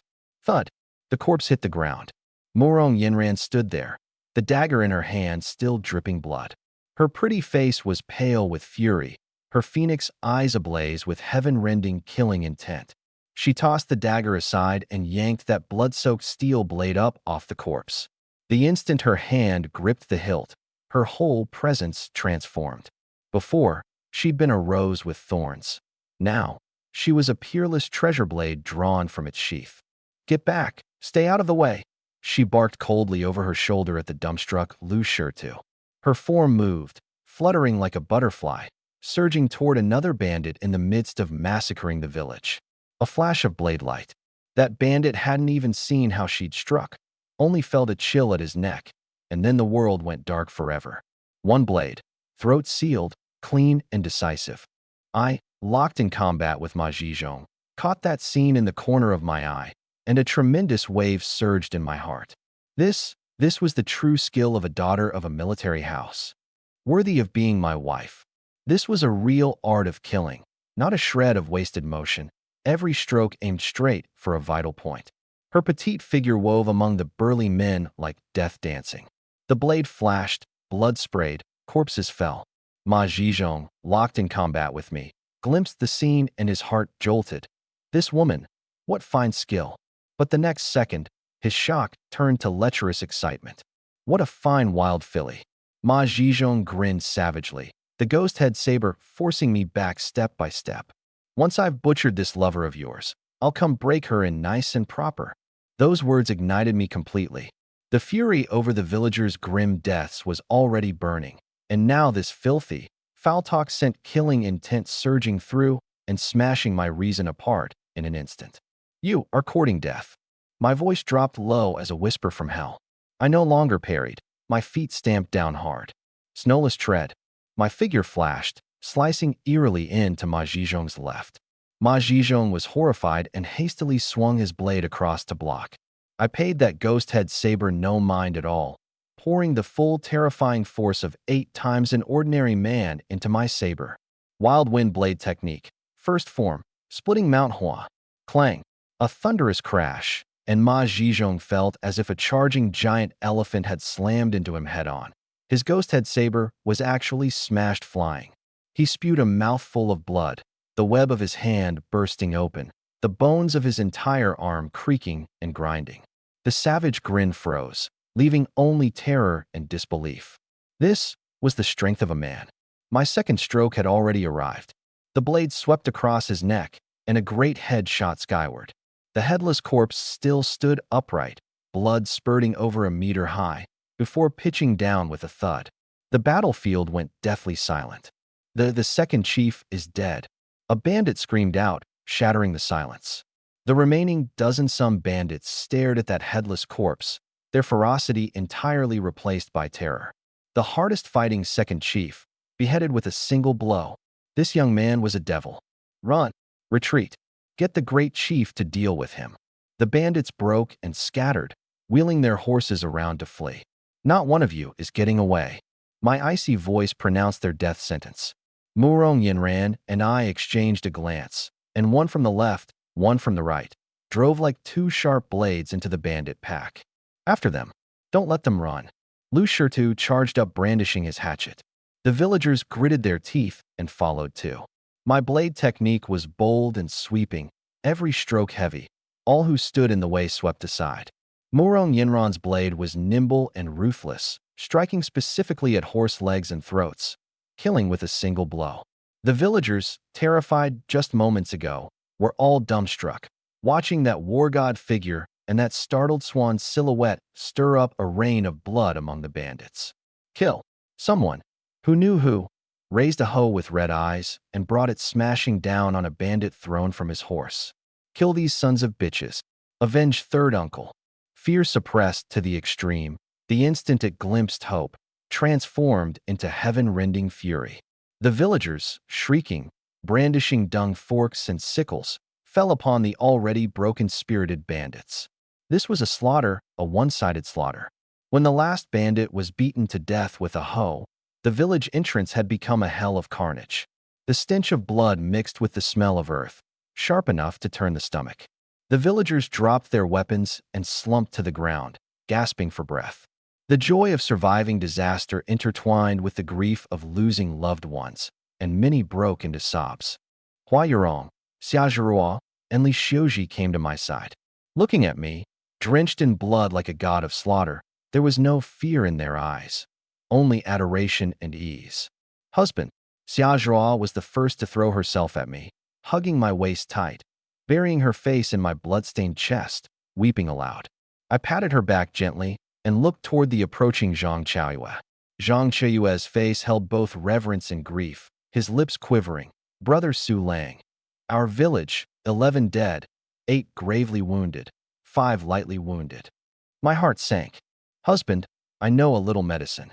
Hua Yurong came over, looking at the howling wounded, and said urgently, but there are no medicinal herbs, no wound-healing medicine. All you women, come here. I made the decision at once. Find clean cloth, press down on the grave wounds. Don't let them bleed out and die. Everyone else, go find blood-stanching herbs right now. Grab whatever you can. The village began saving itself, orderly amid the chaos. At the village entrance, urgent hoofbeats sounded. Juzi had finally arrived with a large group of bailiffs. The one at the head was none other than Li Si. Seeing the scene of corpses strewn everywhere and blood flowing like a river, Li Si and all the bailiffs behind him reined in their horses and froze. He looked at those bandit corpses, then at me, standing in that mountain of corpses and sea of blood, saber in hand. The killing aura about me all but congealed into something solid. Li Si's throat bobbed, his whole self dumbstruck. I'd done this. The men of Black Wind Fort, wiped out to the last. Even the second chief dead. That was a serious criminal the government had had on its wanted list for years. Brother C, you've finally come. I looked at the bailiffs arriving late and felt nothing but speechless inside. Sure enough, the movies hadn't lied to me. Government people always show up only after the whole thing is over. Li Si stared at the hell of carnage before him, then at the saber still dripping blood in my hand. A chill shot from the soles of his feet to the crown of his head. The few dozen bailiffs he'd brought all went pale, several greenhorns bracing against a wall and retching. All killed. Li Si leaned in to identify the bodies. No mistake, The Black Wind Fort's second chief, Ma Zhizhong, a ferocious bandit with a 50-tail bounty, wanted for 2 years, now lay with head and body severed, steeped in a pool of blood. His gaze fell back onto that blood-drenched man. Su Lang. That aura of slaughter was thick, like an Azura who'd just cut his way out of hell. I killed them, I said mildly. Li Si jolted back to his senses, swung down from his horse, and hurried forward, his face full of contrition. My good brother.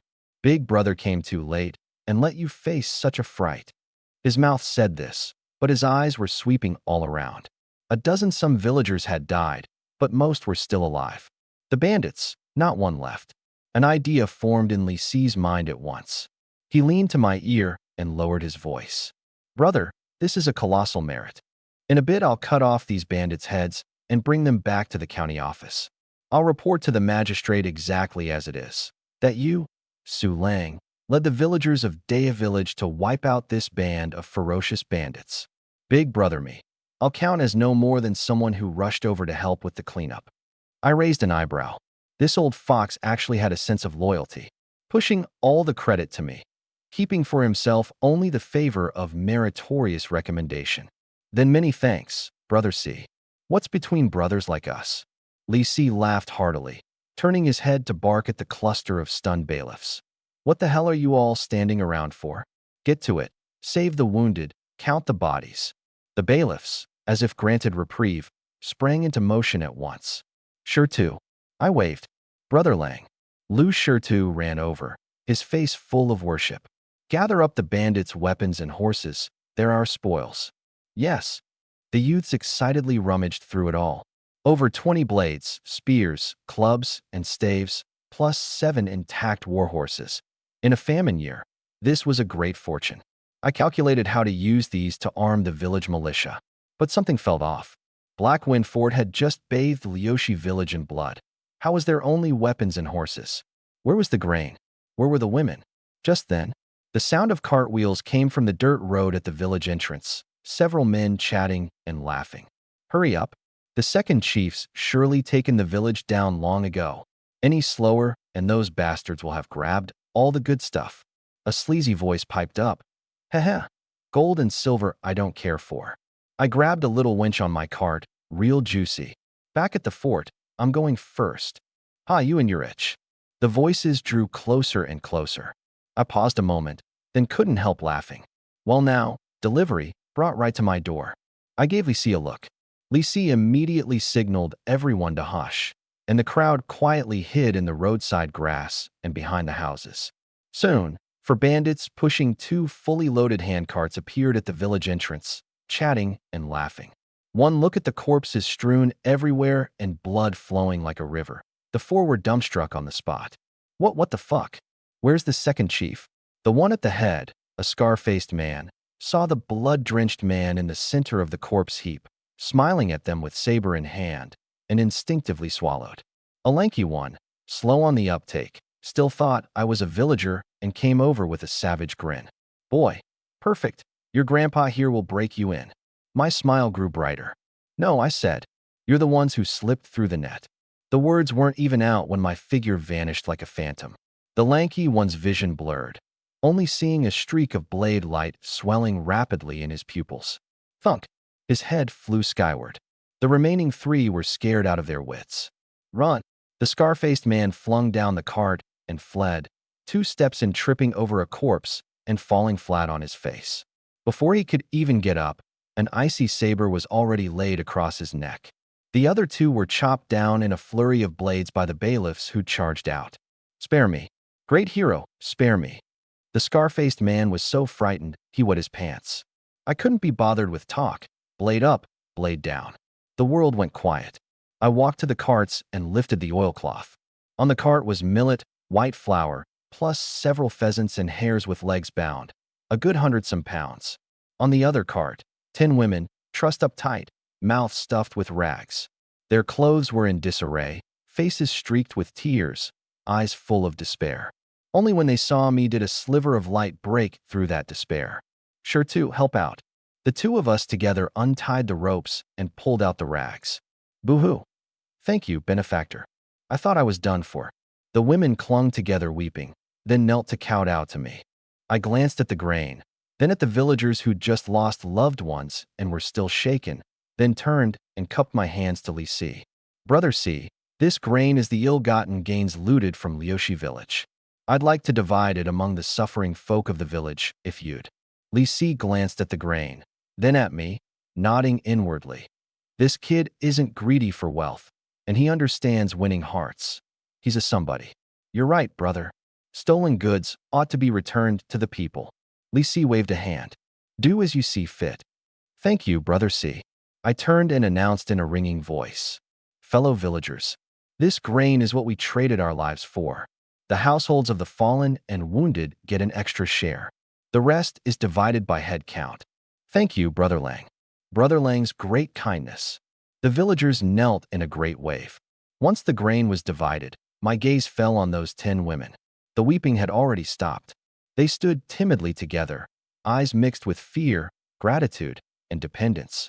This man was the god who'd pulled them out of hell. I looked at them. These women, what was to be done with them? Their homes were gone, their men dead, dragged out of one hell, yet not knowing where to go. The blood-drenched man before them was the only piece of driftwood they could grab hold of. I looked at them and sighed. Poor things. The bandits only took young women. The older ones had long since died in Liushi village. Go find somewhere to rest first. My voice was hoarse. Once I've dealt with the wounded, I'll settle you. To go or to stay, decide for yourselves. Decide for themselves? The women's eyes dimmed. In a chaotic world, where could a woman go? Leave here, and it was either starving to death or being seized by other bandits, an even more wretched fate. They said nothing, shrinking into a clean corner, all 10 huddled together trembling. Hua Yurong walked over and said gently, Sisters, come inside with me. There's hot water in there. Wash up first. She led this band of dispirited women into the wooden house. The most open spot in the village had become a makeshift field hospital. The villagers carried over heap after heap of medicinal herbs. Hua Yurong knelt on the ground, her fingers sorting swiftly. This one's poisonous, no good. This one stanches blood. This one mash and apply to the wound, for inflammation. Sure to. Here, pound these into paste. Lu Sure to, with a few youths, immediately found stones and got to work with a clatter. Li Si and I, with the bailiffs, did the bloodiest work, cleaning wounds, binding them. Ag, one man's thigh had been chopped to the bone. I slapped on the herb paste, and the pain made him scream. Bear with it. Want to live? Then stop thrashing. I growled, and in a few quick moves wrapped it tight with cloth strips. Xia Zhao and Li Xiuji weren't idle either, setting up a small pot to boil medicine and pouring it bowl by bowl into the gravely wounded. After a stretch of frantic work, the injuries were finally under control. Changwei, come here. Zhang Chaiwei ran over, his face full of reverence. Brother Lang, cook something for the wounded. Then divide the spoils. I pointed at the captured pile. Weapons first to Sure Tu and his boys, and to the men who charged at the very front. Though Lu Shidu's band of youths hadn't killed many, everyone had seen that life-be-damned fierceness in them. The villagers had no objection. Surviving had been entirely thanks to me and Murong Yenran, and these youths were bound to make something of themselves. Taking the best weapons was only right. Lu Shitu excitedly picked out a sharp waist blade, unable to put it down. Next came the dividing of grain and meat. Zhang Chaiwei was about to speak when a discordant voice rose from the crowd. Why don't I get a share? My rice jar's empty too. A villager named Han Xiaoqiang craned his neck and shouted. Zhang Chaiwei frowned. Han Xiaoqiang, when we were killing bandits just now, where were you? I've got bad legs. The villagers around all wore looks of scorn. When every man had been roared out to fight for his life just now, this fellow alone had hidden dead in his house. What's going on? I walked over. Zhang Chaiwei explained. Han Xiaoqiang felt a twinge of guilt seeing me, but at the thought of that white rice and flour, he worked up his nerve. Su Lang, it's not that I didn't want to fight. It's that you kicked my leg and broke it at the village entrance before, and my knee still hurts. Don't believe me, look. He took a few hobbling steps. I smiled and drove a kick into his belly. Bang! Han Xiaoqiang bent double like a shrimp and fell to the ground, clutching his belly, his face going green. Damn you to hell.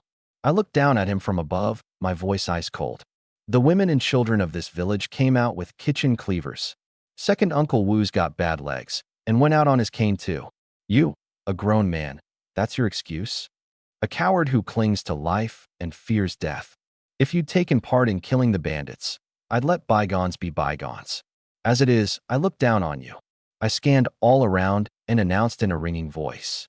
Today I'll lay it out plainly here. Those who took part in killing the bandits, grain divided by merit. The households with dead get 3 extra shares. The gravely wounded, 2 extra shares.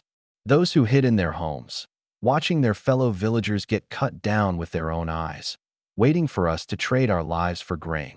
My gaze, like a blade, swept over a few who were hanging their heads in the crowd. Don't even think about getting half a grain. Whoever's unhappy, step out now. Come trade blows with me, Su Lang. The whole place went dead silent. Those few villagers who hadn't gone out to fight were as silent as cicadas in winter, not daring to make a peep. Han Xiaoqiang lay on the ground, shaking all over with rage, unable to get out a single word. One more word from his mouth, and I'd have crippled him on the spot, no question. The grain dividing proceeded in orderly fashion. The faces of the villagers who received grain were full of the joy of surviving disaster. To one side, Morong Yinran said nothing, watching me with bright, shining eyes. That frail young man had now become the pillar of her household, of the whole village. In the past, father and my brothers were just like this, she murmured to herself. Han Xiaoqiang crawled up from the ground, watching this lively scene, the venom in his eyes all but overflowing. He gave a cold snort and, in a voice pitched just loud enough for everyone to hear, sneered in a sing-song, mocking tone. What's there to be smug about? You killed Black Wind Fort's second chief, butchered 20-some of his brothers. Just you wait. When the great chief of Black Wind Fort finds out, not one of you will live. Whether I starve to death isn't certain, but you all are definitely going to die, huh? The moment the words fell, the joy that had just risen froze in an instant. Every smiling face went stiff. A villager's hand jerked, his meat bowl crashing to the ground, the color draining from his face without his even noticing. It's over, it's over. Black Wind Fort, the great chief. That demon. An old man's lips trembled, his voice full of terror. I've heard, that great chief isn't human. He's an evil ghost crawled up out of hell. Kills people like flies, and even eats human hearts raw. It's over, it's over. That's definitely a devil king who eats people without spitting out the bones. Han Xiaoqiang's curse was like ice water poured over their heads. The villagers went pale, the meat porridge in their hands suddenly heavy as 1,000 pounds. Their joy a moment ago, all swallowed by fear. Watching everyone's panicked state, a sliver of sickly satisfaction surfaced on Han Xiaoqiang's face. He wanted everyone to despair along with him. Smack! A figure flashed in front of him, a resounding slap spinning him half a turn in place, dropping him flat onto the ground. The whole place went dead silent. I shook out my tingling hand, looking down coldly at Han Xiaoqiang. 5 red finger marks printed on his face, utterly dazed. You didn't die this time because everyone else traded their lives to win it back. My voice wasn't loud, but every word cut to the bone. Next time Black Wind Fort comes, I'll be the first to tie you up and toss you out at the village entrance as a greeting gift. Han Xiaoqiang, pierced by that emotionless gaze, was scared out of his wits, a wet patch spreading at his crotch in an instant. He'd actually pissed himself from fright. Get lost. Han Xiaoqiang scrambled and stumbled back home, shutting the door dead tight. I scanned the villagers and gave a cold snort. What good is fear? Don't resist today, and you'd all be corpses on the ground right now. With me here, if the great chief of Black Wind Fort dares come, I'll make sure he comes and doesn't go back. Fight and you won't die? Fear, that's what gets you killed. The words landed with weight. The villagers looked at that man standing in the mountain of corpses and sea of blood like a war god, and their fear-gripped hearts, inexplicably, settled down. That's right, what was there to fear? Brother Lang was here. After the grain was divided, I looked toward the 10 rescued women. They'd already changed into clean clothes, their tear streaks not yet dry, but at least no longer in such a sorry state. Since you're not leaving, then settle down in Dave Village. I glanced at Li Si beside me. Lord Li's here. No one can force you. There are still some bachelors in the village. You pick for yourselves. The moment the words were out, a dozen some bachelors immediately rubbed their hands and crowded over, faces piled with smiles they thought were kindly. Sister, choose me. I've got 2 mu of thin field. Come with me. I'm strong. I guarantee you meet every meal. But a bizarre thing happened. This pack of bachelors had always picked big-hipped women who could work, yet now everyone's eyes were locked dead on one woman in the crowd. I took a look and froze too. That woman was around 17 or 18, skin fairer than snow, an oval face delicate as a fairy from a painting, her beauty no less than Hua-Yurong's. That cool, aloof air with a touch of fragility about it bore a few shades of resemblance to Murong Yenran besides. She was a damn top-grade beauty. In the past, this pack of bachelors only wanted a plump woman who could bear children, but now, seeing me thriving with 4 fairy-like wives, their minds had all come alive. If they got lucky and married a pretty one too, wouldn't they be just like me? In an instant, everyone crowded around that young woman, quarreling red in the face. Get back. I've got my eye on this wench. Says who? First come first served, you understand? You, don't come near me. I won't choose anyone. The young woman, terrified, paled, hugging her arms and trembling, tears welling up in her eyes. Every one of you, shut your mouths. Murong Yenran barked coldly, walked over and shielded the young woman behind her, glaring at the pack of bachelors with murder in her phoenix eyes. Can't you see she's unwilling? Take one more step forward and I'll break your legs. The bachelors shrank their necks, not daring to act rashly, and could only sulkily each pick one of the remaining 9 women. Though those 9 were slightly lesser in looks, they were all of comely appearance, and in a chaotic world, finding someone to rely on, they half resisted, half relented, and went along. That left only the most beautiful young woman on the field. I walked over, stroking my chin with a not-quite smile. They've all got somewhere to go. What'll you do? I teased her on purpose. Now don't go thinking you'll come freeload at my place. My family doesn't have much grain. You. The young woman was so angry her pretty face flushed red, and she stamped her foot hard, adorable and pretty both. Husband, let her stay with us, she's so pitiful. Xia Zhuo, the softest-hearted, ran over and grabbed the young woman's hand. Don't be afraid, my husband's the best of people. The sisters won't bully you. I don't want to. The young woman refused without a second's thought, glaring at me, and said stubbornly, even if I starve to death, I will never eat a single bite of his food. Oh ho, that tickled me. Hadn't Murong Yenran scorned me at first too? Now her affinity was nearly off the charts. I didn't believe I couldn't win over this little chili pepper. Still, this woman truly was no ordinary sort. This figure, this air. At a glance, she was a young lady of a great house raised on silks and delicacies. How had she fallen to such a state? All right, it's getting late. Bring her home first. Hua-Yurong said gently. The young woman glanced at the sky, then at the desolation all around, bit her lip, and said no more, taking it as tacit consent. Back at the wooden house, the young woman's stage shrunk warily in a corner, not saying a word. What's your name? The young woman hesitated a moment, then forced out 3 syllables through clenched teeth. Jiang Zhaoyue. Jiang. Something clicked in my heart. The imperial surname of the great Qin dynasty was Jiang. And recalling the news I'd heard a few days back, the emperor had passed, several princes fighting bloody over the throne. This woman couldn't be a fugitive princess, could she? As my mind wandered, the sky had gone fully dark. Xia Zhuo and Li Xiuji were busy boiling medicine and tending the wounded, worn to exhaustion, their pretty faces full of fatigue. Murong Yenran had just been through a bloody battle, her nerves taut, and was flagging now too. You all go rest, I said, aching with tenderness at the sight of my precious wives. I'll cook today. With 8 times the constitution, a bit of bustling like this was nothing at all. Husband's the best. Xia Zhuo cheered. I smiled and walked into the kitchen.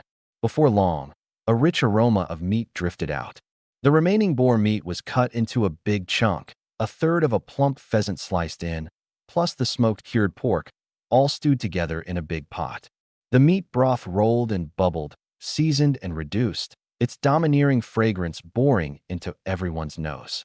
Jiang Zhaoyue had starved a whole day, and catching this scent, her belly let out a traitorous growling. She clamped her hands over her stomach, her pretty face flushing crimson, wishing she could find a crack in the floor to crawl into. I want to eat so badly. What do I do? The wooden house was quiet, but Jiang Zhaoyue's belly went grrr, as loud could be. That delicate oval face flushed red in an instant, and she pressed hard against her belly, wishing she could burrow into a crack in the floor. So humiliating. The meat aroma wafting from the kitchen was overwhelming, like countless little hands scratching at her insides. I watched her shame and irritation, couldn't help laughing, and carried a big basin of stewed meat out of the kitchen. The boar meat and chicken were stewed tender, the broth golden, the fragrance hitting the nose. Come and eat. Xia Zhirao and Li Xiuji cheered and ran over to set out the bowls and chopsticks. I deliberately sat down beside Jiang Zhaoyue, picked up a big piece of marbled meat, and stuffed it into my mouth, eating with loud, savoring slurps. To someone who'd starved a whole day, that sound was sheer torment. Jiang Zhaoyue bit down hard on her lower lip and forced her head to the side, but her growling belly betrayed her. Morong Yinran shot me a glare and thumped a fist on my arm. This girl, she didn't say it, but she understood perfectly. She was scolding me for playing hard to get again. I couldn't be bothered to explain. She knew I wouldn't really let anyone go hungry, least of all a girl as plainly out of the ordinary as Jiang Zhaoyue. It was Xia Zhirao, soft-hearted, who first scooped a heaping bowl of meat, carried it before Jiang Zhaoyue, then took hold of her cold little hand, smiling with utter sincerity. Sister, eat with us. You've been hungry all day. My husband's an especially good person. Jiang Zhaoyue stared at the meat in the bowl, struggled a long while, and in the end raised her eyes to look at me. I smiled. Eat. Just those two words, like granting her some kind of permission. A flicker of humiliation clearly crossed the depths of Jiang Zhaoyue's eyes, but in the end, her belly won out over that pitiful shred of pride. She took the bowl, her manner of eating still proper, chewing slowly and finely, scarcely making a sound. I watched her, more certain inside. This girl, most likely truly was of noble birth. Murong Yinran and I exchanged a glance, each reading the same thought in the other's eyes. Could she really be some fugitive princess?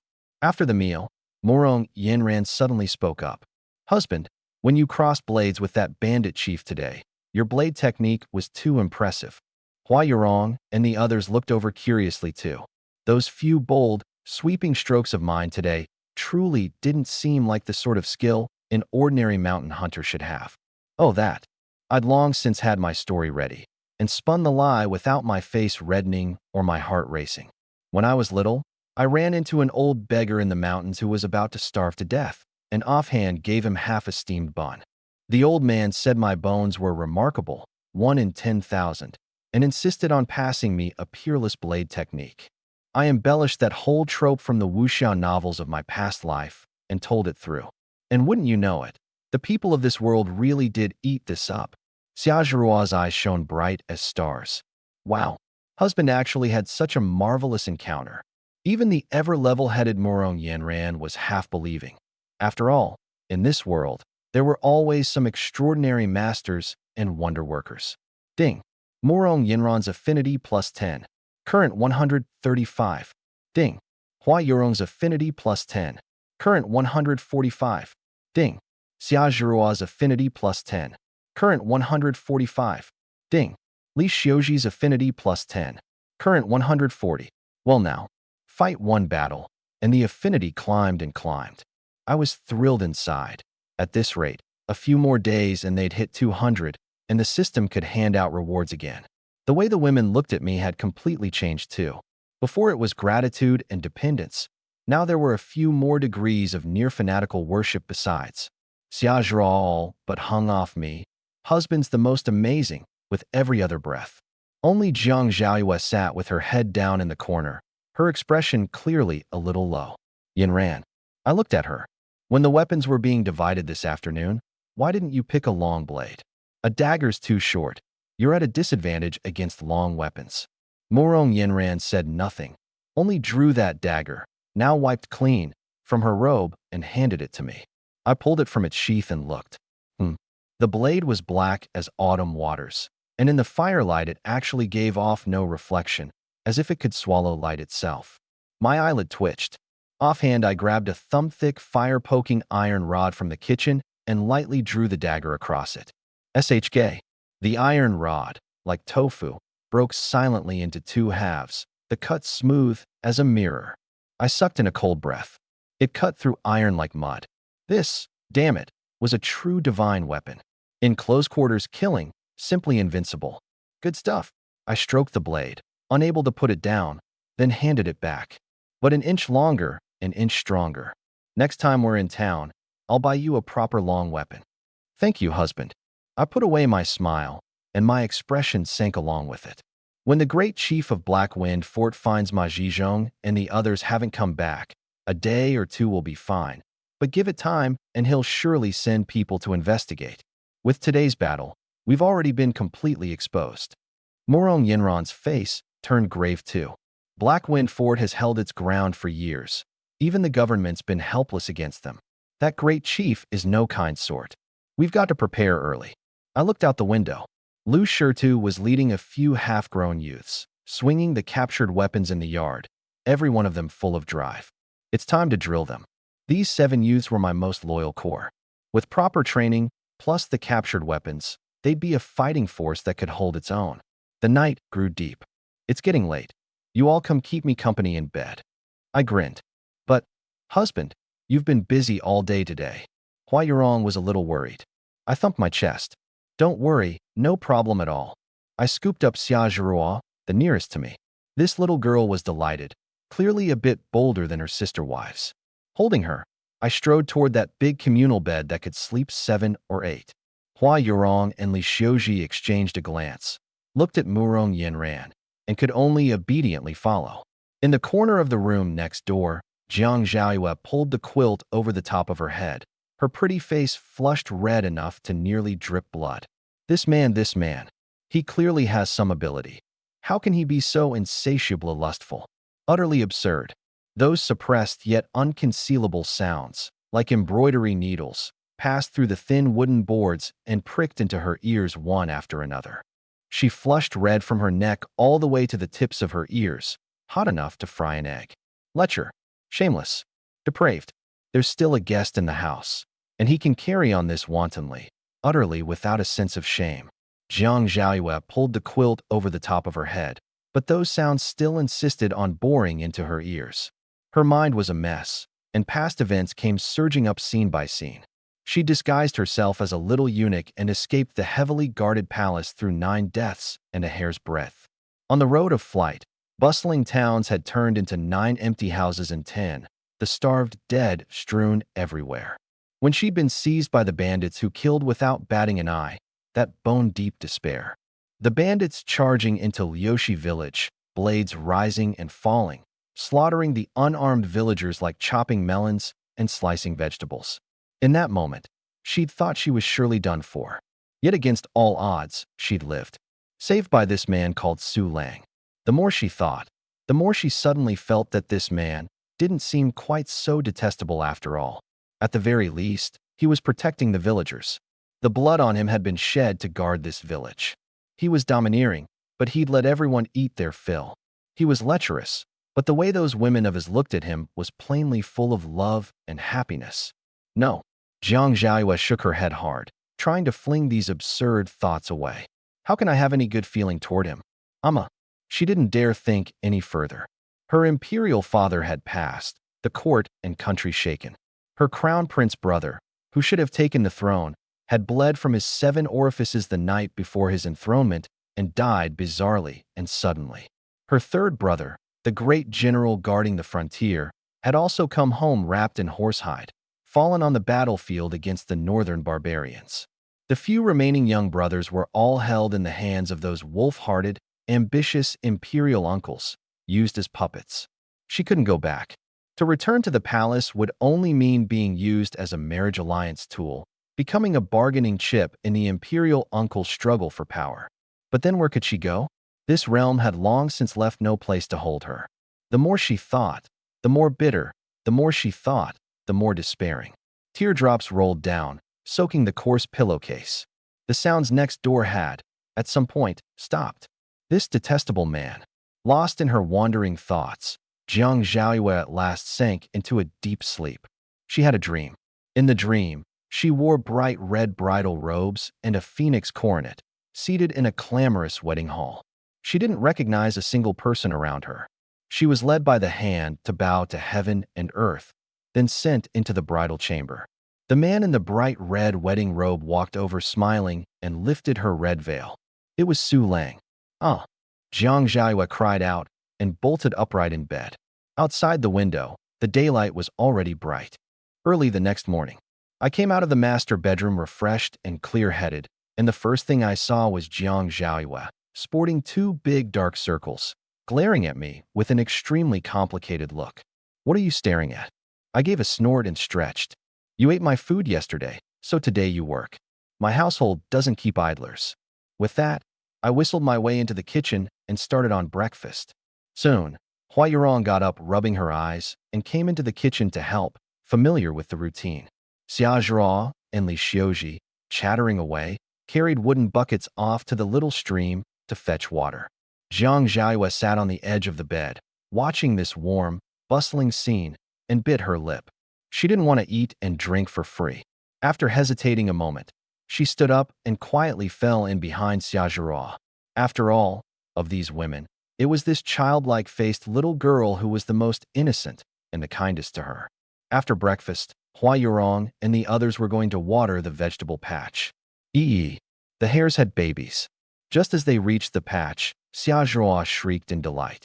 In that twig-fenced hare cage, beneath the dough caught earlier, were crowded 6 or 7 fuzzy, pink little hares, so adorable they melted the heart.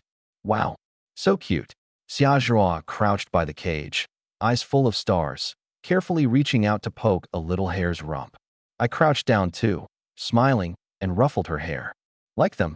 Xia Zhao nodded happily.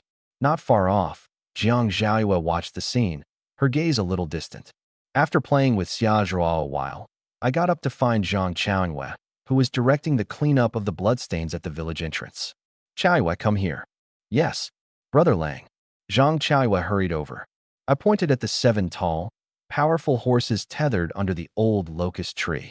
These 7 horses, from today on, are to be raised collectively by the village as strategic material. Zhang Qiaoyue nodded over and over. He understood the worth of those horses, of course. "Also, go spread word in the village." I paused. "Tell them that starting today, I'll be teaching everyone martial arts at the village entrance. Any man in the household between 15 and 40 who wants to learn is welcome." Zhang Qiaoyue's eyes lit up at once. This was tremendous news. The whole village had seen my skill.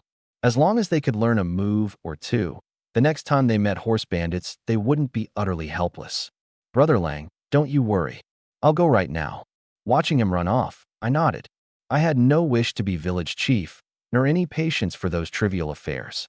Having the chief's son Zhang Qiaoyue run the errands suited best. The old chief had treated me decently in the past, so backing Zhang Qiaoyue also counted as repaying that kindness. All I needed was to hold the village's most core armed strength, and that was enough. Soon, Zhang Qiaoyue's voice rang out across the sky of Day Village. "Fellow villagers, listen up. Brother Lang says, starting today, he's going to personally teach everyone martial arts at the village entrance. To guard our homes. Anyone who wants to learn skills, don't damn well hold back. Get to the village entrance and gather." The whole of Day Village erupted in an instant. After a brief silence, "I'll go. Me too. Once I learn some skill, I won't fear those son-of-a-bitch bandits anymore. Count me in." One wooden door after another was pushed open, and one man after another, just through a bloody battle with fright still on his face, walked out of his home with red eyes. In their hands, they still gripped the blood-stained weapons they'd been allotted the day before. Soon, 20 or 30 young, able-bodied men had gathered at the village entrance. They looked at me standing tall and straight in the morning light, their eyes full of fervent worship and hope. In a corner of the crowd, Han Xiaoqiang clutched his swollen face, the venom and jealousy in his eyes all but congealing into something solid. I swept slowly over this crowd. I saw Lu Shitu and his band of half-grown youths standing at the very front, chests out, faces resolute. And I saw more faces, unfamiliar but equally steadfast. The corner of my mouth curved up. My core team, I had it now. In the yard, 20 or 30 men stood in a row, gripping all manner of weapons.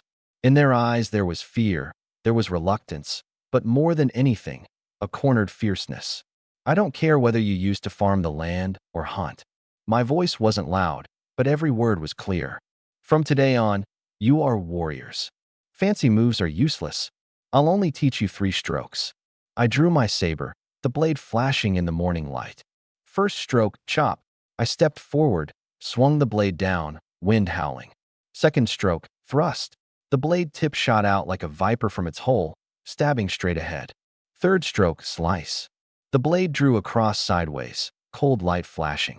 Just these 3 strokes. Drill them to death for me. Treat the wooden post in front of you as a bandit's neck. 1,000 times a day. Drill until your hand shakes holding chopsticks. No grand principles, only the simplest, most direct killing strokes. Yes, the men roared with red eyes, hacking and chopping wildly at the wooden posts. At the village entrance, there was nothing but the sound of air being split and heavy panting. They all understood. In times like these, if the weapon in your hand isn't hard, you can only be slaughtered at others' will. In the corner, Han Xiaoqiang clutched his still-swollen face and spat. A pack of fools. Drilling this little bit would do any good? When the great chief of Black Wind Fort came, they'd all die? At noon, the training was in full swing. On the dirt road leading to the county town, a cloud of dust rose. Zhang Chaoyue, on lookout, changed color and was about to shout when he saw that those coming weren't bandits, but a troop of bailiffs. At the head was Li Si, and beside him rode a slightly plump, smiling middle-aged man on a tall horse, the magistrate of Anping County, Wang Defa. Aya, brother Su Lang. Li Si's voice arrived before the man himself. Wang Defa swung down from his horse, walked over to me with a smile, and looked me over. So you're Su Lang? A hero indeed springs from the young. I hurriedly cupped my hands. This humble commoner greets the honored magistrate. Huh, no need for such ceremony. Wang Defa waved a hand, his gaze sweeping over the training villagers, the approval in his eyes deepening a few shades. Li Si, at his side, recounted the previous day's battle, especially my slaying of Ma Zhizhong, with embellishment. Wang Defa nodded over and over. Someone, bring the reward. 2 bailiffs carried over a wooden chest, and when it was opened, a gleaming 100 taels of silver, with several bolts of fine cloth beside it. The villagers' eyes went wide, gasps rising in waves. 100 taels. They might never see so much money in a lifetime. But inside, I was clear as a mirror. In a chaotic world, 100 taels couldn't even buy 10 dan of rice. Still, the show had to be played to the full. I immediately put on a face of tearful gratitude and made as if to kneel. What virtue or merit have I? Many thanks to the honored magistrate. You mustn't. Wang Defa caught me before I could. This is what you've earned. You rid this county of a scourge, and this official rewards and punishes with a clear hand. After a few pleasantries, Wang Defa's tone shifted. Su Lang, this official sees you're a man of talent. Would you be willing to come to the county office as a constable? I guarantee you a bright future. Here it was. I understood at once inside, but I cupped my hands again, deliberately letting a touch of difficulty show on my face. Many thanks for the magistrate's kind regard. Only, Daya Village is the place that bore and raised me, and with the bandit menace not yet quelled, I can't set my heart at ease over my fellow villagers. I'm willing to remain here and guard this stretch of peace for the magistrate. These words were watertight. It pledged loyalty, flattered the magistrate, and incidentally set me up with the persona of one who protects his territory and its people. Though Wang Defa felt some regret, he still clapped me on the shoulder with great praise. Good. A man of feeling and loyalty. This official didn't misjudge you. Should the bandit menace strike Daya Village again, this official will send troops at once. Seeing I was unwilling to go with him, Wang Defa's spirits cooled, and in less than the time it takes a stick of incense to burn, he left. Having seen the magistrate off, I carried the silver and cloth back to the wooden house. Inside, the women saw the brand new cloth and their eyes lit up. Wow, so pretty. Xia Zhuo was the first to rush over, grabbing a bolt of pink and holding it up against herself. Husband, I want to make a new outfit in this color. Hua Yurong picked up a bolt of thick cotton and smiled gently. Wonderful. Now everyone has thick clothes for when it gets cold. Murong Yinran, meanwhile, picked up a bolt of jet black, clothes-fitting material and nodded. This cloth is sturdy, good for making training clothes. Li Xiuji only stood off to the side, eyes full of envy, not daring to reach out and touch. I took it in, walked over, and tucked the softest bolt, an azure silk, into her arms. Take it. Make yourself a set. Li Xiuji's face flushed at once. Holding the cloth, she ducked her head and said softly, "Thank you, husband." In the corner, Jiang Zhaoyue was quietly helping Hua Yurong sort medicinal herbs, and at the commotion, she instinctively glanced over. When her gaze fell on those exquisite cloths, a flicker of distance crossed her eyes. Once upon a time, these things had been nothing to her but the most ordinary of objects. I took in every bit of that subtle expression and couldn't help the smug curve at the corner of my mouth. You little thing, already starting to blend into this family. Before long, she wouldn't be a guest, but a mistress of the house. Heh. The night grew deep. I was just about to begin my pleasant nighttime exercise and incidentally deepen the marital bond a little. Husband, you've been tired all day today. Rest a bit early? Hua Yurong looked at me with tender concern. It's fine. I thumped my chest and, with a wicked grin, gathered all 4 wives into my arms. My stamina's plenty good. In the room next door, Jiang Zhaoyue pulled the quilt over her head, her cool, pretty face already flushed red enough to nearly drip blood. This man, he's like this every single night. Is his body made of iron? Carrying on this immoderately, sooner or later he'll die on a woman's belly. Just as she was caught between shame and indignation. Clang, clang, clang. A burst of frantic gong clanging suddenly rang out outside. Right after, a villager's heart-rending scream tore through the night sky. Bandits. The Blackwind Fort bandits have cut their way in. Everyone, get ready. What? My motion stopped in an instant. Murong Yin ran in my arms, and I exchanged a glance, both our eyes full of deep confusion and gravity. Something was wrong. This was only the second day. Even if the great chief of Blackwind Fort had gotten the news and sent people to investigate, there was no way he could organize a force and come cutting his way in this fast. There was a trick in this. Yurong, Zhiruo Xiuji, you 3 take Zhaoyue and hide in the cellar this instant. Without word from me, don't open for anyone who calls at the door. My voice was cold as ice.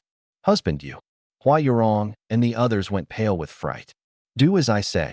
I gave a low roar, flipped off the bed, and snatched up the saber from the corner. Murong Yinran wasted no words either, tearing off her thin shirt and swiftly changing into a set of black close-fitting clothes. The 2 of us, one on the left, one on the right, stood shoulder to shoulder at the door. Not far off, flames shot to the sky, the cries of killing and the wails weaving together into one.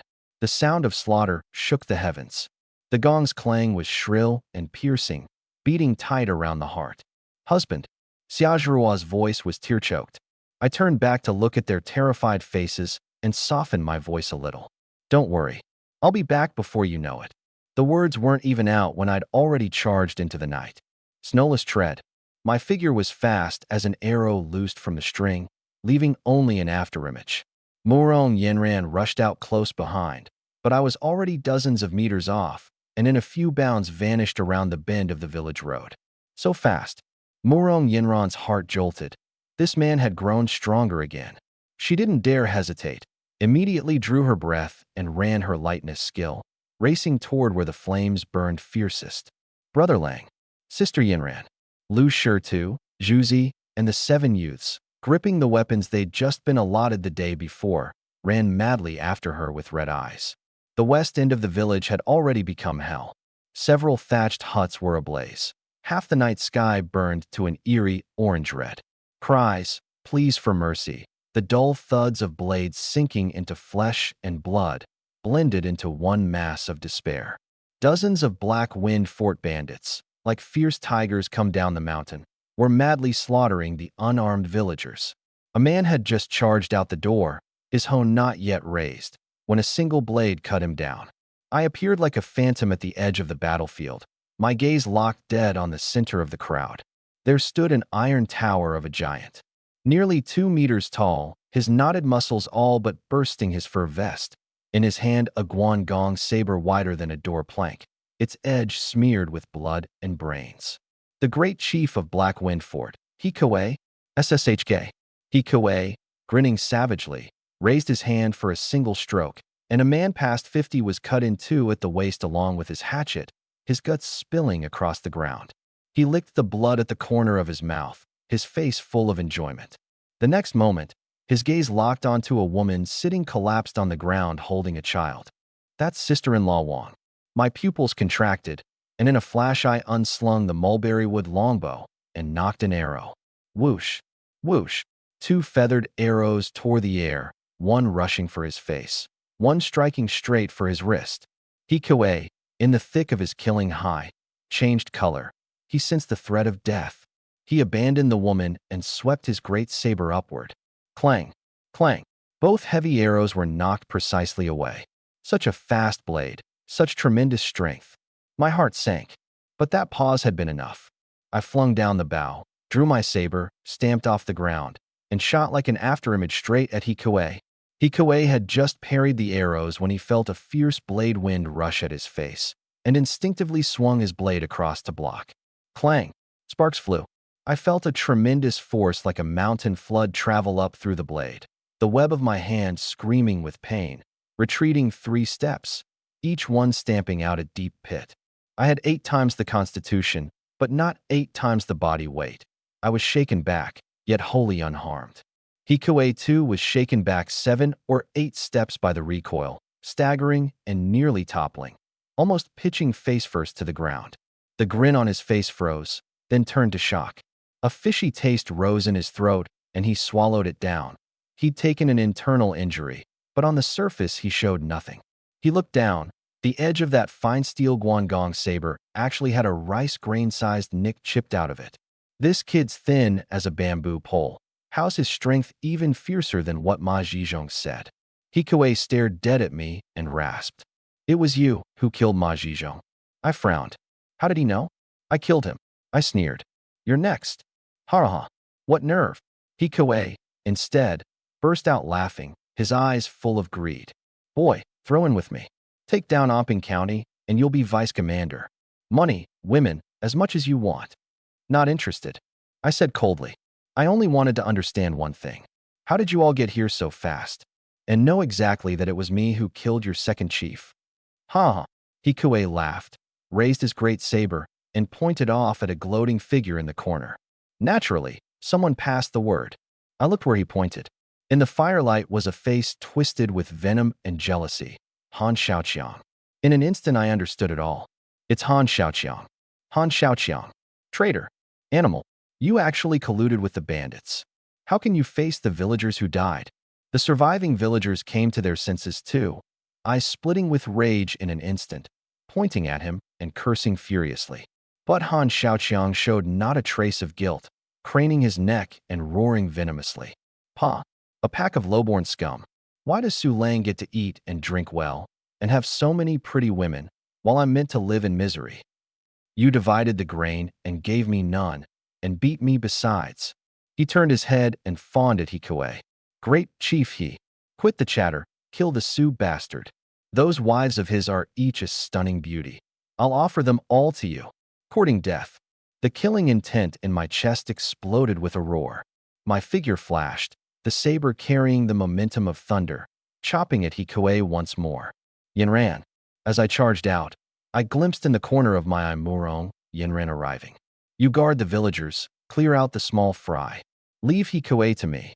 Murong Yinran looked at my blood-red eyes and nodded hard, her form turning, cutting into the bandit pack like a black butterfly. Hikuei was far stronger than Ma Zhizhong. I knew in my heart this was a hard fight. But I knew even better. I couldn't drag it out. Every second longer dragged out meant one more villager dead. And it fast. I cast off all defense, pouring the full terrifying force of 8 times an ordinary man into my saber. Wild wind blade technique. The blade light poured down like a rainstorm, each stroke faster than the last, each heavier than the last. All a life-for-life mad onslaught, sweeping wildly at every vital point on Hikuei's body. Madman, you want to take us both down with you? Hikuei, frightened by my life-be-damned style of fighting, could only swing his great saber, run ragged trying to parry. Clang, clang, clang, clang. The dense-as-rain clash of metal rang out across the whole village, sparks bursting like fireworks between us. That 80-pound Guangong saber in Hikuei's hands was the weapon that had made his name. But now, this blade was like it was made of paper. Every hard clash, that tremendous force shook his arms numb, the web of his hands splitting open, blood running down the hilt, sticky enough that he could barely keep his grip. And on my side, I was like a tireless killing machine. The faster I swung, the more it seemed my strength would never run out. Hikuei was afraid. He'd run roughshod through the mountains and forests for over a decade. The people he'd killed numbered 80, if not 100. But this was the first time he saw in another's eyes a killing intent purer than his own. Not for money, not for women. Just to wipe you off this world. Clang. Another heavy blow. Crack. Hikuei looked down, his pupils shrinking sharply. The thick blade body of his fine steel saber had actually been chopped half a finger deep by my ordinary saber. What the hell kind of monster is this? In that single dazed instant, I seized the chance, sidestepped, and slipped like a phantom to his left. Wild wind blade technique, sweeping wind through leaves. The blade light swept out crosswise. No. Hikuei tried to bring his blade back to block, but that clumsy great saber simply couldn't make it in time. SSHK. A thick, brawny arm shot skyward along with a jet of blood. Ayakak. Hikuei screamed, staring in disbelief at his empty left shoulder, blood gushing wild as a fountain. Not far off in the corner, the fawning smile on Han Xiaoqiang's face froze completely. The color drained from him in an instant, his teeth chattering. Great chief he, that devil king of slaughter, his arms severed with one blow? It's over. Run. Run for it. Han Xiaoqiang turned and charged like a madman into the darkness outside the village. Hikuei, one arm gone, his fighting strength all but reduced to zero. He looked at me, drenched in blood and raising my blade to close in again, and for the first time showed fear. Don't kill me. All the gold and silver in the fort is yours. The few pretty women I grabbed are all yours too. I was unmoved. His answer was only a streak of cold blade light. SSHK. That great head rolled to the ground, fear still lingering in those bronze bell eyes. I didn't even glance at the headless corpse, my gaze locked on the back fleeing into the darkness. Shirtu, here. Brother Lang. Lu Shirtu, who'd just cut down a bandit, answered with red eyes. Drag that traitor back for me. Alive. Yes. Lu Shirtu, with Zhuzi and a few youths, chased after him like hungry wolves. My figure flashed, and I cut into the battle cluster on the other side. With me joining in, the bandit line, already reeling under Murong Yinran's charge, collapsed in an instant. My blade was bold and sweeping. Every stroke down fell the bandit. Murong Yinran's dagger was like death's scythe. Every flash slit open a throat. One hard, one soft, their coordination seamless. This wasn't a battle. This was a slaughter. After the last bandit was beheaded, the village fell into deathly silence. There was only the crackle of the burning thatched huts and the stifled weeping of survivors. Murong Yinran and I stood shoulder to shoulder, drenched in blood, no telling whose was whose. The stench of blood was thick enough to turn the stomach. Zhang Chaiyue, eyes red, led the villagers in counting the casualties. A long while later, he came to me, his voice hoarse, lips quivering as he spoke. Brother Lang, 32 dead, 5 children, 7 elderly, and 41 wounded, 15 gravely, a few barely hanging on. A 7-foot man. By the end, he actually crouched on the ground and burst into loud wailing. My heart sank hard.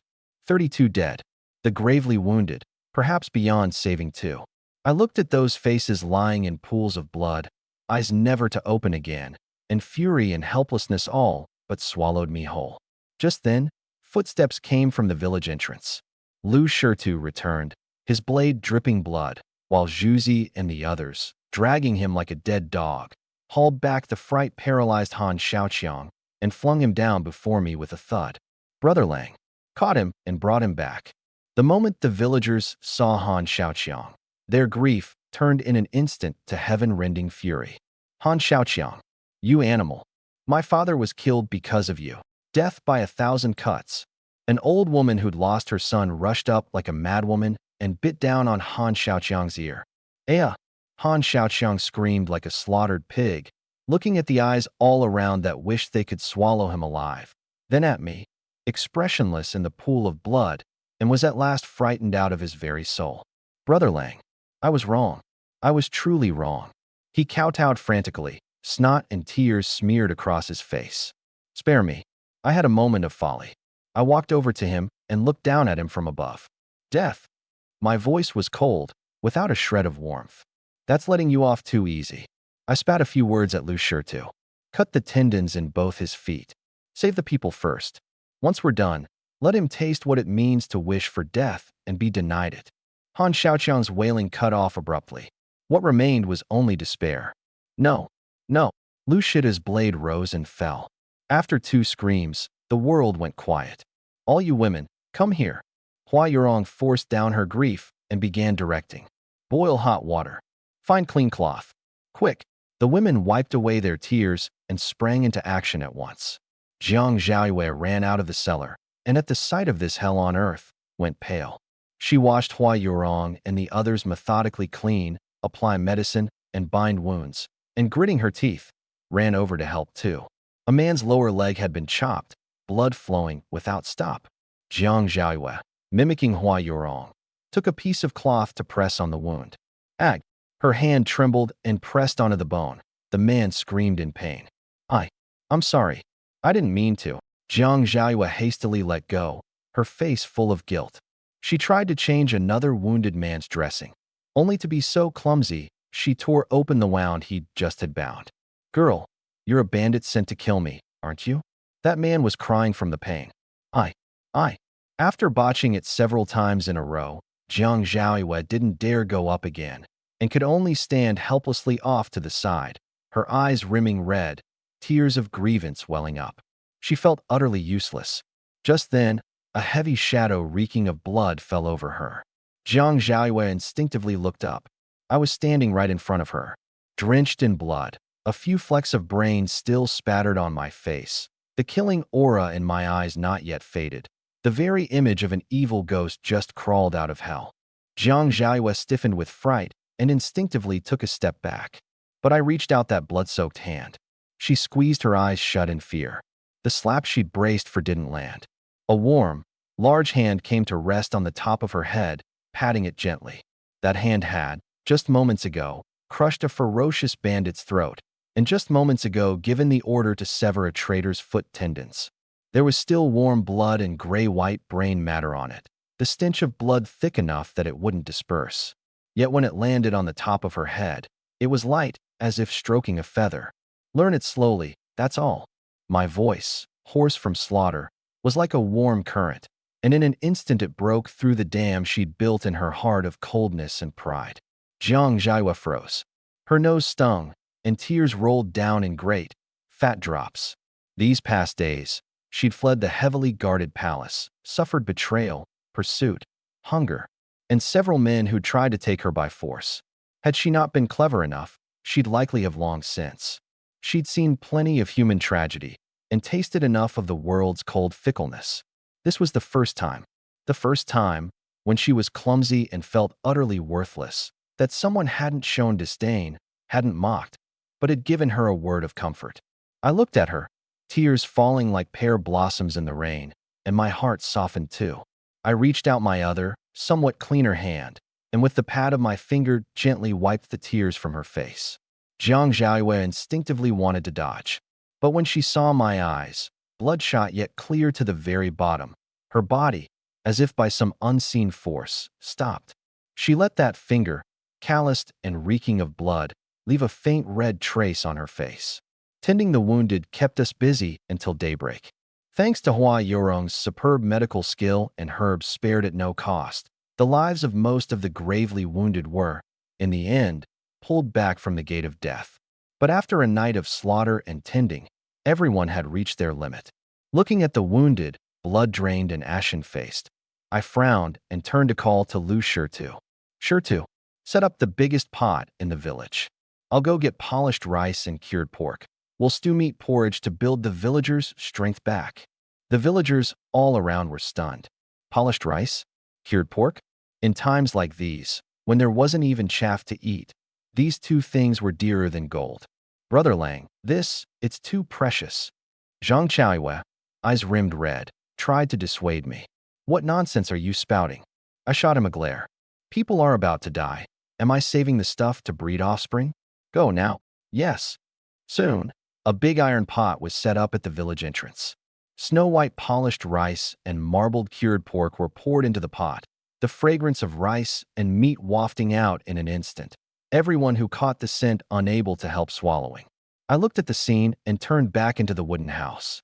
Inside, the women were all worn out. Hua Yurong, her pretty face pale, sat against the wall, without even the strength to stand. Murong Yenran, though sturdy of constitution, was long since spent after a savage battle, and was leaning against the table resting her eyes. Xia Zhao and Li Xiuji were curled in chairs, fallen into deep sleep, tear streaks still hanging on their little faces. A stab of pain went through my heart. I walked over and scooped Hua Yurong up sideways into my arms.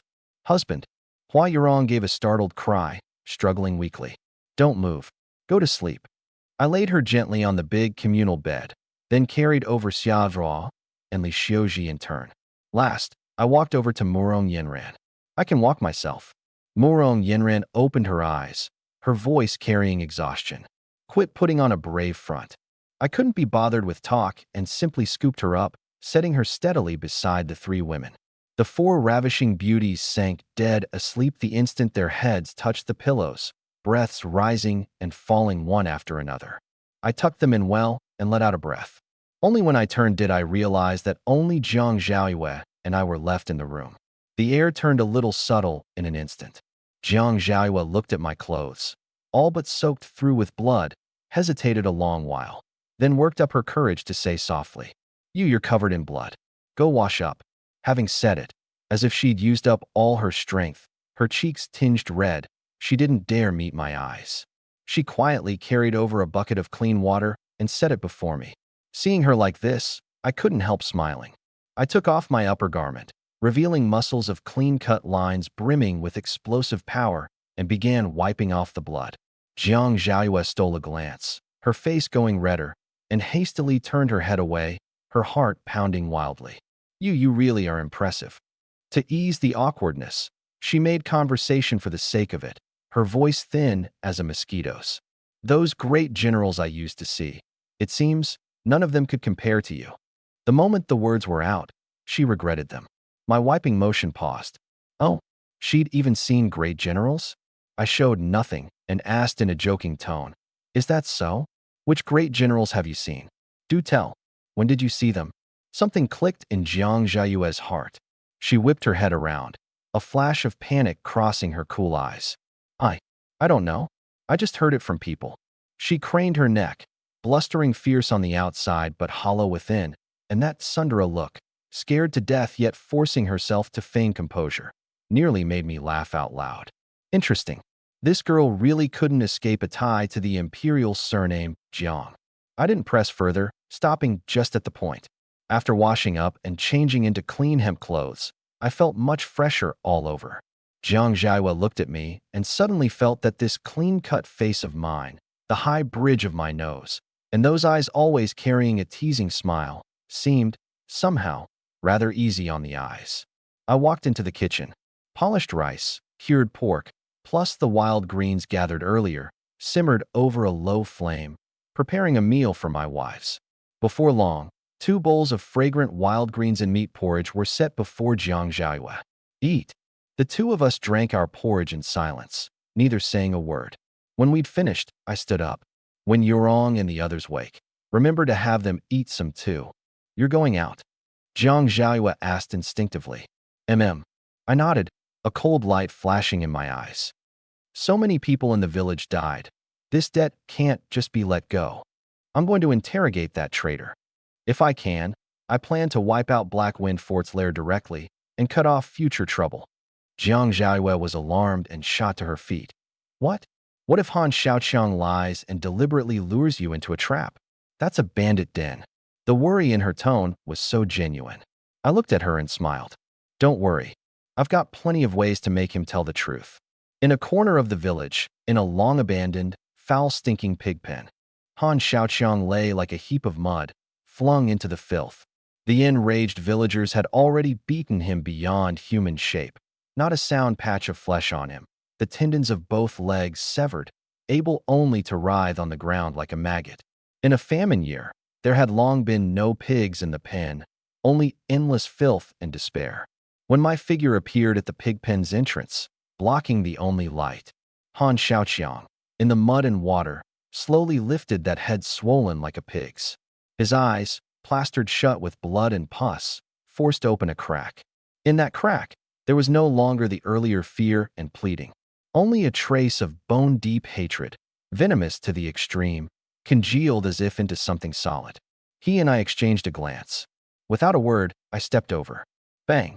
A straight kick, square into Han Xiaoqiang's face, already swollen into a pig's head. The crack of breaking bone was clearly audible. Han Xiaoqiang flew out like a torn sack, slamming hard into the stone wall, then sliding down, spewing a mouthful of bloody froth mixed with teeth. HHK, HHK. He tried to cry out, but his throat made only a broken bellows sound. I didn't stop. I stepped up, raised my foot, and at that mud heap of a body, one kick, and another. Bang, bang, bang. Every kick used full force, every kick accompanied by a dull crack of bone. This wasn't an interrogation. It was pure venting. For those 32 villagers cruelly killed, for those children and elderly cut down.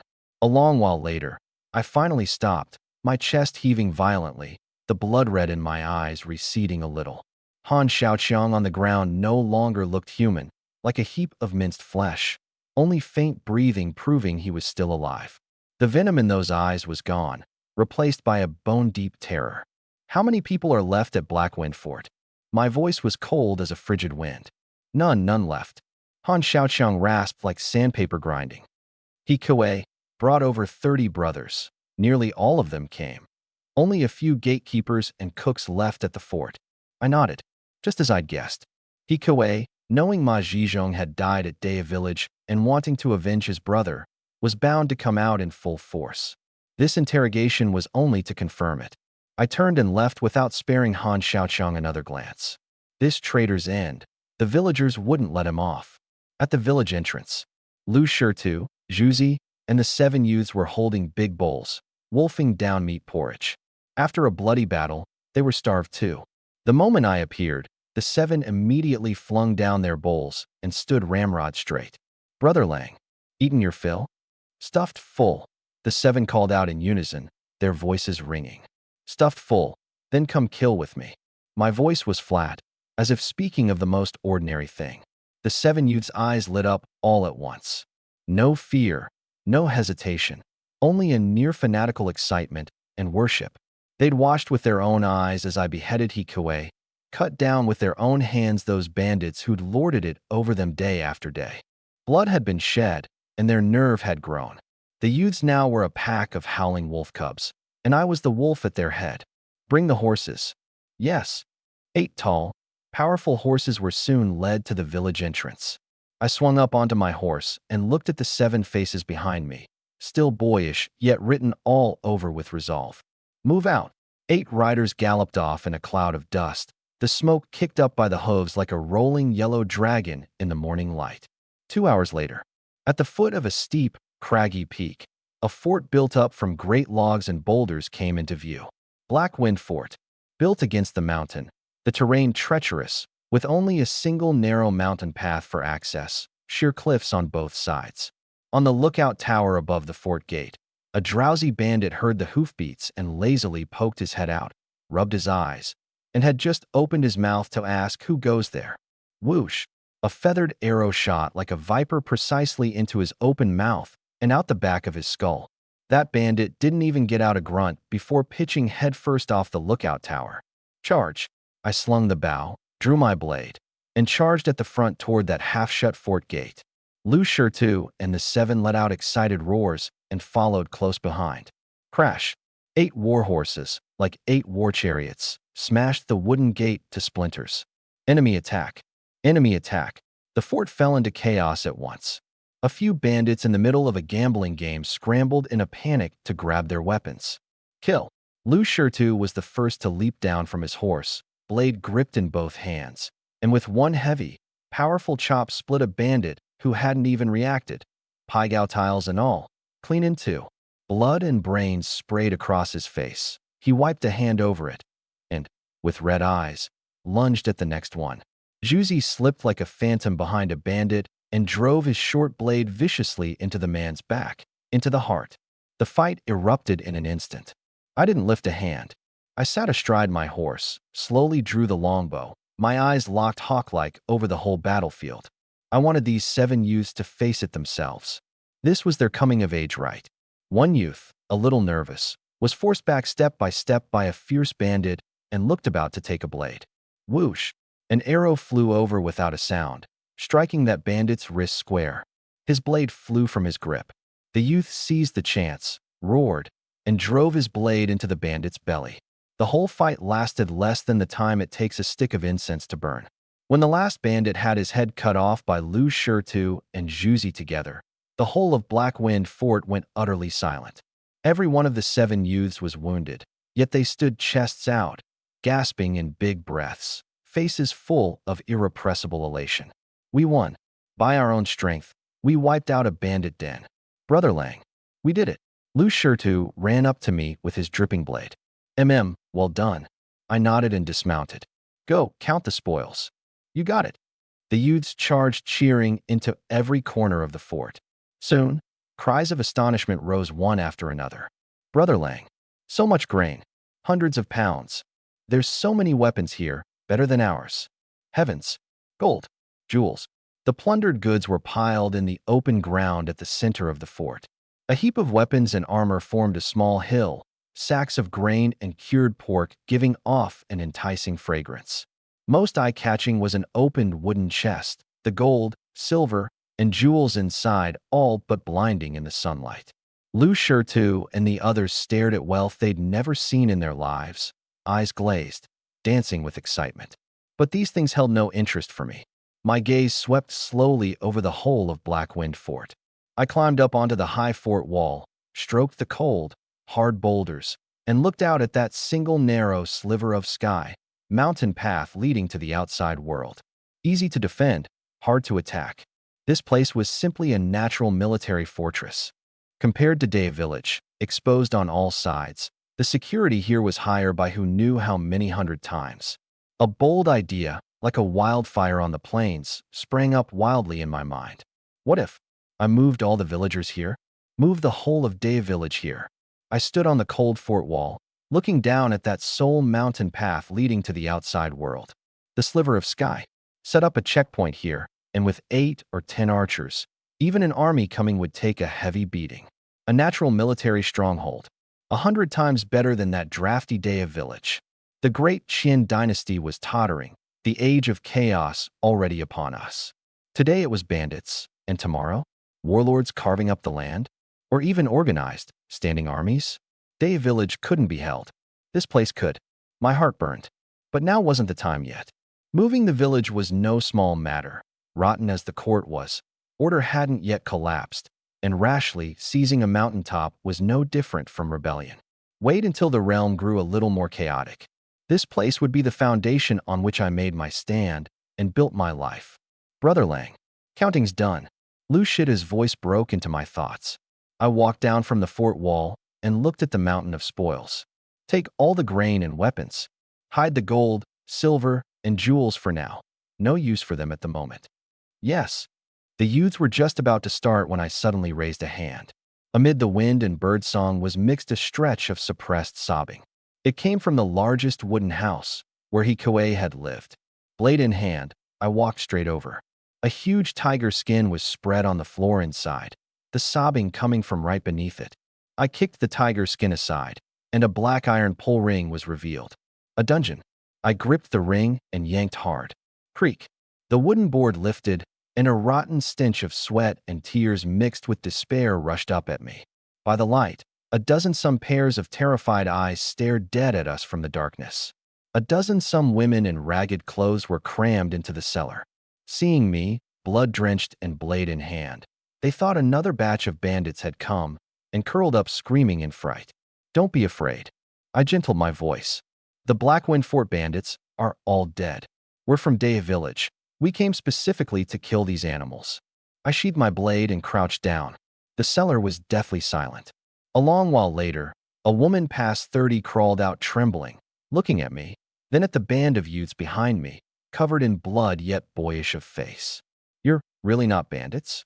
If I were a bandit, would I be wasting words with you?" Thud. The woman kowtowed hard. "Benefactor, save us." The other women, as if grabbing hold of a lifeline, came scrambling out one after another, crying out, kneeling all over the ground. The weeping rang through the whole fort. I waited for them to settle, then asked, "Where were you taken from? Are your villages still there?" The weeping rose again. "Gone. Our village was massacred. My man's head was cut off with one blow, protecting me. Boo-hoo, we've got nowhere to go." In a chaotic world, a group of women with no one to depend on had only one fate. I sighed. "Stop crying. Nowhere to go, then come back to Day Village with us. Whether you survive is down to your own fortune. I could save people, but I wouldn't feed parasites. Thank you, benefactor. We'll repay you as your beasts of burden." I found heavy iron chains and locked Blackwind Fort's gate from the outside. The gold, silver, and jewels were hidden in the dungeon. The 8 war horses, laden with grain and weapons, set out on the road home. At the entrance of Day Village, the mood was terribly heavy. The surviving villagers were all gathered here, gazing anxiously at the mountain path. Even the aroma of meat porridge couldn't smother the panic in their hearts. I'd taken 7 half-grown children to wipe out a bandit den. Could it work? At the front of the crowd, Hua Yorong, Morong Yenran, Xia Zhuo, Li Xiuji, 4 pretty faces all written over with anxiety. Xia Zhuo was on the verge of tears, clutching Hua Yorong's sleeve. "Sister Yorong, husband won't run into trouble, will he?" Hua Yorong's face was pale, but she forced herself on. "He won't. Husband's so capable." Morong Yenran said not a word, gripping her dagger tight and pacing back and forth. Li Xiuji pressed her palms together, eyes shut, praying. Not far off, Jiang Zhaoyue stood alone, gazing at the empty mountain path, her heart in disarray. That lecherous, domineering, crude man, who'd given her a sliver of tenderness at the critical moment. Don't be dead. If he's dead, won't the place she'd finally found where she could eat her fill be gone again? Yes, that was it. She certainly wasn't worried about him. Just then, clop, clop, clop. Hoofbeats came from deep in the forest. Everyone's heart leapt into their throat. That familiar figure on a tall, powerful horse appeared at the bend. Dead silence. Then, cheers shook the heavens. "He's back. Brother Lang's back." Xia Zhuo was the first to rush over crying, hanging off me like a koala the moment I dismounted. "Husband." I was scared to death. I smiled and patted her, setting her down. Hua Yorong and Li Xiuji crowded in with red eyes, carefully checking me over for wounds. Morong Yenran loosened her grip on the dagger, her hanging heart finally settling. She came to stand before me, said nothing, light shimmering in her phoenix eyes, full of feeling that wouldn't dissolve. Jiang Zhaoyue looked at me, surrounded by a circle of beauties, looked at the confident smile on my face, and her panicked heart inexplicably settled. She discovered that the corner of her mouth had, at some point, quietly curved up. "Fellow villagers," I raised a hand and announced in a ringing voice. "Blackwind Fort, as of today, has vanished from this world. The bandits inside, not one spared, all slaughtered by me." Boom. The whole of Day Village erupted. Brother Lang's mighty. Brother Lang's a god descended to earth. The villagers looked at the war horses returning fully laden, at the grain and the cold gleaming weapons, eyes full of fervent worship. Ding. Morong Yinran's affinity plus 10. Current, 145. Ding. Hua Yorong's affinity plus 25.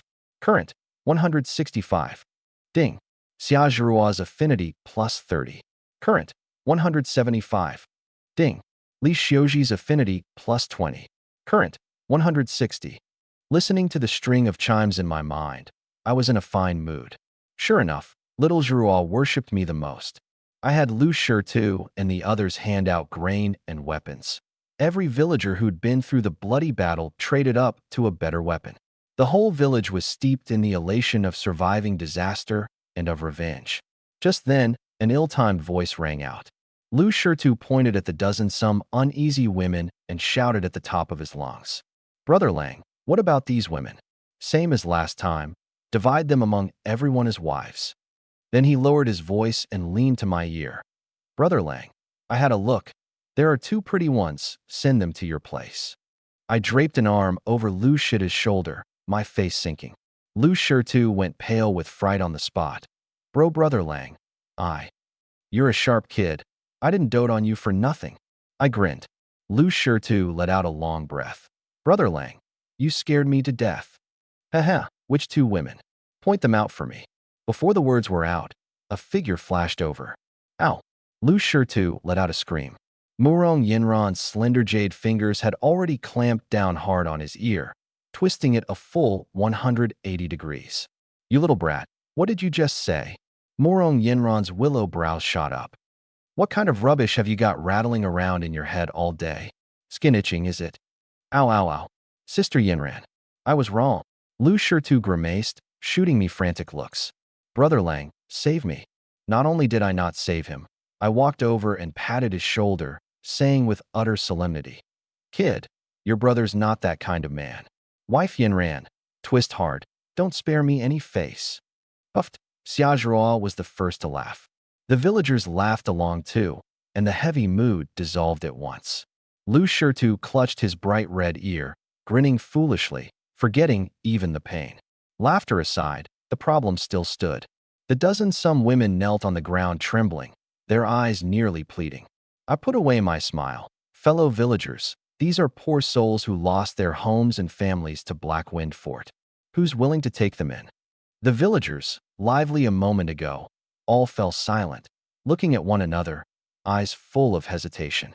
Last time the government had forcibly ordered wives divided out and handed out life-saving grain besides. But now, in times like these, whose household wasn't tightening its belt, one more mouth was an enormous burden. The hearts of those dozen-some women sank bit by bit. The woman at their head kowtowed, weeping. "We beg you, benefactor, don't send us to the government office. We'd rather die than be passed around like livestock." They knew well that being taken by the government, the best fate was being sent to another village as a childbearing tool. My brow furrowed. Just then, a one-armed man stepped out from the crowd, the one who'd lost his arm in the last battle. He walked over to the sturdiest-looking woman and said dully, "My wife's gone. I'm short someone to cook. Come with me." The woman blinked, then immediately kowtowed in wild joy. "Thank you, big brother." With someone having started, 3 or 4 more bachelors who'd lost wives or were short on labor stepped out one after another, each picking off a sturdy one. But 10 still remained on the open ground. The rest were either too young or too frail, plainly unable to do heavy work. I sighed, and was about to have them do odd jobs in the village to earn their keep, when Lu Shirtu sidled furtively over and lowered his voice. "Brother Lang, those 2 are the prettiest." So saying, he jutted his chin toward the corner. I glanced over. The little rascal was rather loyal after all. 2 slender young girls knelt side by side at the very back. Their coarse clothes were ragged, their faces smudged with dirt and tear streaks. Yet none of it could hide features as exquisite as figures from a painting. Most striking of all, the 2 faces were identical. Twins. The sisters, sensing my gaze, shuddered all over, lifted their heads, eyes mixed with fear, despair, and a sliver of hope. Then, as if steeling themselves, they shuffled forward on their knees to me, supporting each other. Thud, thud, thud.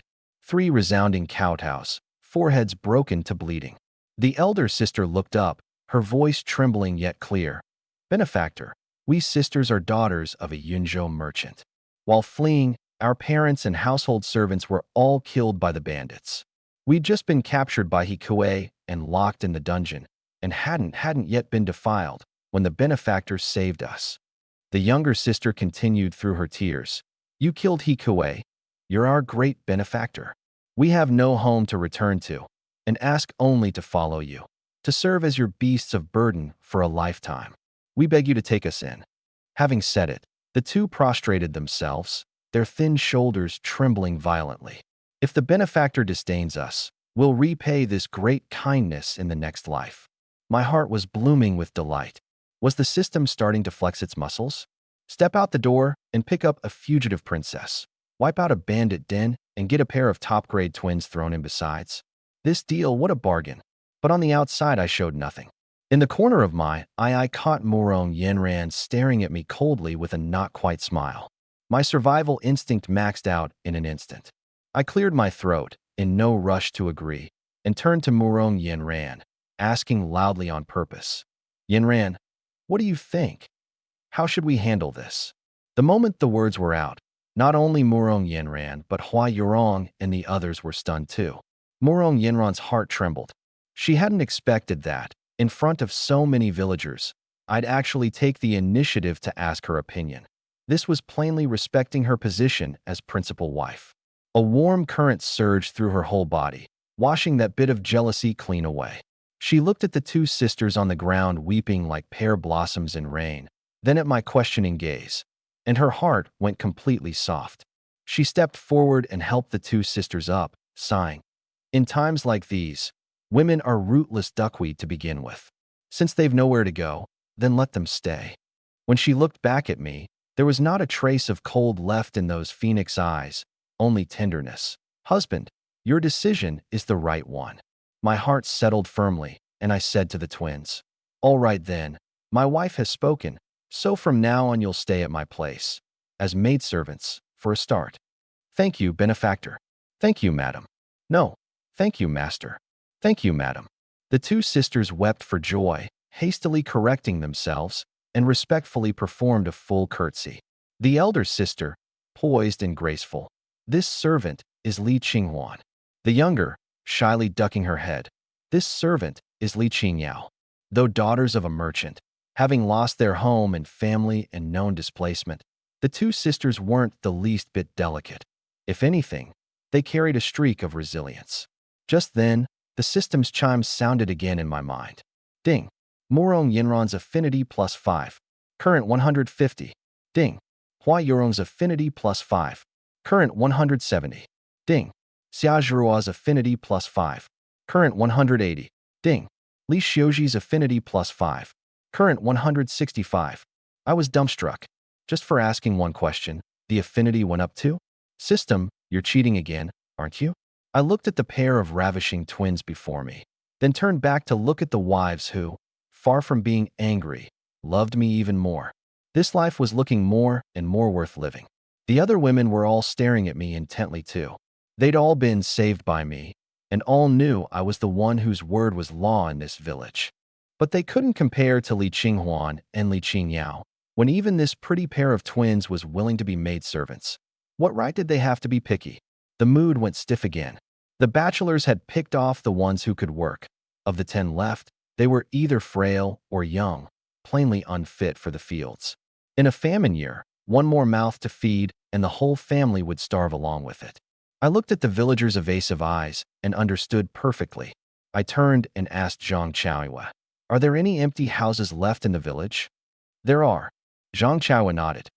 Just run down and drafty. As long as people can live in them. I waved a hand. Settle them in first, and give each one 5 more pounds of grain. As for the government side, I'll handle it. Constable Li Si and the magistrate will give me this much face. I said to the 10 women, the government won't come to seize you. But once those 5 pounds of grain are gone, you'll have to rely on yourselves. The moment the words were out, they carried tremendous authority. The way the villagers looked at me, all was now added to their worship.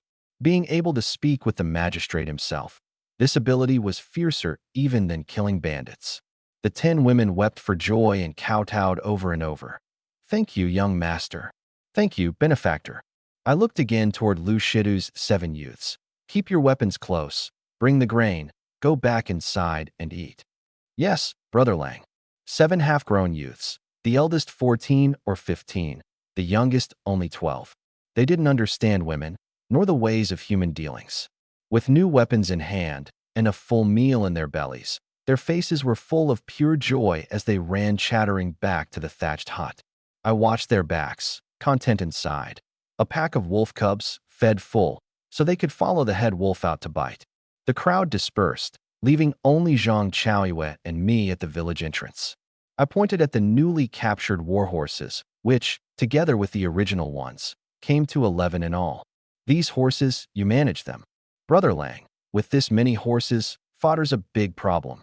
Zhang Chaoyue's face furrowed with worry. Grass is hard to find in the fields. People can't even eat their fill. I'll think of something for that. I clapped his shoulder. Tell the villagers, whoever can get hold of fodder or beans, bring it to me to trade for meat. Trade for meat? Zhang Chaoyue's eyes lit up at once. Don't worry, Brother Lang. I'll feed those horses fat and sturdy. Having handed it off, I led my band of wife troops back to the big wooden house.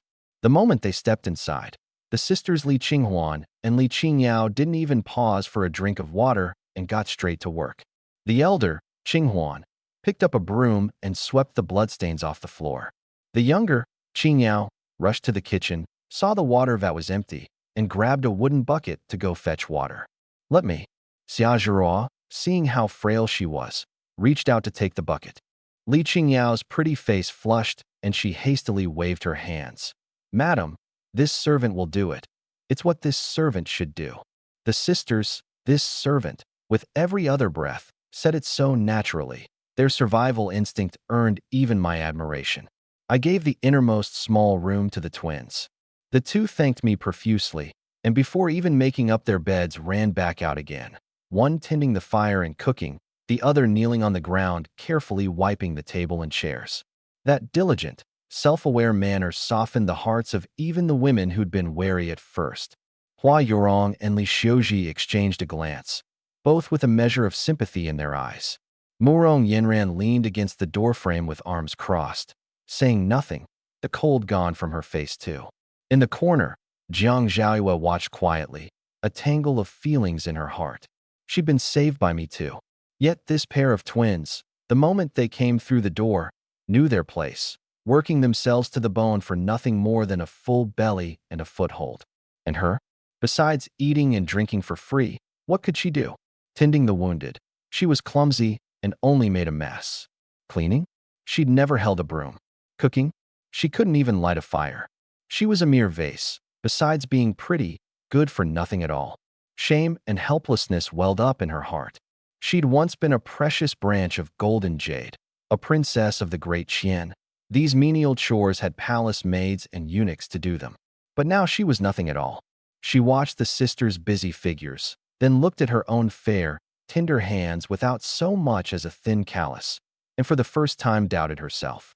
Could it be that she really had to become a maidservant to survive here? No, she was Princess Zhaoyue, the one her imperial father loved most. The thought had no sooner surfaced than she snuffed it out herself. A princess? A fugitive princess who couldn't even return to a home, couldn't even eat her fill. What kind of princess was that? After lunch, the room was warm and peaceful. Hua Yorong and Li Xiuji took out the cloth the magistrate had rewarded and sewed thick clothes for the winter. Xia Zhihua, done feeding the little hares, came over to learn needlework too, clumsily pricking her own fingers again and again. Li Qinghuan and Li Qingyao washed every pot and bowl clean in the kitchen, then filled the water vat to the brim. Jiang Zhaoyue sat alone on the edge of the bed, watching this busy, harmonious scene like an outsider, utterly out of place. Just then, I, who'd been wiping my saber, stood up. Wives, I'm going out for a bit. Husband, where are you off to again? Hua Yorong stopped her needlework and asked with worry. Into the mountains. I slid the saber back behind my back and picked up the mulberry wood longbow captured from Blackwind Fort. It's getting colder by the day, and in a few more days heavy snow will seal off the mountains, and even hunting will be hard. Better to bag plenty of game while we can. Make you fur coats, store up some dried meat for the winter. I walked to the door and called toward the thatched hut. Sure to. Juzi, come up the mountain with me to hunt. Coming, Brother Lang. The 7 youths burst out of the thatched hut in an instant, full of spirit, bows, arrows, and weapons captured from Blackwind Fort in hand. Grab your gear. Into the mountains with me. Yes. Watching me vanish from sight with the 7 youths, Jiang Zhaoyue's heart inexplicably tightened. This man, he never seemed to know exhaustion. The late autumn mountains were terrifyingly silent. only the rustle of wind through leaves and the howls of beasts in the distance. I walked at the very front, my steps light, like a wildcat in the night. Autumn sunlight was scarce to begin with, and deep in the dense forest it was pitch black, visibility no more than 5 meters. Fortunately, my 8 times an ordinary man constitution gave me night vision far beyond the common. In my eyes, this dark forest was no different from daytime. Lu Shirtu and the 7 followed behind, faces written all over with excitement and nerves. It was their first time into the mountains with me at night. "Shut it. Lighten your steps. Don't spook the game," I instructed in a low voice without turning my head. "Yes." The youths immediately went silent and crept forward in a crouch, copying me. We'd walked about half an hour when I suddenly raised a hand in a stop gesture and lowered my voice. "There's something big. All of you on your guard." Those words were like ice water poured over their heads. The 7 youths' excitement cooled by half in an instant. The rustle of wind through leaves, the wolf howls in the distance. The darkness seemed to come alive. Brother Lang." Zhuzi's voice shook, gripping his short blade tight. "Quiet, climb a tree." I lowered my voice, the order brooking no defiance. The 7 youths scrambled up the few thickest trees nearby on all fours, the survival instinct making their movements lightning fast. I didn't rush to climb. My hawk-like eyes were fixed on the brush dozens of meters ahead. The air carried a thick stench of blood and the rank smell of beasts. Only once I confirmed the youths were all safe did I leap up in one bound, silently scaling a horizontal branch and parting the leaves. My pupils contracted sharply. In the moonlight, a huge Sika deer lay in a pool of blood, its windpipe bitten through. And on either side of the carcass, 2 behemoths faced off. On the left, a 400 or 500-pound wild boar, tusks jutting out, bristles standing on end like steel needles. On the right, a giant bear taller than a grown man, reared upright, the light of claws gleaming cold on its fan-sized paws. A wild boar and a black bear, the 2 top hunters of the mountains, had locked horns over a single deer. My heart warmed. A pie falling from the sky. When the snipe and the clam grapple, the fisherman profits. Roar! The black bear lunged first. The boar didn't flinch either, lowering its head and meeting it tusks out. Bang! The bear's paw slammed onto the boar's spine, bones cracking. The boar's tusks ripped 2 bloody gashes in the bear's belly, blood staining the ground red. The 2 great beasts went utterly berserk, biting, ramming, roaring, primal and bloody. The youths up the trees watched, faces white, legs gone weak. I, however, watched with relish. Fight. Fiercer. Best if you take each other down together. About a stick of incense's time later, both beasts had reached the end of their strength. Half the boar's body was ripped open. It sprawled on the ground with only breath going out, none coming in. The bear's belly had its guts nearly spilling out. It panted heavily, swayed a couple of steps, and crashed down. The chance. A flash of sharp light in my eyes, and in an instant I unslung the mulberry wood longbow. Whoosh! Whoosh! The first arrow punched through the boar's eye socket, straight into the brain. The second nailed into the bear's skull. Done. I leapt down from the tree. "All of you, come down. It's safe now." The youths, as if granted reprieve, eyes fanatical with worship. "Brother Lang, you're amazing." Lu Shirtu was the first to rush over, flushed red with excitement. "Quit the chatter. Hurry and figure out how to get these 3 big fellows back." Before the words were out, a sudden change struck. Lu Shirtu ran up beside the black bear and reached out to touch that glossy fur. That stone-dead, black bear's eyes snapped open. Not a shred of death stillness in them, only savagery and cunning. It was playing dead. Roar! Its intact paw came swiping down at Lu Shirtu like lightning. Lu Shirtu's mind went blank. Watching that paw bigger than his own head swell rapidly in his pupils, his body nailed in place, unable to move. "Look out!" In that hair's breadth instant, a black shadow flashed before him. It was me. No time to draw my blade. I kicked Lu Shirtu flying and, with a roll, dove under the bear's belly. SSHK. My saber had at some point left its sheath, driving up from below into the bear's soft lower jaw, the tip punching out through the crown of its skull. The bear's massive body went rigid, its raised paw frozen in midair, the savage light in its eyes fading, leaving only utter disbelief. Crash! The corpse hit the ground. Lu Shirtu had fallen several meters away, face ashen, all but scared into wetting himself. I walked over to him and looked down. Remember, in the mountains, never trust any corpse that looks dead. Lu Shirtu was overcome with shame and dropped to his knees with a thud, kowtowing. Brother Lang, thank you for saving me. Get up. A grown man, sniveling like this. What's that look like? I pulled him to his feet. Grow yourself an extra eye from now on. On the way back, everyone was far more vigilant. One bear, one boar, one deer, over 1,000 pounds altogether. It took the 8 of us a Herculean effort, making a drag sled from wooden poles and vines to barely haul it along. Just as we were about to leave the forest, 2 gray shapes suddenly darted out of the brush. 2 fat hares. Before I'd even knocked the bow, whoosh whoosh, 2 arrows had already nailed the hares dead with precision. I turned, surprised. At the rear of the group, a frail youth named Xiaobao held up his bow, a little at a loss. The kid was usually quiet and withdrawn, with hardly any presence. You shot those? I don't know either. Xiaobao scratched his head, face flushing red. I just felt like they'd run over there, so I shot. Felt? I patted his shoulder, looking at his clear, bewildered eyes. A natural-born marksman. Well done. Xiaobao's eyes lit up at once, and he straightened his chest. I brought the 7 youths, hauling 3 great beasts and a heap of smaller game, back to the village entrance. The whole of Dave village erupted. Heavens! It's a bear. And a wild boar. A deer. There's a deer too. Over 1,000 pounds. Brother Lang really is a god descended to earth. The villagers' eyes glowed green, all but drooling. Zhang Chaoyue rushed over at the news, so excited he couldn't get his words straight. I stood atop the pile of game and announced in a ringing voice. Chaoyue's already told you. I'll say it once more. 5 pounds of fodder for 1 pound of meat. Anyone who wants meat, get yourselves moving. Boom. The crowd went utterly wild. In times like these, when grass roots and tree bark were nearly stripped clean, meat was life itself. In an instant, men, women, and children alike went mad, snatching up sickles and baskets and charging out across the countryside, frantically searching for anything that could feed a horse.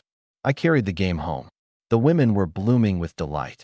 Hua Yurong was the first to rush to the sick deer and examine it carefully. She lifted her head, a flush rising to her pretty face, and said gently, "Husband, this is good stuff. Deer blood, deer antler velvet, and deer pizzle. Let this wife make you some tonics to build your body back properly." She'd been worried about my body all along. Every night like that, even a man of iron couldn't hold up. My eyes lit up. My own wife understands me best. I dashed over in one stride, scooped Hua Yurong up by the waist, and grinned wickedly by her ear. It's wife Yurong who understands me best after all. Tonight, your husband will give you a proper reward. Held tight in my arms, breathing in the man's scent of blood and sweat woven together on me, her whole heart went soft. Husband. She buried her face against my chest, her voice light as a mosquito's hum. I laughed, planted a firm kiss on her forehead, and set her down. The reward's noted. You'll collect it tonight. Business first. In the yard, a bear, a wild boar, and a deer were piled up like 3 small mountains. Skinning, deboning, cutting meat, a great undertaking began. The women turned into skilled butchers in no time. Hua Yurong took out a small knife and deftly worked the sick deer. The deer blood went into a clay jar, the antler velvet was cut off whole, and even that good stuff men understand was wrapped in oil paper, ready to be steeped in medicinal wine. Murong Yen ran, dagger in hand, took on that thick-skinned, tough-fleshed boar. Blade rising and falling, crisp and clean, even I nodded inwardly. Xiaozhira and Li Xiuji boiled water and stewed soup. The big meaty bones went into the pot, and a rich fragrance soon filled the whole yard. The newcomers, the sisters Li Qinghuan and Li Qingyao, put in 12 parts of their strength out of 10. They didn't dare touch the precious deer, nor the fierce bear, only quietly cutting the pork into even strips to make into cured meat. That drive to prove themselves useful was painful to watch. In the yard, only one person was out of place. Zhang Xiaoyue. She gritted her teeth and picked up a knife to help cut meat too. But those hands of hers, which had never so much as held a needle, how could they cut meat? HSS. The knife slipped and nearly took off a fingernail. Startled, she let go, and the knife fell to the ground with a clang. She tried to tend the fire and was choked to tears by the smoke. She tried to fetch water, but her frail body simply couldn't lift a single bucket. She stood helplessly in the center of the yard. Everyone had their place. Only she was like a redundant good-for-nothing. A surge of humiliation welled up in her heart. Just then, my voice came. Go, rub salt on the cut meat strips. Jiang Zheyue's head snapped up. This task needed no strength and no skill. She walked over quietly, reached out her fair, tender hands, and clumsily rubbed salt onto the bloody meat strips. The cold, slippery, sticky feel made her very uncomfortable, but she said not a word, only bowed her head and repeated it over and over. The light grew late. I looked at the mountain of meat and waved a hand. Sure to. Here, Brother Lang. These 300 pounds of meat. You and Juzi haul them back, eat your fill, and come get more if it's not enough. Lu Shida's eyes glazed over, too excited to speak, only nodding hard. The rest of the meat I sorted by kind, bare paws and the precious cuts I kept for myself. Most of the boar meat made into cured pork. The rest left for the villagers, to trade again for warhorse fodder. In a chaotic world, with horses you could grow your force. Over 1,000 pounds of meat, all arranged clear and orderly. At dinner the wooden house was lively beyond measure. Bone soup with roasted meat, the aroma hitting the nose. It was just that with so many people, the square table couldn't seat them all. The sisters Li Qinghuan and Li Qingyao, knowing their place, didn't sit at the table. They ladled a bowl of soup each, took a piece of roasted meat, and squatted in a corner of the room, eating in small bites. I took it in, thinking I'd have to make another big table tomorrow. A family ought to sit together neat and whole to eat. A pity this pair of obedient sister flowers hadn't married me. Their names weren't on the system's affinity panel at all. Otherwise I'd have gotten 2 more rewards. But the other 4 were nearly maxed out. Murong Yinron's affinity, 150. Hua Yurong's affinity, 170. Xia Zhirua's affinity, 180. Li Xiuji's affinity, 165. All past 150. Going by the system's nature, the reward for breaking 200 was sure to be far richer than the one at 100. What would it be? I was full of anticipation. After dinner, the sisters carried over a basin of steaming foot-washing water. Master, let us serve you and wash your feet. No need. I'll do it myself. I waved a hand. A modern man really couldn't get used to this kind of landlord-lord indulgence. The words were no sooner out than the sisters dropped to their knees with a thud, their eyes rimming red in an instant. Master, is it that we've done something poorly, that you disdain us? For a maidservant to serve her master is only right and proper. We beg the master not to send us away. The 2 wept like pear blossoms in rain. I had no choice but to sit down and let those 2 pairs of soft little hands take off my shoes and gently massage my soles. In the corner, Jiang Zhaoyue took it all in, clenching her pearly teeth, her heart in turmoil. Make me kneel and serve a man's feet? I can't do it. I'm a princess of the great Qian. But if I don't, what else can I do? Eat and drink for free as a good-for-nothing? I can't do that either. This man, domineering and crude as he was, had given her a place to settle, given her a sense of security she'd never had before. Marry him? Be a wife, a concubine? No, absolutely impossible. But to be a maidservant, she couldn't bring herself to it either. The more Jiang Zhaoyue thought, the more vexed she became, and for the first time she felt a deep loathing for that so-called princess identity of hers. Deep night. My 4 wives and I retired to the master bedroom early. Jiang Zhaoyue slept alone in the second bedroom, the twins in another. Soon, the familiar, face-reddening sounds came from next door. Jiang Zhaoyue pulled the quilt over her head, her pretty face burning. This lecher, insatiable. Sooner or later he'll die on a woman.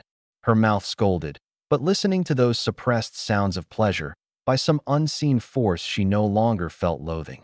If anything, she'd gotten used to it. In the other room, in the darkness, 2 pairs of bright eyes were quietly open. Sis, the master's so impressive. The younger, Li Qingyao, said in a hushed voice, with innocent wonder. Back home, Father at most had one concubine keep him company a night, and the master actually has four. Don't say such things. The elder, Li Qinghuan, was full of bashfulness. What's there to be afraid of? No one's listening. Li Qingyao scooted closer to her sister, her eyes startlingly bright in the dark. She paused, then asked softly in a dreamlike murmur, "Sis, when do you think we'll really get to serve the master?" Before the sky had fully brightened, an endless line had already formed at my door. The whole of Daya village, everyone who could move, had come. Men shouldering, women carrying, even children clutching a few handfuls of dry grass, all gazing anxiously at that wooden door.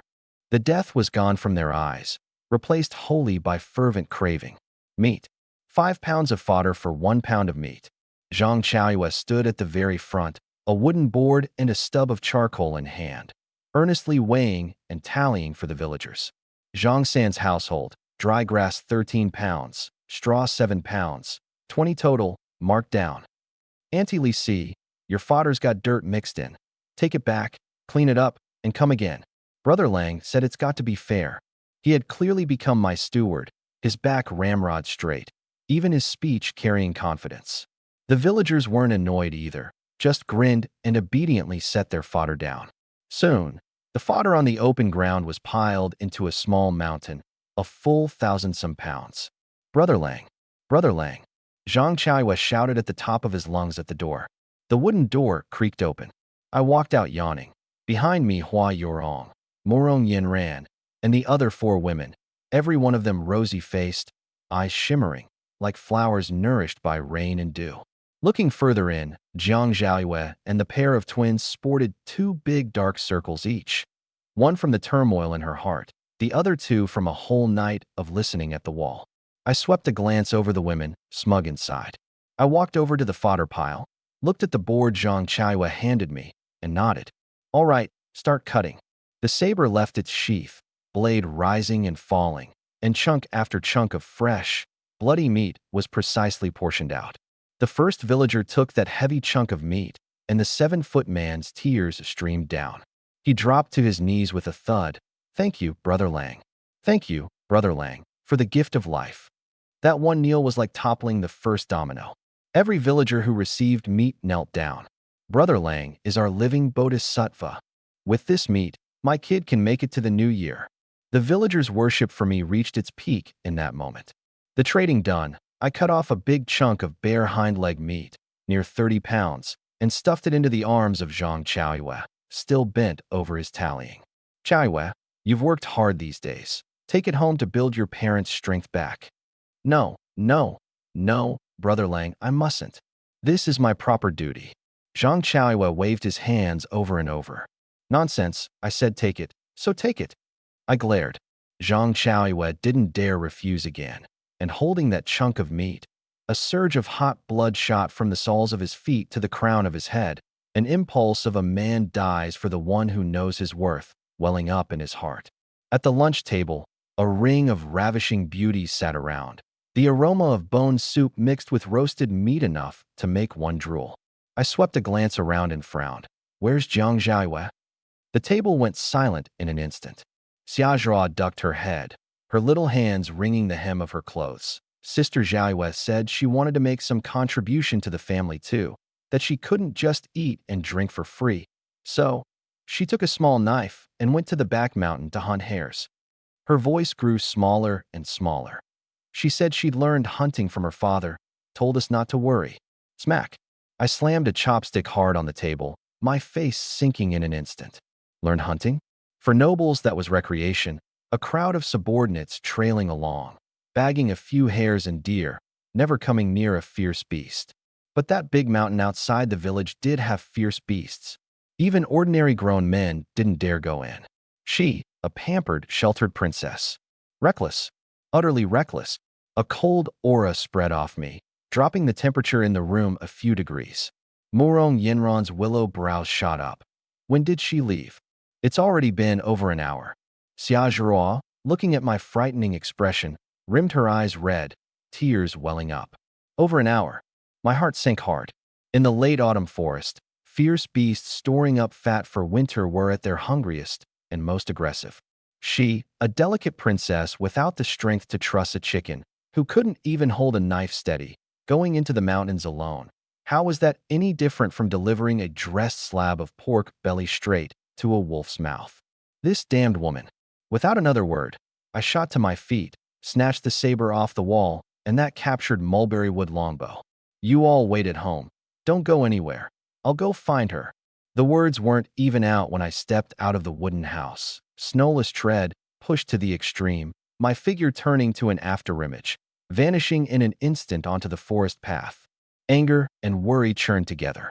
Trading barbs day to day was one thing, but now she was actually gambling with her life. If something happened to her, I didn't dare think further and quickened my pace a few more degrees. The dense forest blotted out the sky, the light dim, eerily silent. Where was there any sign of Jiang Zhaoyue? I forced myself to calm down, stopped, and slowly closed my eyes. I silently chanted, "Activate God-tier hunting skill." In an instant, the whole world changed in my perception. In the wind was carried a faint, barely there trace of Jiang Zhaoyue's light bodily scent. In the air lingered the ripples of airflow she'd stirred passing through. The grass trampled on the ground, its breaks fresh as if it had just happened before my eyes. Not far off, on a tree trunk, a pale yellow clothing fiber swayed lightly in the wind. Countless pieces of information flooded into my mind like a tide, swiftly integrating, linking together, finally turning into a faintly glowing guideline stretching deep into the forest. This was the direction. My eyes snapped open, a flash of sharp light in them, and I turned to a phantom once more, racing along that invisible line in pursuit. I was like a shadow hugging the ground, sprinting madly through the dense forest. Once God-tier hunting skill was on, the traces Jiang Zhaoyue had left were as clear in my eyes as ink lines on white paper. The more I chased, the more my fury was pressed down by worry. The footprints on the ground were uneven in depth and scattered, with marks in several places of staggering and slipping. How was this hunting? This was fleeing for one's life. This woman had no regard for her life. My expression grew darker and darker. Cluck, cluck, cluck. The brush ahead stirred, and several fat pheasants flapped up toward the treetops. Any other time, this was meat brought to the door. But now I didn't so much as lift an eyelid, my feet not stopping. In my mind, there was only what danger she might run into. After chasing another half hour, the sight before me made my heart sink. At the foot of a steep slope, there were struggling claw marks in the mud. At the end of the marks lay a single pink embroidered shoe, all alone. That's Zhaoyue's shoe. I picked up the shoe. There was mud on it, yet it still carried a trace of lingering warmth and a familiar scent. Something had happened to her. She hadn't even had time for her shoe. Just then, from deep in the valley came a shrill scream. Help! It was Jiang Zhaoyue. My eyes went blood red in an instant. Boom. 8 times the stamina exploded beneath my feet, and like a cannonball, I charged toward the sound. The brush and brambles blocking my way were smashed apart by my sheer force, leaving gash after gash on my body. I felt none of it. In my mind, there was only one thought. Faster. Faster still. The instant I charged into the valley, my eyes were red. On the open ground, Jiang Zhaoyue was bound fast by a giant dark yellow mottled python thick as a water bucket. That muscle constricted in coil after coil, and the crack of bones strained past bearing already came from inside her body. Her face was choked blue-purple, her mouth gaping wide, yet making no sound. The little dagger for self-defense had fallen several meters off. Those eyes, usually cool and bright, now held only despair and tears, the pupils beginning to lose focus. She was about to die? Beast! Let go, damn you! I roared, the whole valley humming with the force of it. The python's motion paused, its triangular head slowly turning toward me, its cold eyes full of bloodthirsty menace. My hand was already on the mulberry wood longbow, but seeing them twined together like a braided cruller, I forced myself to draw back my hand. Too tight. An arrow shot and would punch straight through the snake's body and into Jiang Zhaoyue. In that flash of an instant, I flung down the bow, drew my saber in a backhand, kicked off the ground, and pounced like a fierce tiger. I didn't chop the snake's head, nor its body. I grabbed hold of that tail thicker than my own thigh. Up with you, damn it. The veins on my arms bulged, the full 8 times of brute force erupting without reserve. I actually wrenched that massive snake body open by a crack. Cough, cough, cough. Just that sliver of a crack let the dying Jiang Zhaiyue suck in a life-saving breath, her unfocused gaze refocusing. She saw that man, drenched in blood, wrestling the giant python with his bare hands. It was me. The python, in pain, went into utter fury. Its triangular head whipped back, opening a blood-basin maw that could swallow a man's head, and bit at me like lightning with a reek of foul wind. I didn't dodge, didn't evade. My other hand had long since gathered its force. In the very instant the snake's head bit down, I swung the blade at a tricky angle and chopped viciously into the python's 7-inch vital point. SSHK. Blade sank into flesh, scales shattered, foul blood spraying over me like a fountain. HSSSS. The python shrieked.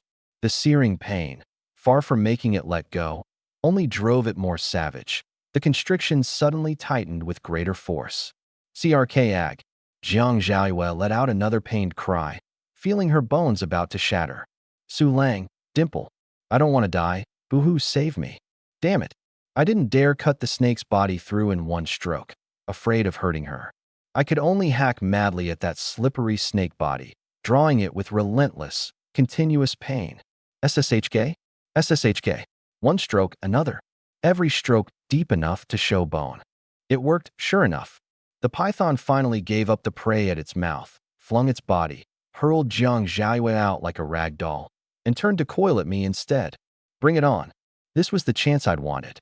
I abruptly dropped low, dodging a fatal bite by a hair's breadth, the saber sweeping up from below with all my strength, plunging viciously into the python's soft lower jaw. The tip sank in. The blade ran through, punching out from the crown of its skull. The python's body went rigid all at once. Its frenzied writhing cut off abruptly. The savage light in its cold eyes faded, leaving only disbelief. Crash. The snake's corpse hit the ground, dust flying. The world went quiet. I gasped for breath, pulled out the blade, and flicked off the blood and brains. I turned and walked toward that woman several meters off, curled on the ground, trembling all over, gulping for air. Seeing Jiang Zhaiyue was unharmed, I finally let out a breath. But I didn't lower my guard. Saber dripping blood in hand, I walked step by step to that heap of snake corpse and drove several more hard strokes into the pierced snakehead until I'd chopped the whole thing into mincemeat. Things in the mountains were cunning. Who knew if this beast might play dead like that black bear before? Only when all this was done did I turn and walk toward that woman curled in a ball on the ground. Jiang Zhaiyue hugged her knees with both arms, her face buried deep, her whole body shaking, like a leaf about to fall in the wind. I crouched down, my fury somehow dissolving more than half, leaving only helplessness. I reached out to pat her shoulder. My hand was only halfway there when Jiang Zhaiyue jerked her head up. That face, smeared with mud and tear streaks, was written with the days of surviving disaster and bone-deep terror. When her gaze landed on my face, the tears burst the dam in an instant. Wah! A shrill cry of weeping rang through the valley. Like a child who'd found something to lean on, she threw herself into my arms, clutching my neck for dear life, wailing aloud. All the grievance, the unwillingness, the fear, all turned into scalding tears and poured out. I could feel the tears soaking the front of my clothes. This damned woman really was a trouble magnet. I cursed inwardly, but my hand came to rest gently on her trembling back, patting it clumsily, one beat after another. I wanted to say a few words of reproach, but seeing her like this, the words all jammed in my throat, and in the end melted into a single sigh. It's all right now. My voice carried a hoarseness and tenderness I didn't even notice myself. I'm here. That one simple sentence broke through the last dam Jiang Zhaiyue had propped up with pride and stubbornness. She wept harder. Boo-hoo, I thought I was going to die. That snake coiled me till my bones nearly shattered. She buried her face hard against my chest, as if only this way could she feel at ease. I held the beauty in my arms, yet not a shred of amorous feeling stirred. Through her torn clothes, I saw patch after patch of bruises. But now wasn't the time to mind such things. The sky had gone fully dark. The snake's corpse gave off a stench of blood thick enough that it wouldn't disperse. In this deep mountain, this was the deadliest signal, soon to draw in more, and even more terrifying, predators. We had to leave at once. Stop crying, be good. My voice sank. We have to go right now. The words weren't even out. A roar enough to shake the whole forest came from the other end of the valley. That howl carried the majesty of one who reigns supreme over all, as if the true master of this forest were proclaiming its arrival. A tiger's roar. Jiang Zhaoyue's weeping cut off abruptly. In its place came a terror 100 times stronger than facing the python a moment ago. Her whole self went rigid, her teeth chattering uncontrollably. Damn, fear the thing, and it comes. My expression was grave to the extreme. By that sound, it was definitely a fierce tiger in its prime, white-browed with upward slanting eyes. Just out of the wolf's den, and into the tiger's maw. Quick! Up the tree. I made the decision at once, hauling up Jiang Zhaoyue's icy hand, and charged toward a centuries-old tree nearby, 2 arm spans around. But Jiang Zhaoyue's legs had long gone weak with fright, and this tug of mine sent her collapsing straight to the ground. I can't walk, she said tear-chokedly, full of despair. I couldn't be bothered with talk. I bent, one arm circling her waist, the other unceremoniously bracing her bottom, and with a sudden surge of strength heaved her upward. Get up there. Ah! Jiang Zhaoyue cried out, her face red enough to drip blood. She felt clearly that a scorching large hand was pressed against the most shameful place on her. But under the threat of death, that bit of bashfulness was washed clean away in an instant by the survival instinct. She clung for dear life to the rough trunk, heedless of her palms scraping raw, scrambling up frantically on all fours. I followed close behind, guarding beneath her, now and then giving her bottom a push to help her along. The 2 of us had just climbed to a fork over 10 meters off the ground and steadied ourselves. A massive black and yellow figure, stepping with elegant, deadly cat-like paces, appeared unhurriedly in the valley. In the moonlight, it was a behemoth over 3 meters in body length, near 1.5 meters at the shoulder. White-browed, upward-eyed. Its scarlet tongue licked the snake blood at its mouth, a pair of bronze-bell tiger eyes glinting savage in the dark, locked dead on the 2 prey in the tree. When had Jiang Zhaoyue ever seen such a fierce beast? What she'd seen in the palace was nothing but sickly tigers caged up. But this one before her was a true king of the mountain forest. That pressure from the apex of the food chain all but suffocated her on the spot. She no longer minded any propriety between man and woman, screamed and clung for dear life to my arm, her whole body shaking like a sieve. The Mountain King was clearly more interested in these 2 moving snacks in the tree than in the snake corpse on the ground. It raised its head, a low roar coming from its throat, bearing fangs that could bite through a person's neck in one snap. The next second, its brawny hind legs surged with force, muscles bulging high. Its massive body, with a reek of foul wind, hurled itself fiercely at the tree where we stood. Bang! The tiger's claw slashed down, and several deep gouges instantly appeared on the centuries-old tree, with splinters flying. Well, will it climb up? Will it knock the tree down? Jiang Zhaoyue was scared out of her soul, clinging to me for dear life, wishing she could burrow into my arms. It's all right. I held her tight and soothed her in a low voice, but my brow was knit dead tight. This tiger's strength and leaping power far exceeded my estimate. Fortunately, it was too heavy. Its claws could sink into the trunk, but couldn't support that massive body. Halfway up, it slid down amid an ear-piercing scrape. Roar! After several failed tries, the king of the forest went utterly enraged.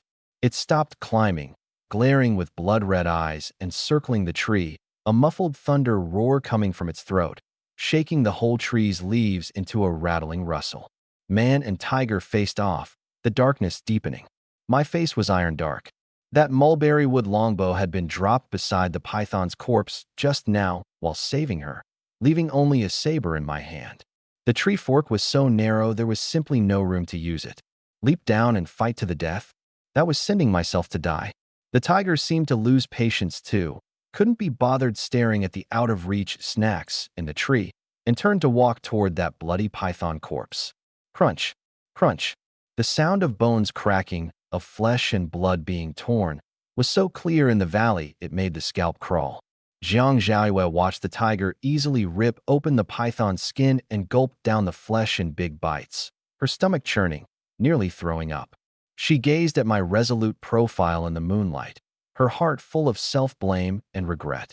If she hadn't run out willfully, if she hadn't insisted on proving herself, I wouldn't have fallen into this dire strait. I'm sorry, it's all my fault. I dragged you into this, she said tear-chokedly, her voice faint. I didn't turn back, only said mildly, there's no use saying this now. Save your strength, don't make a sound. Not a shred of reproach. Yet that calm, instead, gripped Jiang Zhaoyue's heart hard, aching until she could scarcely breathe. Soon, the tiger had eaten most of the python, its belly bulging high. It let out a bloody, satisfied belch, yet showed no sign of leaving, instead walking to the foot of the tree and lazily lying down, licking the blood off its paws and dozing. But those bronze bell eyes stayed half open, fixed dead on the tree. It had made up its mind. Wait by the stump for the hare. It was over. Jiang Zhaoyue's heart sank to the bottom of the valley. The two of us had utterly lost any way out. The night grew deeper, the temperature in the mountains plunging sharply. Jiang Zhaoyue wore only a thin gauze dress, long since soaked through with sweat and with the cold wind blowing. Even her lips had gone purple, her teeth chattering, curled into a ball. Seeing her shiver so pitifully, I sighed and silently took off the outer garment Hua Yurong had made by hand, draping it over her. Put it on. Don't freeze to death before the tiger even eats you. The outer garment, carrying a man's body heat, wrapped around her cold body, and that chill was dispelled in an instant. She froze. She looked up at me, in only a single layer, the moonlight casting dappled light and shadow on my face. Those eyes usually teasing and domineering now steady and resolute. Jiang Zhaoyue's heart pounded wildly. To keep warm, she curled her whole self into my arms, pressing tight against me. She could clearly hear my strong heartbeat, feel that furnace-like body heat. Aren't you cold? She buried her face against my chest. My constitution's good, I answered briefly, my eyes still fixed on the dozing tiger below. Jiang Zhaoyue said no more, only greedily drawing in my warmth. I was crude, domineering, lecherous, but it was also me who had, time and again, pulled her back from death, given her a sense of security she'd never had before. For the first time, she earnestly thought, if she really married me, became one of my many women, it seemed not so hard to accept after all. How about you hold me a little tighter so I won't be cold? Then I'll obey rather than be polite. In Day Village, at Su Lang's wooden house, the lamps blazed bright. Hua Yurong, Murong Yanran, Xia Zhuo, Li Xiuji, and the newly arrived sisters Li Qinghuan and Li Qingyao. 6 women sat around the long table, none of them gone to sleep. The food on the table had been reheated time and again, no one touching their chopsticks. Anxiety was written on every face. It's so late, why aren't husband and sister Zhaoyue back yet? Xia Zhuo's tears welled in her eyes, choking as she wrung the hem of her clothes. They're surely on the way. Li Xiuji pressed her palms together, praying ceaselessly. Hua Yurong was burning with anxiety, but forced herself to feign composure. Don't panic. Husband's so capable, nothing will happen. Let's wait a bit more. The sisters Li Qinghuan and Li Qingyao stood off to the side, not daring even to breathe loud.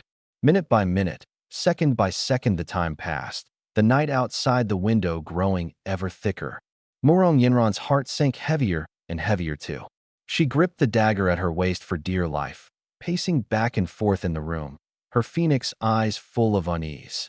At last, she stopped. No more waiting. The most fiery-natured Murong Yinran shot to her feet, her pretty face full of resolve. I'm going to find him. She snatched up that cut iron-like dagger and turned to charge out the door. Hua Yurong, quick of eye and hand, caught her wrist. The hand gripping the dagger was still shaking, the pretty face all tear streaks, yet written with resolve. But husband, what if something's happened? You have to trust him. Hua Yurong's voice wasn't loud, but it was firm as iron nails. He's hunted in those mountains for so many years, he can manage. And if he comes back safe and finds you gone, won't he have to go risking himself to find you? The words were like a basin of cold water. Murong Yinran bit her lip, her chest heaving violently, and in the end slumped back down. But the hand gripping the dagger, knuckles white, didn't loosen for anything. The mood in the room was oppressive enough to suffocate. Xiaozhuo lay sprawled on the table, sobbing softly, her shoulders twitching.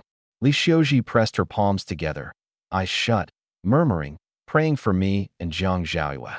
The newly arrived sisters Li Qinghuan and Li Qingyao quietly went to the stove and stoked the fire higher, ready at any moment. The instant the master returned, for there to be hot water and a hot meal. Every woman's gaze turned, again and again, toward that shut wooden door. Outside, the cold wind howled. Lu Shitu, Zhuzi, and the 7 youths, gripping their weapons, sat in a ring at the door of the thatched hut, anxiety written all over their faces. This won't do. It's the 3rd watch and Brother Lang's still not back. Something's definitely happened. Lu Shitu slapped his thigh and stood up. Let's go find Brother Lang. Zhuzi stood too, his usually honest eyes full of fierce light. That's right. Our lives were all given by Brother Lang. He's in trouble. We can't be turtles with our heads pulled in. The 7 youths, hot blood rushing to their heads, snatched up the weapons captured from Black Wind Fort and were about to charge out of the yard. Just as they reached the door, they were stopped by Hua Yurong and Murong Yinran. Every one of you, get back here. Murong Yinran barked sternly. Sister Yinran, we want to go find Brother Lang. Lu Shitu, eyes red, craned his neck. Hua Yurong looked at these boyish yet resolute faces, sighed, and said gently, Children, I understand your hearts. But the night is dark and the mountains treacherous, fierce beasts everywhere. You'd be no help going in, only a drag on husband. Trust your Brother Lang. Now guard the village well and wait for him to come back.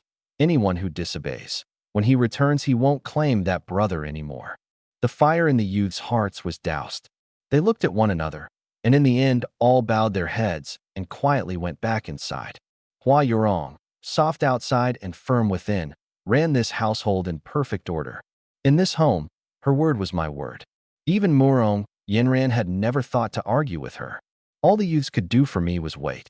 Up the old tree, the cold moon hung like a hook. Jiang Zhaoyue and I had toughed it out in the tree most of the night, both of us spent to exhaustion. Jiang Zhaoyue had long since drifted into a hazy sleep in my arms, yet her long lashes still trembled uneasily.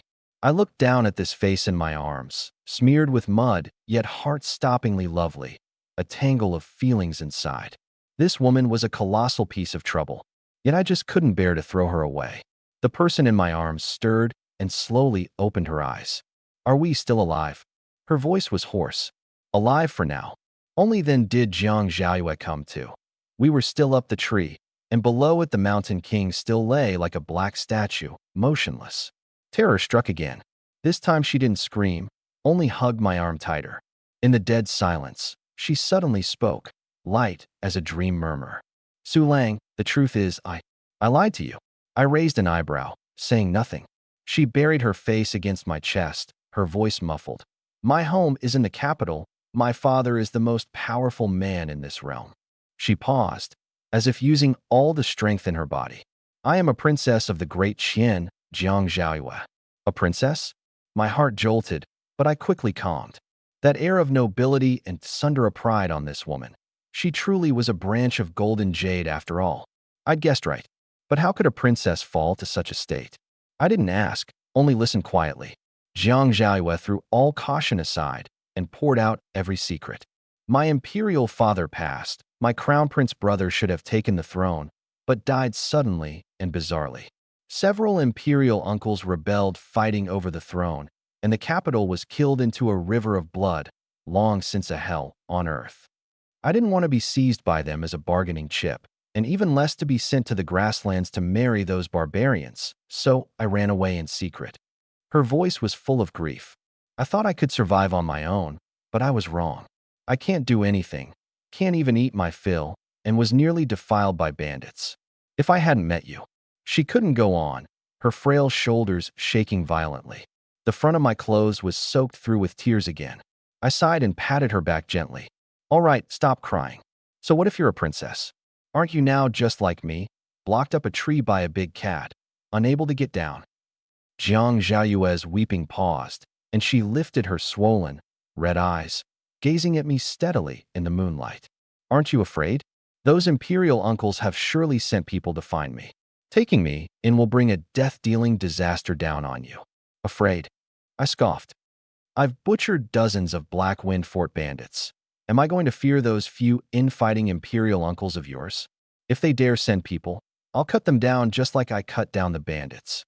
Jiang Zhaiyue gazed at me, those eyes still startlingly bright in the dark, and her heart skipped a beat. All at once, that dozing fierce tiger below the tree no longer seemed so terrifying. As long as she was in my arms, it wouldn't matter if the sky fell. Then, she bit her lip, her voice light as the wind. Will you send me away? The words weren't even out. Roar! The mountain king below the tree snapped its eyes open, its bronze bell tiger eyes flaring fierce, a roar shaking the whole valley. The centuries-old tree swayed violently, as if about to be torn up by the roots. Jiang Zhaiyue went pale with fright, clutching my arm for dear life, forgetting even to breathe. Just then, from deep in the distant forest came a shrill wild boar squeal, full of the agony of imminent death and a frenzied rage. Right after, another tiger's roar, higher and more urgent than the one below the tree, full of maternal fury and worry. The mountain king below the tree sprang up abruptly, its bronze bell tiger eyes locking onto the direction of the sound, a low whine coming from its throat, its massive body pacing back and forth in agitation. Something stirred in my mind. Could it be that this fellow's lair had been raided by some life-be-damned wild boar? Sure enough, the mountain king hesitated a moment, now lifting its head to look at the snacks in the tree, now gazing into the distance. In the end, the instinct to guard its home won out over the craving of its belly. Roar! It gave an unwilling roar at the two of us in the tree, as if declaring these two prey would be its sooner or later. Then it whirled around, turning into a yellow-black bolt of lightning charging into the sea of forest, vanishing in an instant. The valley returned to dead silence. Go while we can. I let out a long breath, my back long since soaked through with cold sweat. The two of us came scrambling and sliding down from the tree over 10 meters high. The instant my feet touched ground, Jiang Zhaiyue's legs gave way, and she was about to collapse, only for me to catch her. But I had no time for tender mercies. Once Jiang Zhaiyue steadied herself, I let go at once and made straight for the python corpse not far off, rummaging a good while through the bloody heap of snake flesh, and finally picked up that beloved mulberry wood longbow and the quiver. With bow and arrows in hand, all my confidence returned. Even if that mountain king came back, I now had the means to strike back, and no longer had to be trapped passively in a tree waiting to die. Let's go quick. I grabbed Jiang Zhaiyue's icy little hand, made out the direction of the village by the sense of direction the god-tier hunting skill granted, and sprinted off without looking back. Jiang Zhaiyue, her little hand gripped tight in my big one, feeling the warmth and strength coming from my palm, found that bone-deep terror miraculously dispersing. She thought of nothing, only following me silently, entrusting her fate entirely to me. The survival instinct made her erupt with a potential she'd never had. Those legs that usually cried tired after a few steps actually barely managed to keep up with my pace. But she was, after all, a pampered, sheltered princess. Before long, her foot slipped, stepping onto a slick, mossy stone. She fell hard, a piercing pain shooting through her right ankle, her vision going black. What is it? Can you still walk? I turned back at once.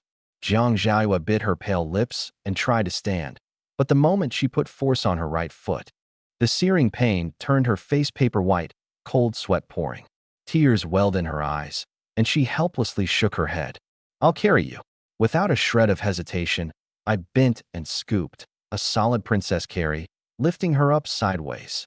The sudden weightlessness made Jiang Zhaiyue cry out, instinctively flinging her arms around my neck, her whole self burrowing into my broad, solid chest.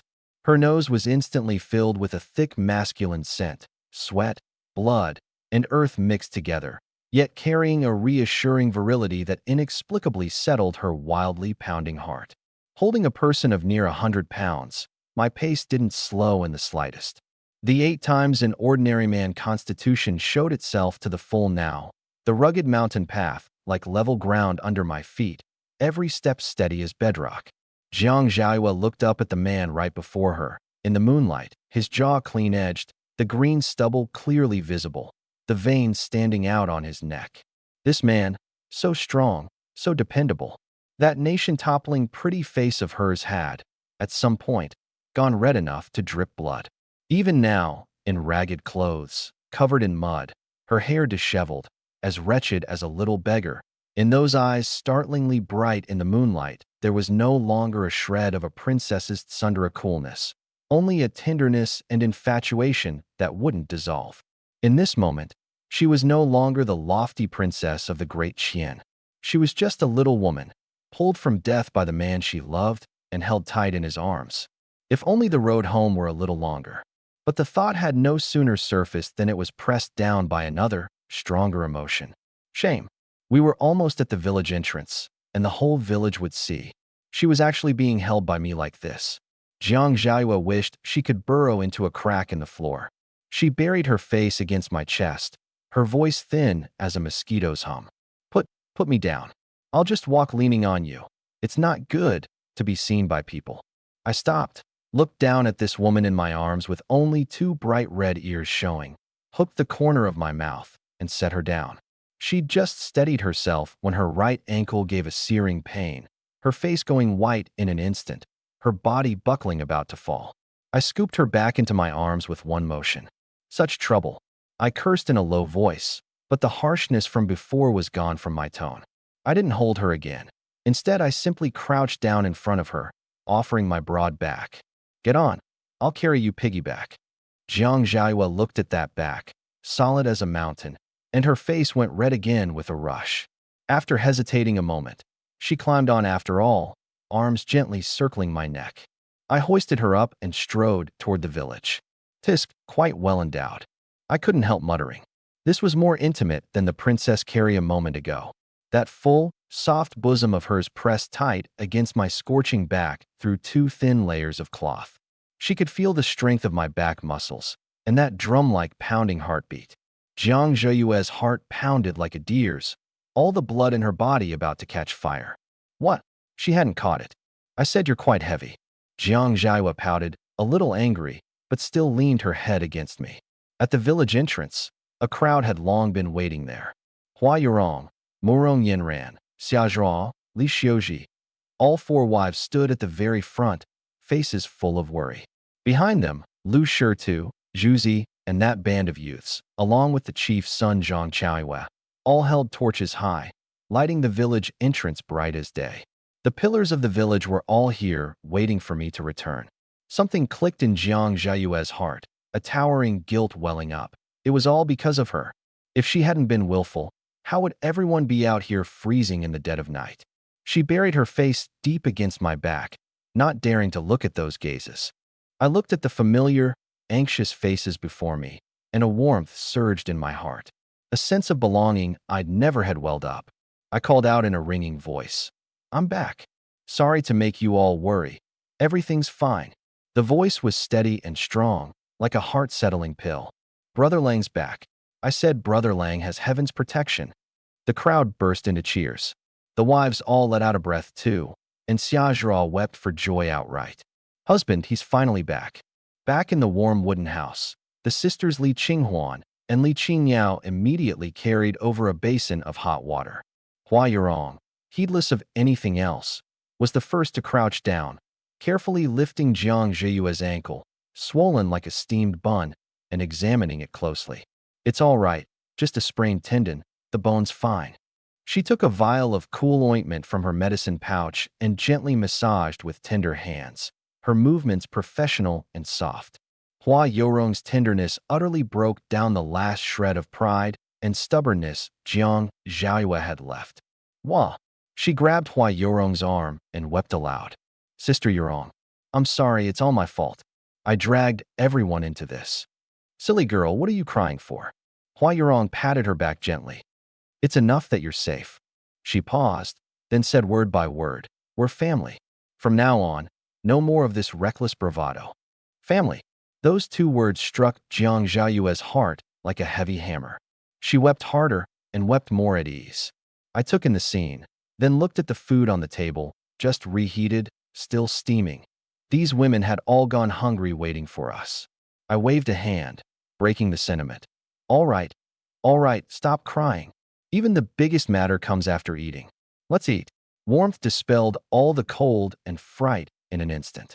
After the meal, as everyone was clearing the bowls and chopsticks to rest, Jiang Zhaoyue, who'd been silent with her head down all along, suddenly stood up. She hobbled over to stand before me. At this, the gazes of the whole room gathered over. She mustered all her courage, head lowered, her voice shaking yet unusually firm. I can't do anything. Can't even do a maidservant's work well. I'm a colossal piece of trouble. She lifted her head, those cried red eyes brimming with tears, looking straight at me. If you don't mind a piece of trouble like me. She drew a deep breath, as if using all the strength in her body. I want to be your wife. The whole room went silent in an instant, a dropped pin audible. Hua Yurong, Murong Yenran, Xiaozhuo, Li Xiuji, and the pair of twins. Everyone looked at us in shock. I looked at this ravishing princess before me, stripped of all her disguises, leaving only dependence and a trace of humbleness, and my heart jolted. Then, I grinned, reached out and domineeringly tipped up her chin, forcing her to look me in the eye. Being my wife isn't about coming to enjoy an easy life. My voice carried teasing, and more, an overbearing force that brooked no dispute. Not one woman of our Su family is an idler. Jiang Zhaoyue met my eyes, startlingly bright in the firelight, her own eyes brimming with tears yet incomparably resolute. I know. I'll learn.